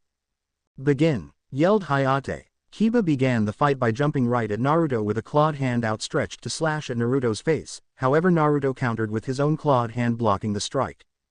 Naruto then went for a jab with his other hand as Kiba went for a sweeping kick. The two knocked each other away as both blows connected, leaving the two glaring at one another. Let's take this up a notch, said Kiba as he revealed that he knew the chakra scalpel jutsu. TCH, you aren't the only one who knows that, said Naruto as he also activated his own Sekira scalpels, only they looked more chaotic and dangerous. You really want to see whose is better in a fight. Or be able to walk after this. Kiba wisely stopped using the jutsu as he did not want to find out what Naruto would do to him with his chakra scalpels that looked more like a chainsaw than anything else. Wise move, said Naruto. I have one other jutsu I can use to try to win this, said Kiba as he preformed a string of hand seals that Naruto recognized from one of the scrolls he got from the Inuzuka clan. Great Feral Wolf Form Jutsu. yelled Kiba as he suddenly became far more animal-looking, like a werewolf, which increased his strength tenfold, but made Kiba act more like a beast than a man. "Dear Kami Kiba, you're not ready for that jutsu," said Naruto. Kiba only growled angrily at Naruto and tried to lunge at him, only for Naruto to jump way back to the wall. "Guess I am going to have to teach you who's the stronger beast," said Naruto as he preformed a similar set of hand seals and transformed into a blend of his true form and his kitsune form, all 5 tails included. "This is getting a little out of hand, don't you think, Lord Hokage?"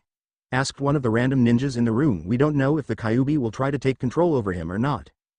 "Don't worry about that. Naruto knows what he's doing," assured Hiruzen, "and don't mention it again in public, otherwise I'll have Anko and Ibiki have a word with you." "Understood," replied the cowed ninja. The fight between the man-beasts lasted for about 10 minutes before Naruto grabbed a hold of Kiba with his jaw and tossed him into the far wall incredibly hard, reverting Kiba back into his human state. "Idiot, trying to use a jutsu you're not ready for," said Naruto as he changed back into his human form, much to his ire, as he'd rather be in his true form all the time. "Is Kiba going to be alright?" asked Hayate as the medics carried Kiba out to the medical ward. "He'll act like an animal for a few days, but he'll be fine," answered Naruto. "That's what happens when members of his clan try to learn that forbidden jutsu too early." The Sand siblings really did not want to fight Naruto after seeing him take Kiba down the way he did, or incur his ire and wrath. "Alright, the next match will be between Hinata Hyuga versus Neji Hyuga," called Hayate.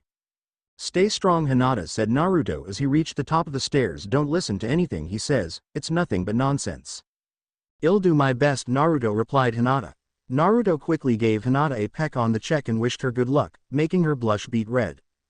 "Give up now, we both know you're a weakling," mocked Neji. "You only took part in these exams as not let your team down."